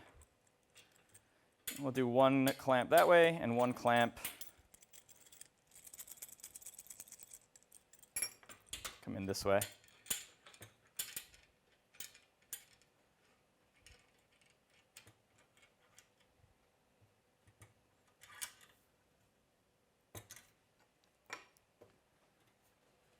All right, let's flip this, I don't know, somewhere we can see what we're working on.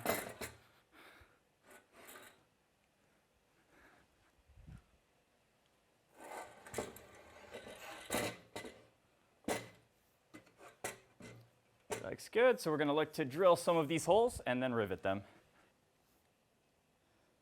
I do the bottom one.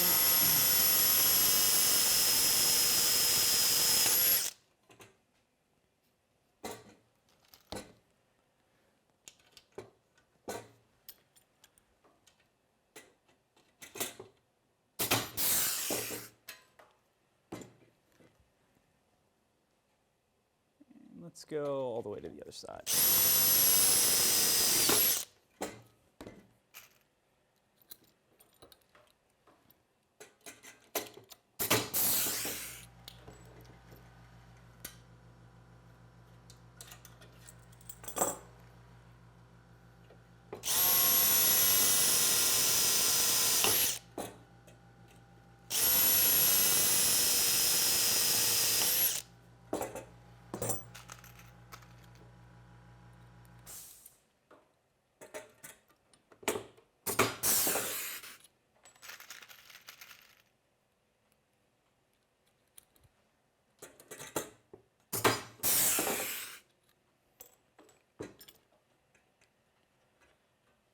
All right, let's get the front holes.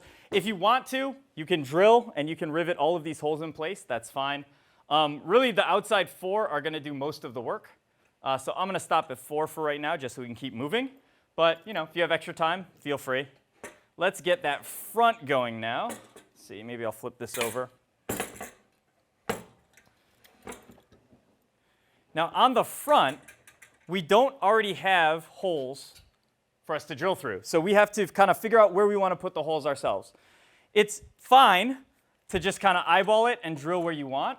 But it's going to be a little bit nicer if we measure first, and that way we make sure it's going to end up in exactly the right spot. So first thing we're going to do is if you set your calipers to 0.5 inches, because our box on the front is 1 inch tall.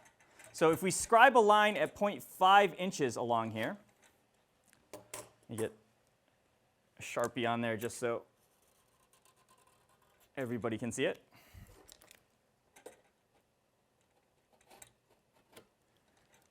Okay, that is like the height that we want to drill all the holes so they go into the middle of the box.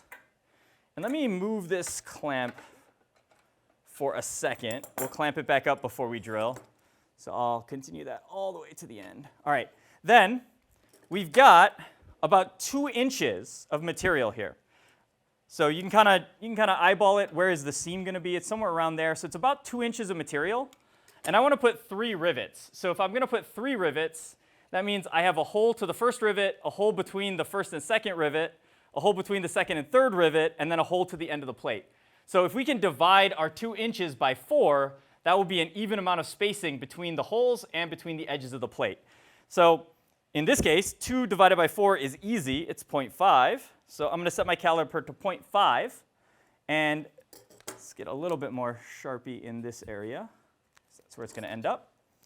And if I scribe down, that is my first hole.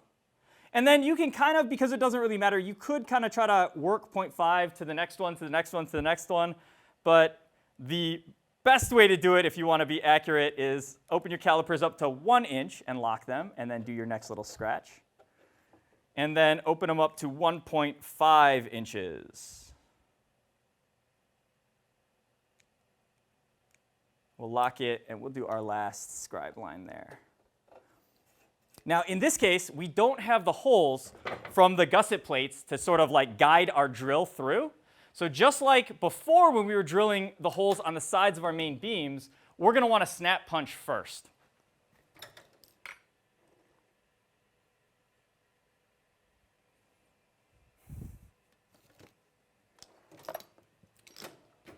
It was there.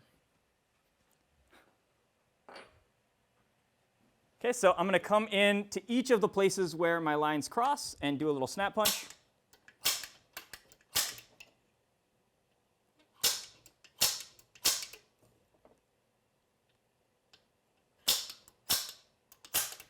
And those are the 3 places we're going to drill. I'm going to put that clamp back on, though, to make sure that it stays nice and flat when we're doing our drilling.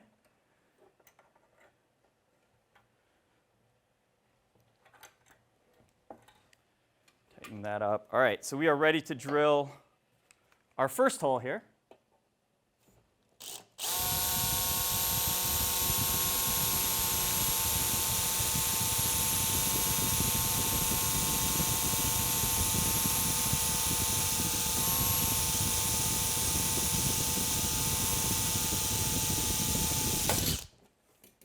And you will have noticed that hole took longer because, well, we had to drill through the bracket and the box, and all of the other holes we've done is just the box. Now, because the hole on top here isn't already pre-done for us, there are some burrs that you can feel there. So just like when we were doing our holes before, you can use the deburring tool, you can use a file, you can use the bigger drill bit, just kind of knock that burr off. And once that burr's gone, then we can go ahead and pop our rivet in.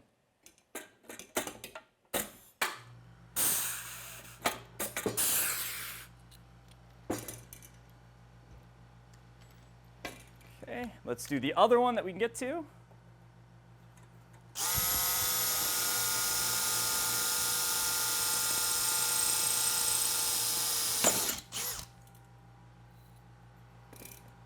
Clean the hole.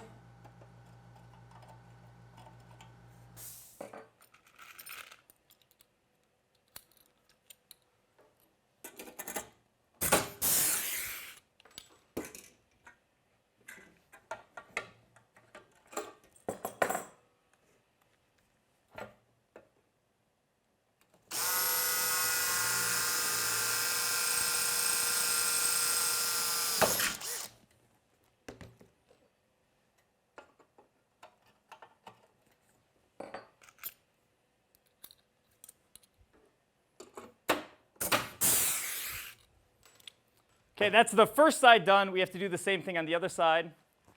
This time, since we already figured out where we want the holes to be, I'm going to mark the holes first, then I'll clamp everything up and drill and rivet just like we did before.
Okay, one thing I want to point out on this one is my bottom holes I can see are going just below the bottom of the box.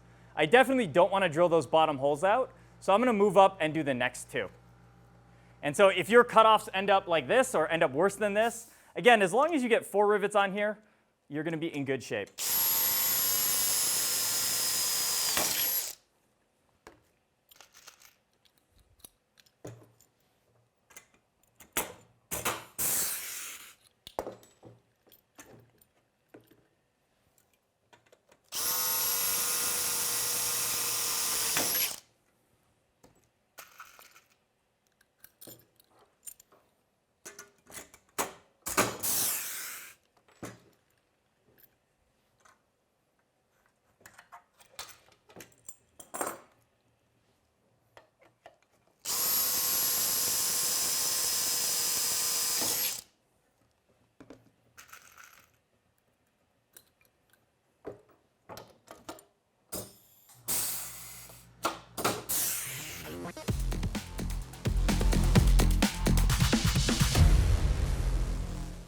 front angled gussets are all on. So this structure, again, is complete until we go to attach it to the robot. So I'm going to move it out of the way.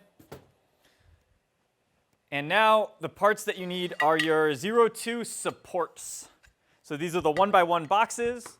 You can always verify that by measuring them. They should be just past 33 7/8. So I think these are 33.9 inches long on the bill of materials. And we have a few things that we have to do to these. We're going to drill a hole on one end, and that hole we're going to use to bolt these into our chassis in a bit. And on the other end, we're going to actually do a diagonal cut off so that it can match the angle of this when we go to put it together. So we've got our big superstructure here, and that's going to be sitting at this angle. This beam is going to come up at another angle into it, and so we're going to want to cut away enough material that they can sit flat. Let's do the hole first, though. So we're going to mark these up. First thing we want to do is set the calipers to 0.5 inches. Because again, our box is 1 inch wide. Of course, you could check the width, the actual width of the box, and if it was a little bit more, you could adjust for it. But I'm just going to go to 0.5. It's close enough. So set these to 0.5 and, okay, 0.5005. And it doesn't really matter. I'm going to turn these around so they're facing the same way. And on one of the sides, we're going to do a scribe line. Let's color it in so we can see it. We're going to care about somewhere in this neighborhood. So I'm going to scratch my 0.5 on there. That is the middle of the piece. Okay, and then we have to measure up from the bottom and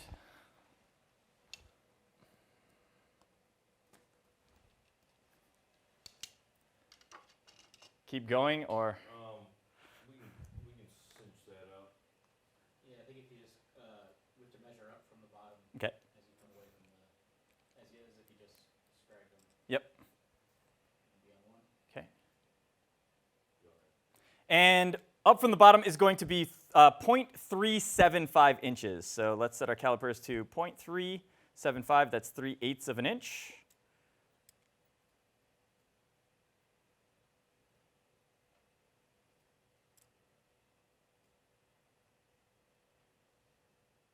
There it is. And now we're going to scribe across the bottom edge here. And where they cross, that is where we are going to drill our hole. So I will start with a snap punch. We'll get ourselves a hole set up, ready to go.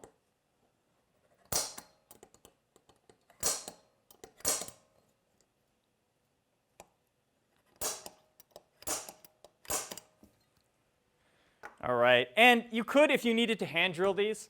I think it's going to be nicer if this hole goes straight through. And anytime you have a piece that is not connected to anything, it's pretty easy to take over to the drill press. So that's what we're going to do. We're going to take these over to the drill press and get them drilled out to size. All right, get your 1/4 inch drill bit and put that in the drill press.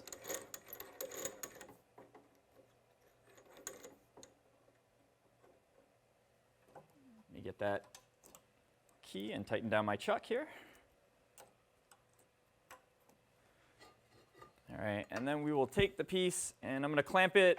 Again, I'm trying to aim in between on my vise. I'm going to aim in between the posts for the hole so I don't drill into the vise, if possible.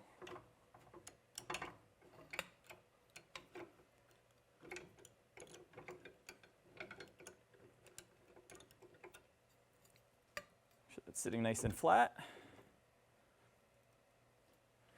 And also want to make sure it's sitting nice and flat on there so we get a straight hole. Okay, we'll line it up.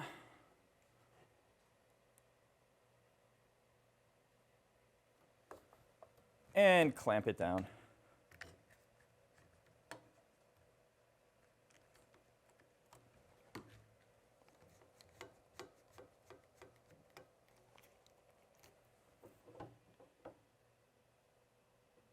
Looks pretty good. Let's go ahead and drill through.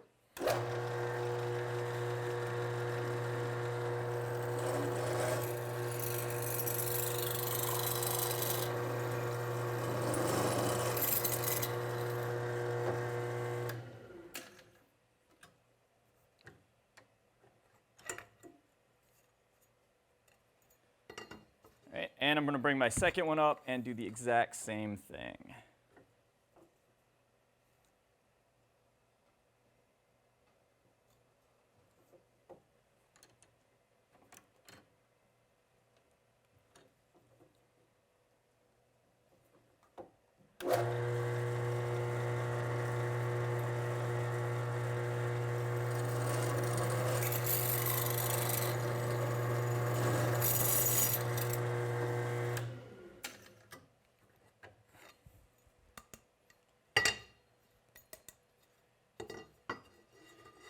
Then what we want to do next is, just like we did on the original uprights that we measured inside of the frame of the robot, we had one side that was 1/4 inch for the 1/4 inch bolts, and the other side we opened up to 1/2 inch so we could fit the bolt head inside. So we're going to do the same thing here. So I'm going to switch my drill bit out from 1/4 inch to 1/2 inch.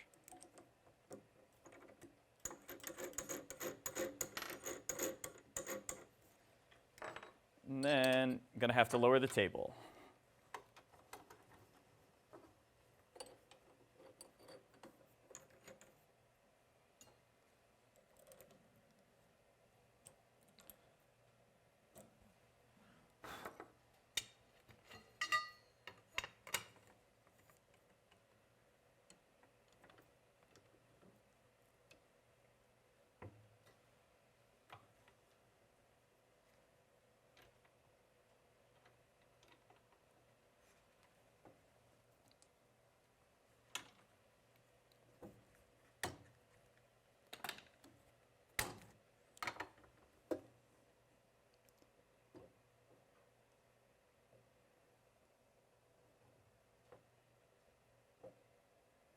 So just kind of do your best to line it up so it's in the center of the hole. Now, if we wanted this to be really accurate, we would put the 3/16 drill bit back in, flip it over, center it on the 3/16 drill bit, and then change to the bigger drill bit. I don't know if I have enough room to do that, and it doesn't have to be that accurate. We just need this hole to be big enough that we can fit the bolt through, and the other side is the side that matters. So that looks close enough, I think, for what we need. Let's go ahead and drill the hole. But on this one, remember, we're not going through both sides of the box. So drill through one side of the box and stop.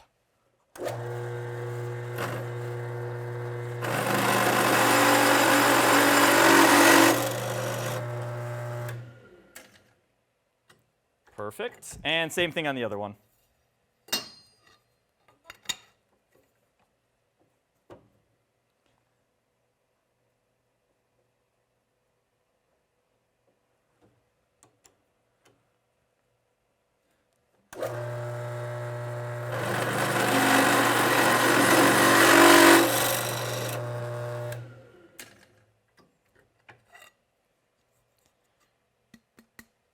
All right, and then we're going to clean these holes up, and then we're going to go mark our diagonal cuts. All right, we've got the holes now in it. We have to be careful, though, because we have small holes on one side and big holes on the other. So we have to make sure that we have this oriented right when we mark our cuts so that our cuts are going in the right direction. So I want you to have it so the small holes are facing up, the big holes are facing down towards the table. And from the side with the holes, we're going all the way to the other side of the piece, and this is where we're going to do our marking for our cut. And what we're going to end up with is some diagonal like this. We're going to end up cutting it on a diagonal, something like that, in order to match perfectly with the other assembly that we built. So what we want to do is we want to grab your calipers, and we're going to set them at 0.58 inches. All right, I am 0.5805, close enough. And this is going to show us where we cut to. So we're going to cut from one corner down into that 0.58, and we need mirrors, so the other one is going to cut down in as well. So what I'm going to do is on this piece, let's see, we'll go ahead and clean that area up, or Sharpie that area up so that you can see it, and we'll get both of the pieces all at once. All right. And so I'm going to scribe my 0.58 from the top.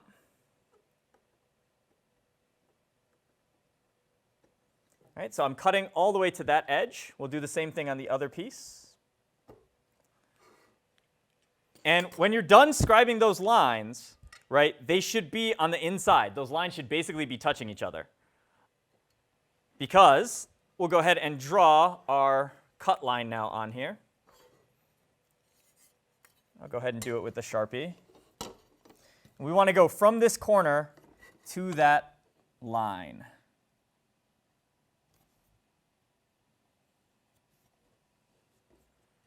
And then same thing on this one.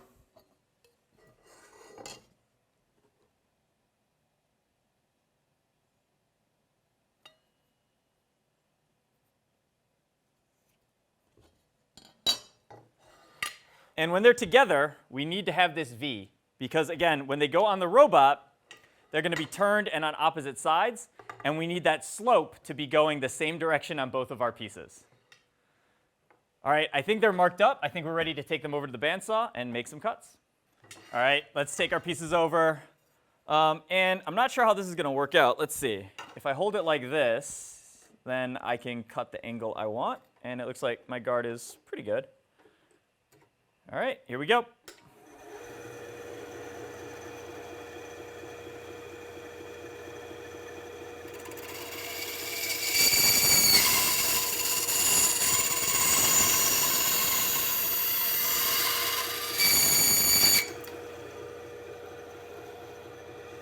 One down.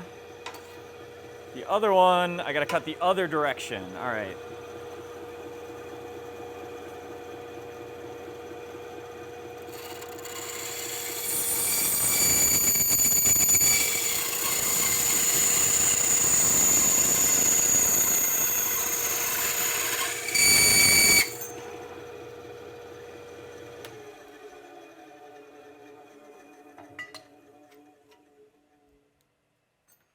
Okay, and just to match these angles up, when they're a little crooked, I'm going to hit them on the grinder really fast.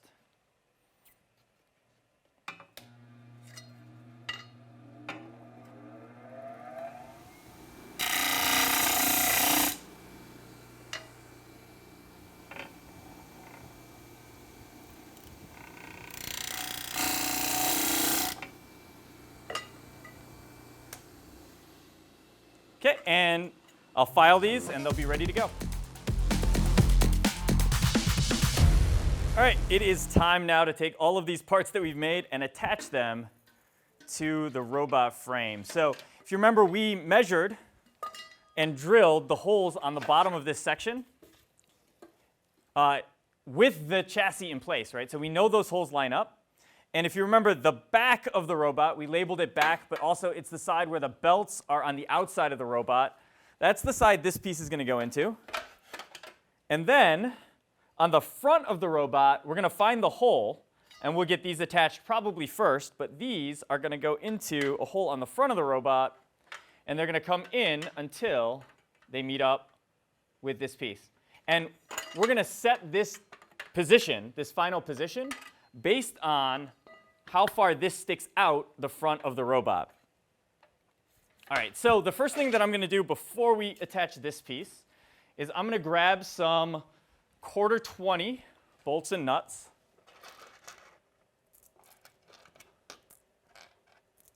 And in order to tighten this stuff down, we're going to need a 3/16 hex key and a 7/16 wrench. And I've got some 1/4 inch, these are 1/2 inch long bolts, socket head cap screws, and then we've got those nylock nuts to match. And what we're going to do here is we're going to take our support pieces, O2 support pieces, and we're going to find the hole on the side of the frame where we want this to attach, and then we're going to go ahead and attach it. So this piece goes in. If you remember from the last video, you get this tipped up a little bit so it's easier to see. We've got the one big hole here, and then next to that we have the two smaller holes, which are 1/4 inch holes, which are perfectly vertical. And this is going to attach to the top of those two holes. Okay, so we have our hole circled, and now I'm going to grab some of these 1/4 inch bolts and nylock nuts. I'll get one for this side, and I've got my 3/16 hex key, my 7/16 wrench. Now, we need to make sure these go on the right side, because remember, the big hole goes facing inside on the robot, the small hole goes facing outside, but if I attach it this way, I get the slopes on the top cut in one direction, and if I attach it This way, I get the slopes on the top attached in the opposite direction. And what we need is, it's always good to just visualize again. So let's put this back in. And what we need is for this to be coming in so that that slope, right, is pointing, going from the back of the robot up. So that's the angle we need, which means this is the wrong piece, because I need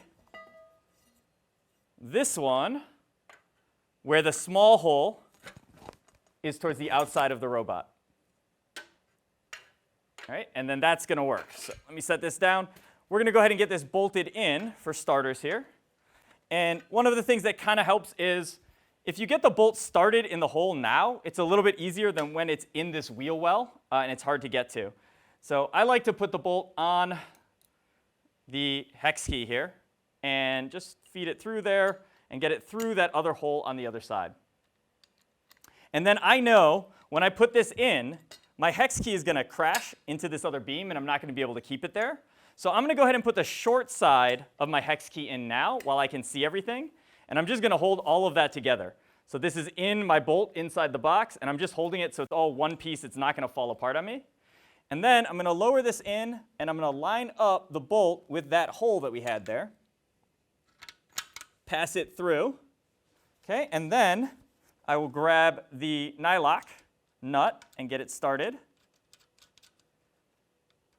And then I'll grab the wrench, and we'll go ahead and start tightening this down.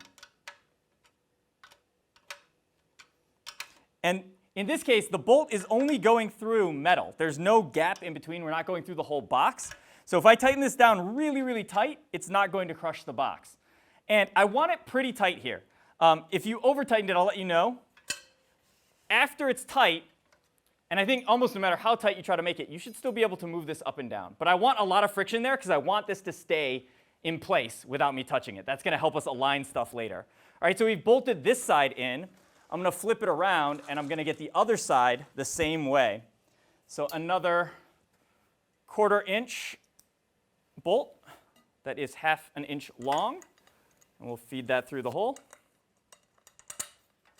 All right, and then I'm going to go the short side in, and I'm holding everything together. And we are looking for that top hole. Let me circle this one too. Let me put this down. All right, and we are looking for this hole. That's the hole we're aiming for. So once again, I'm going to bring this in, line it up with that hole, pass it through, grab another nylock nut. Get started, grab the wrench, and we'll tighten this one down just like we did the other one.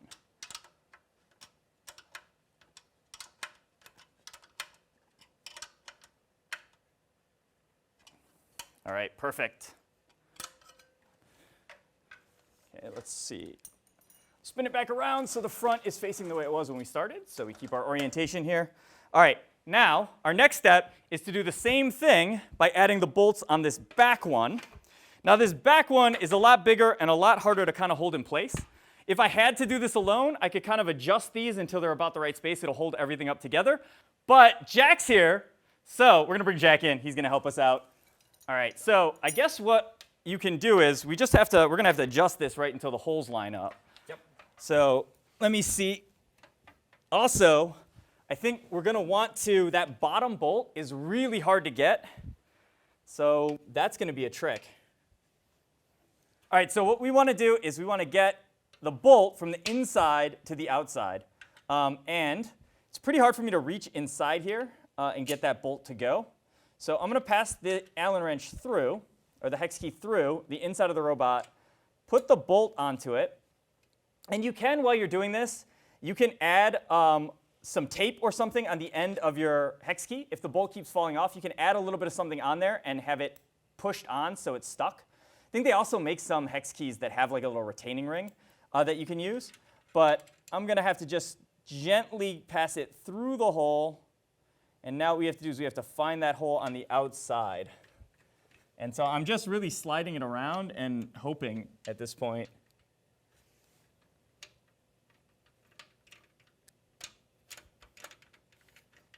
And we found it. All right, so we're coming through. Go ahead and if you can start that on there.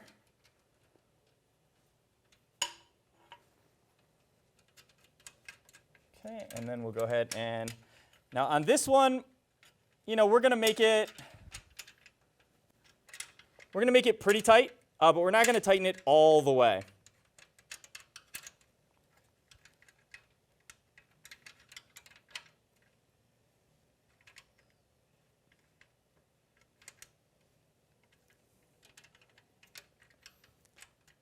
Because again, we still want to be able to adjust this.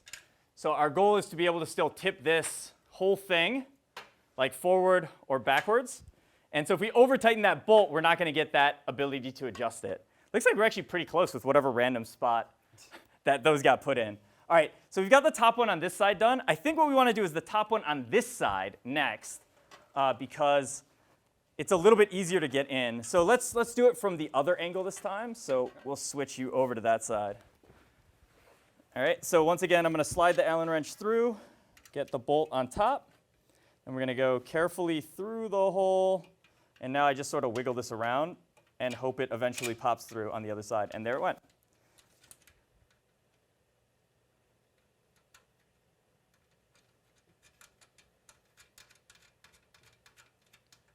Okay, and if you wanted to at this point, because the nut is on and it's not going to fall out, you could try to bring this in, again, sideways.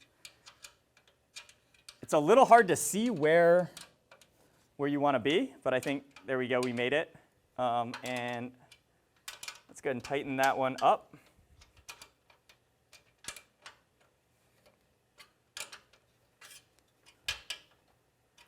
All right, let's check it. I can still move it, so we're good. All right, now we got to try to get the bottom ones in. This is going to be a little bit harder. And I think there's two different techniques that you can try. So one is if you can still slide it through, you might be able to reach in still and get the bolt onto your hex key. It's a little tough for me to do it. I think I can just barely get it that way. So that's one way to try it. I think you can be successful that way. The other way is if you put it on the short end, and now I want to use the pretty orange one. If you put it on the short end, I think you can just carefully go down and try to fish it in from the side. And once again, we're just going to move it around. And I think Jack is lining the hole up for me. And there we go. We're through. So one more. Here you go.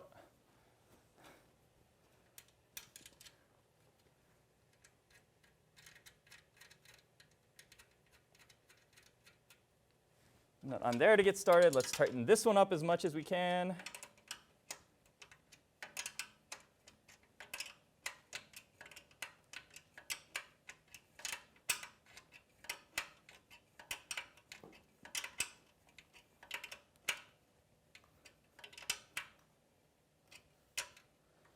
All right, and again, I made it pretty tight. We're still going to go back and adjust it, but like we can still move this. We may want it to end up being able to move a little bit more freely than this, but we can always go back and loosen the bolt up. All right, and this time we need to get the bottom one again. I guess we'll do it this way. We'll see what we can see. So I'm going to do this method again. This seemed to work pretty well. So we're going to just carefully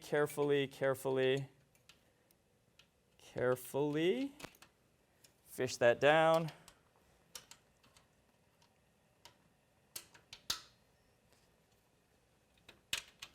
And we're through. So we'll get the last nut on here.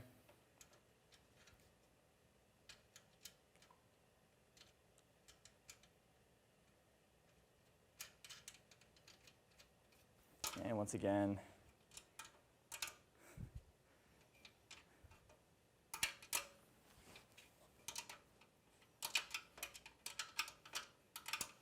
nobody saw that, right?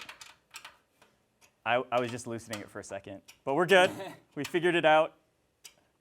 All right, not too tight. And let's see, can we still? Okay, that's a little bit much. So let's loosen up. I'll go in and loosen it up just a little bit. Yeah, I think that bottom left side can really be loosened. Yeah, we'll see. We'll get this one loose and then we'll check that one. Check how it feels. let's loosen up this one a little bit. We want to be able to adjust it, so there we go. Just loosen it up just a little bit. Okay. So I think we're good. I think we're all the way forward on our adjustment, but I can pull this back and push it forward. So we have a pretty big range of adjustment that we can still do. Don't forget, we will have to come back and tighten these bolts once everything else is in place. So now, our next step is we're going to actually measure the distance from here to a wall. We don't have a wall here, so we'll show you another way to do it. But that's how we set this. And let's pretend, you could pretend if I push this up against the wall, you know, we could see how close this is to the wall. And that dimension is what's going to control where we want things to be. Instead of a wall, we're going to clamp a big piece of box on the front of our robot here.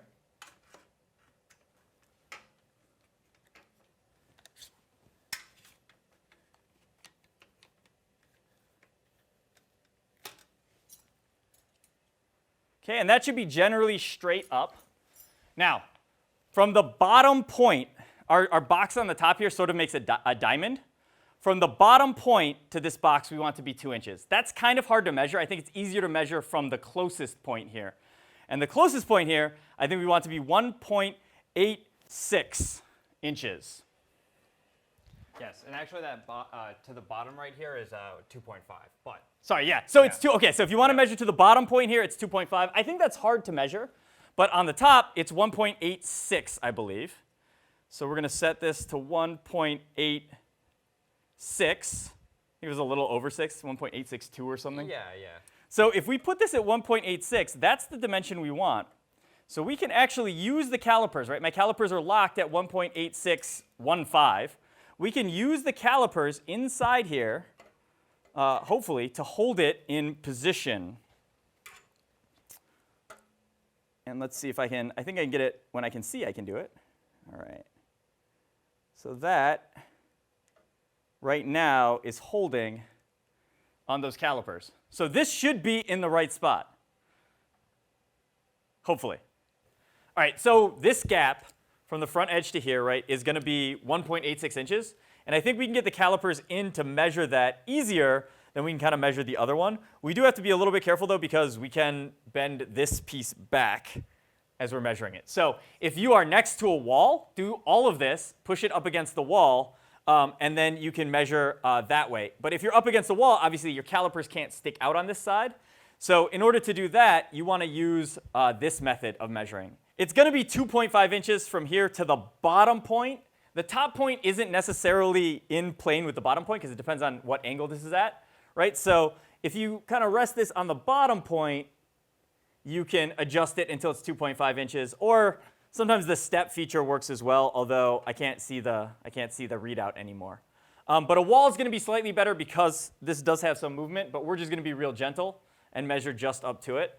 And for us, we could measure this way, but since you're not going to be able to do that with a wall, we're going to go ahead and measure it the other way.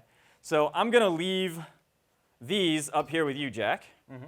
And I'm going to just tip this until you think we're in the right spot. Okay. And you can kind of guide it as well.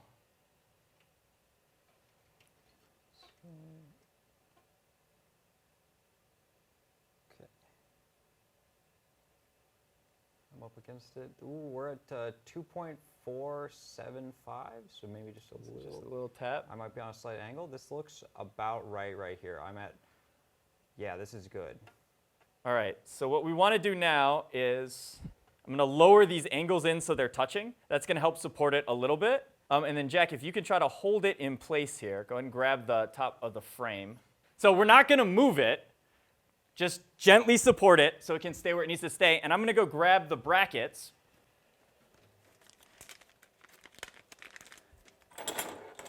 All right, and for this, we are using,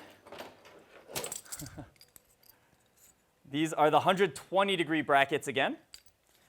And we've got them going up along this piece and then forward along our big 2-inch box here. And kind of can, again, as long as you're getting holes on both sides, I'm going to try to line it up actually this time so this hole is right on the crack. And I'm going to line this back edge up so it's flat here. And then that is going to be pretty good because all of those holes can be riveted. So that's the position we want to be in. I'm going to go ahead and throw a clamp on here to hold it in place. We'll get this one started. And this is a situation where you might even want a third person because then you can have a couple people down here clamping and aligning stuff and one person still keeping it supported at the right position. But we'll get it done. All right. Once I get this clamp on, I'm going to have you double check that measurement.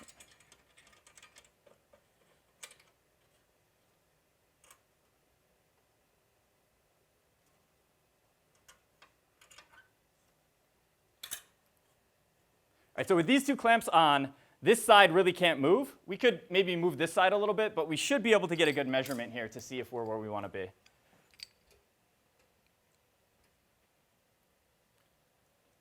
Looks like we moved up a decent deal.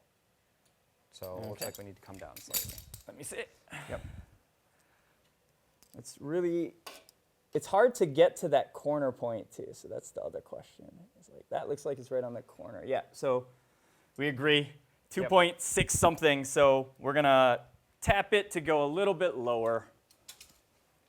So I think I like the way this clamp is. All I have to do is, I think, loosen this clamp, tip this up a little bit, and bring the whole thing down a little bit. All right, how about now?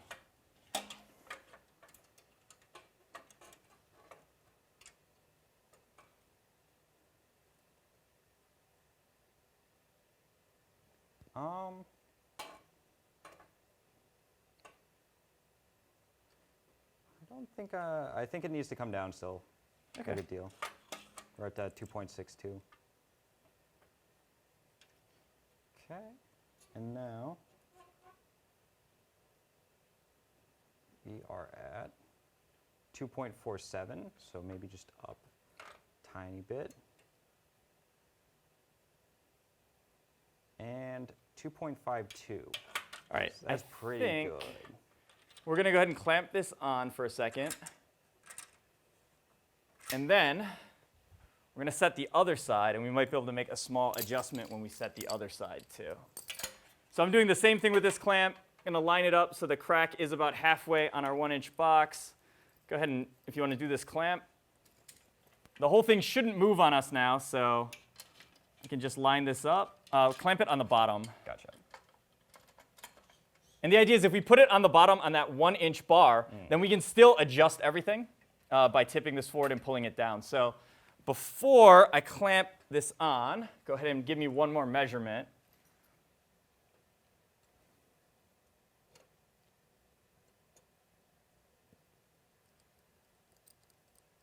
Ooh, 2.497. Okay, we can't do better than that. No. I mean, by definition, we can do better than that, but we're probably not going to get much better than that. So again, when we're looking at 2.5 inches, plus or minus a 1/16 of an inch, for sure you're good. Probably being off an 1/8, you're going to be good. You could probably be off by more than that. This robot is pretty nice, right? It has a lot of adjustment that you can do after it's together. All right, let's get some rivets in.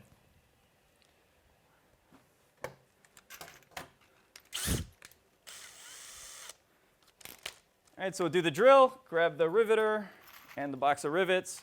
We'll do this side first. All right, why don't you come this way?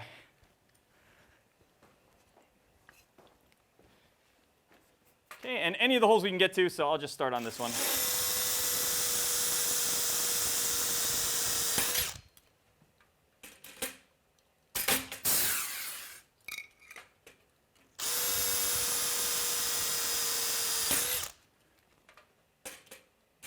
And I mean, this is the exact same process as before.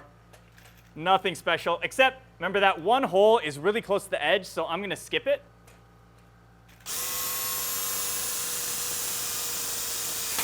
And also, it's really important, only drill through one wall of the box, because when we put the plate on the other side, we do not want holes to be there already.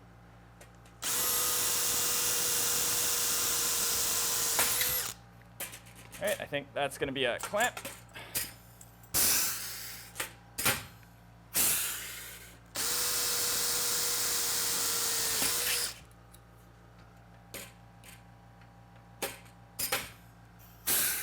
And we can take this clamp off, get the last two in.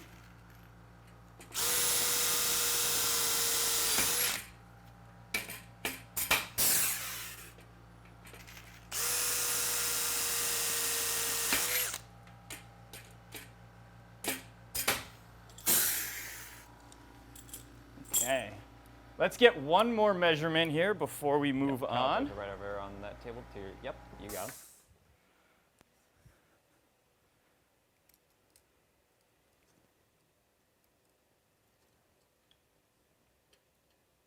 So get it right on that corner. Oh yeah, we're still good. Maybe 2.46 now. Let's remove this. I think we're okay on that. And then we'll spin it around and we'll drill the other side.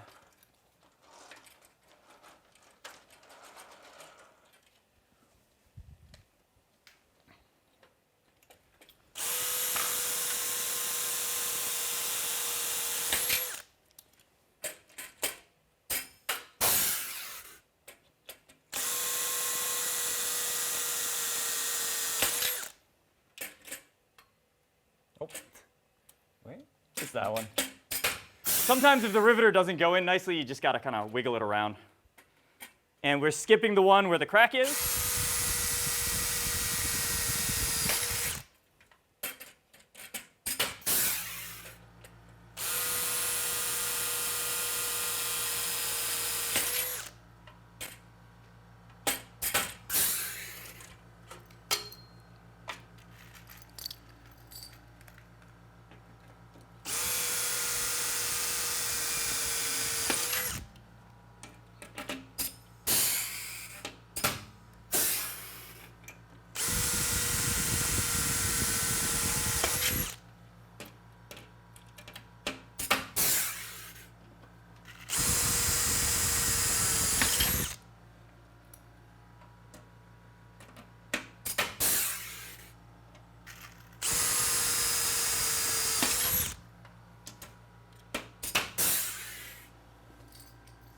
All right. Let's go ahead and do the inside brackets. So it's going to be the same brackets that are on the outside. They're going to be aligned basically the same way. We're just going to put them on the inside this time. So now that these outside brackets are here, nothing is really moving. Nothing is really going to change on us. All the 4 bolts are still a little bit loose, so we can still rock this a little bit backwards and forwards. So we'll do a final adjustment before we tighten the bolts down there, but I think it's better to get these brackets on first. Okay, I'll do this side first. And I'm going to do the same thing. Well, I'm going to give Jack the clamp, and I am going to line up that 4th hole up from the bottom on the crack, and then just keep the back edge flush with the piece that we're working with.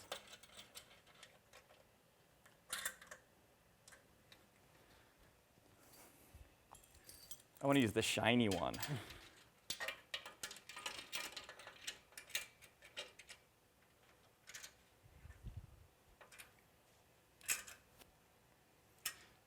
Okay, and I do want to mention one more thing. We're going to drill, these drill shavings are going to fall down here. The gearbox is kind of sealed, and so there's nowhere for these shavings to get that's bad right now. But if you were replacing this gusset in the middle of the season and your electronics were in the robot, you need to cover it up. Get a shirt, get a hoodie, cover it up. Whatever you can do, don't let the shavings fall on the electronics. We'll talk more about that later.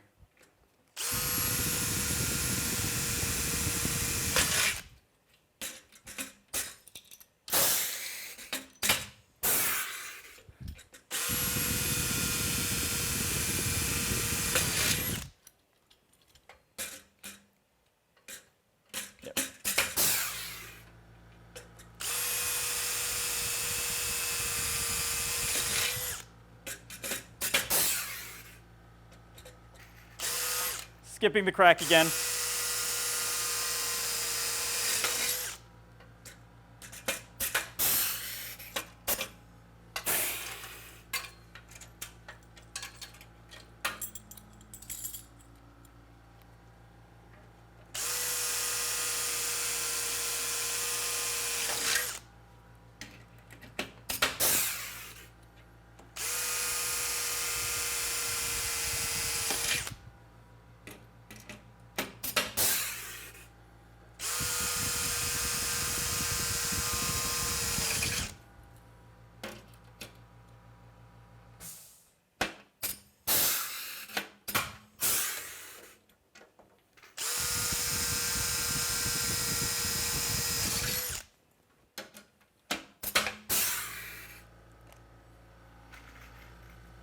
Oh, other side.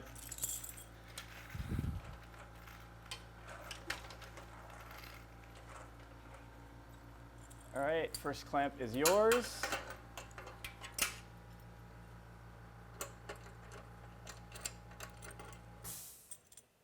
Same alignment, looks good.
All right, so one more time, we're gonna move this back, reattach this now that we're kind of done working with the robot.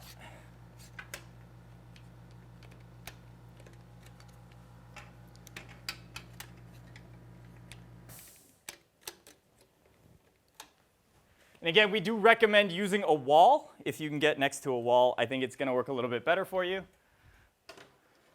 But let's see if we're still in the right spot.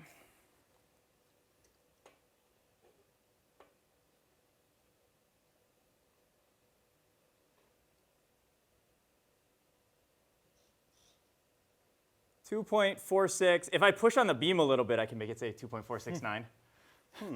2.468, which is just fine. What that means, though, is we can kind of just pull back on this a little bit. And what we're doing is we're using the little bit of slop in the holes, and that's where we know we want to tighten stuff up. So we can't really adjust it much more. We'll measure it once the bolts are tight. But essentially, if you want to step here, you can kind of pull back on this, not hard, but gently. And that's basically, we're shifting away from the wall, our beam, a little bit more. Not a lot, because we can't. And then we'll just tighten all the bolts in all the way. And that's going to be what it's going to be.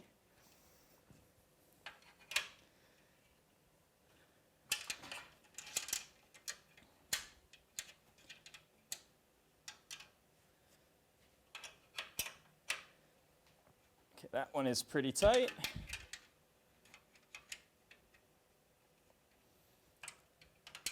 That one is hard to get to, but we're there.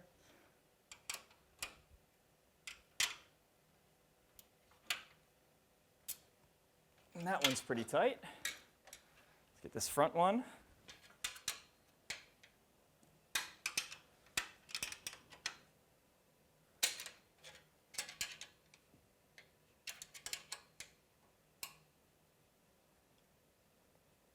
Okay. And then the other side, same thing.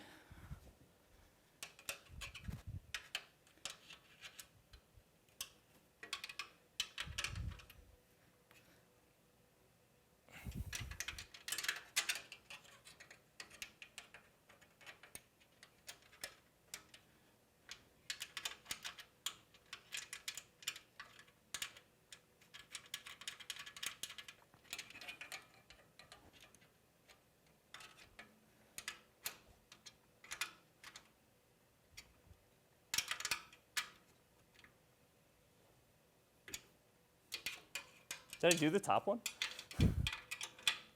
I did. All right, last one.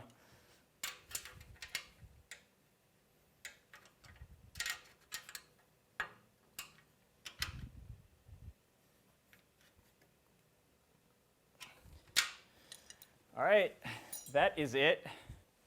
It's in, it's tight. So one more check now that everything is where it's going to go, and we'll see if we're good or not. Spoiler, we're good. Yep, 4.48. No problem. That is more than close enough. If you're even farther away than that, no problem. If you're a little closer than that, you're still probably good, right? Because this is your frame perimeter. And as long as you're inside your frame perimeter, your robot's legal. You want to be as close to this measurement as possible, though, because, right, this is where it was designed for the linkages to work. But there's a lot of adjustability in this robot, so we'll be able to make those adjustments later. All right, that is a completed superstructure. Got kind of the frame that's going to support the arm all in and bolted. Looks strong, looks good. I'm happy with it. We've got, next video, the arm we're going to build. That's going to include the bearing blocks up here. We're going to have our 90-degree transmission that drives the arm and the chain. So a lot of work left to go, but I'm feeling pretty good so far. How about you, Jack? Yeah, I feel great. I'm super excited to get this video out to teams. I think they're really going to love this. I think that tackling one of the hardest parts first is definitely going to be great because we get that out of this the way. beam, right, might Yeah. be the hardest part on the whole robot. Yeah, it might be. And honestly, like, you made it look easy, right? We have a whole setup for it, so Yep. I'm really excited. All right, well, thanks, Jack, for being here to help out. And as always, special thanks to Argosy, Everybot, and RCO Engineering.